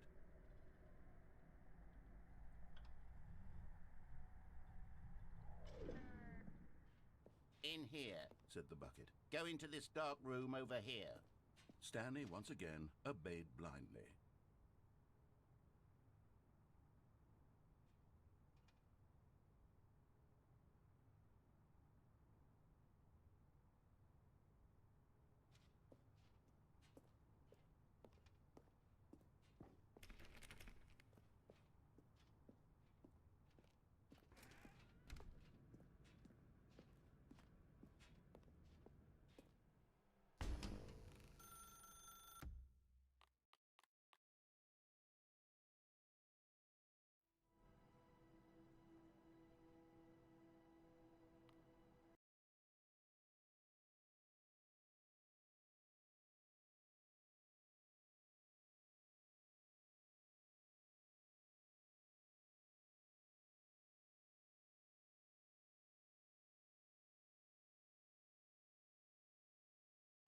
Okay. I wanted to restart it. Chickens who play the drums. Okay, so please adjust the slider. Barely visible.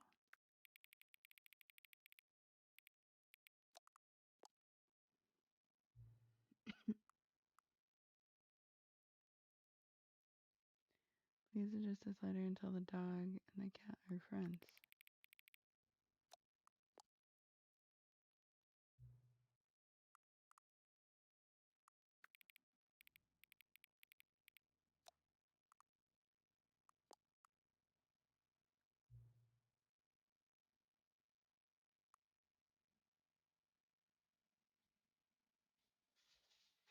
Please adjust the slider until you stop adjusting the slider.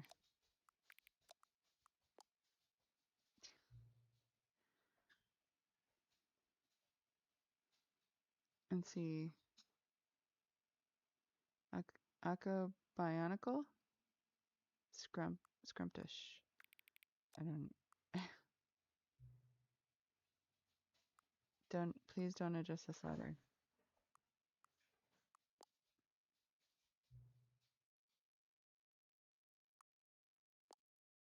Do you know what time it is right now? No. Is the time that it is right now the correct time? Yes.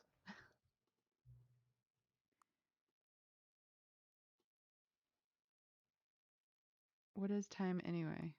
No. Is there anything about yourself that you haven't told me? No. Help. Yes. Will you come back to visit me?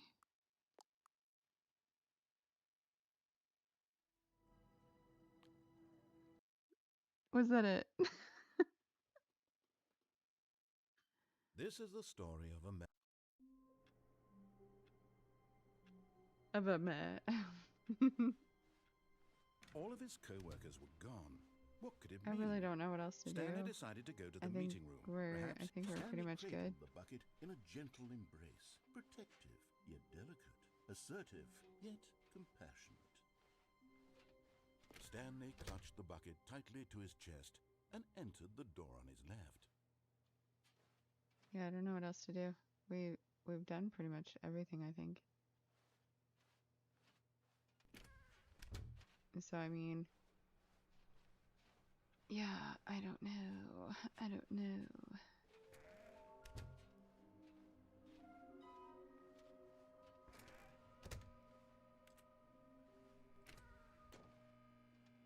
Oh, Stanley, you feel it?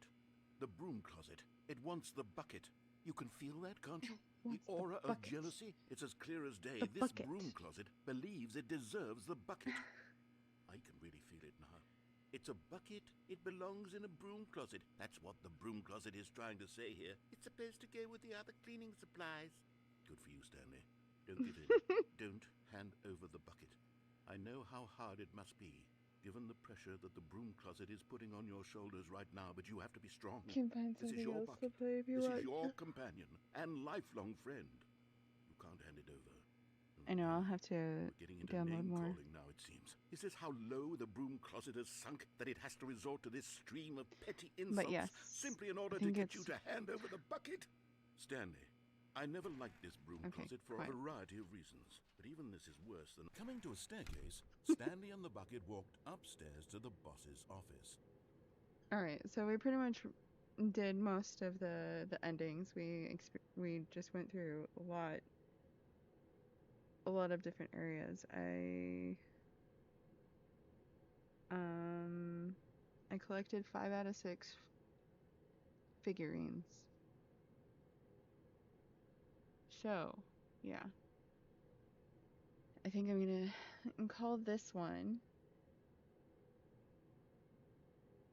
I do have another 2 games that I would like to play. Just give me like a wee break right now, and then I can come back and do another 2 games. I can actually probably post them too. Hopefully we don't run into a lot of crashes. That was actually the first time in a couple days that it actually crashed. So, and I think it was the OBS because it still brought up the encoder thing. But yeah. Thank you guys for whoever chimed in, and hopefully I get to see you later for another gameplay. Babe, just making sure you don't want to play anything, right? So then I can just continue on with the 2 games.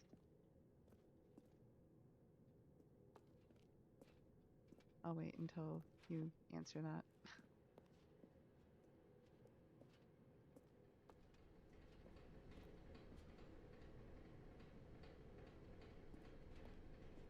But Stanley just couldn't do it.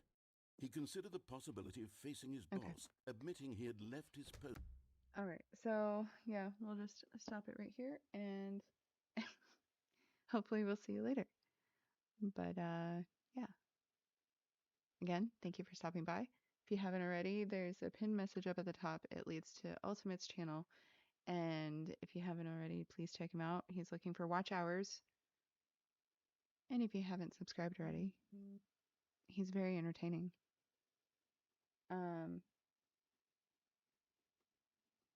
Yeah, I think that's it. I'll see you guys later with another 2 games. I'll broadcast them first before I do anything else. Yeah, of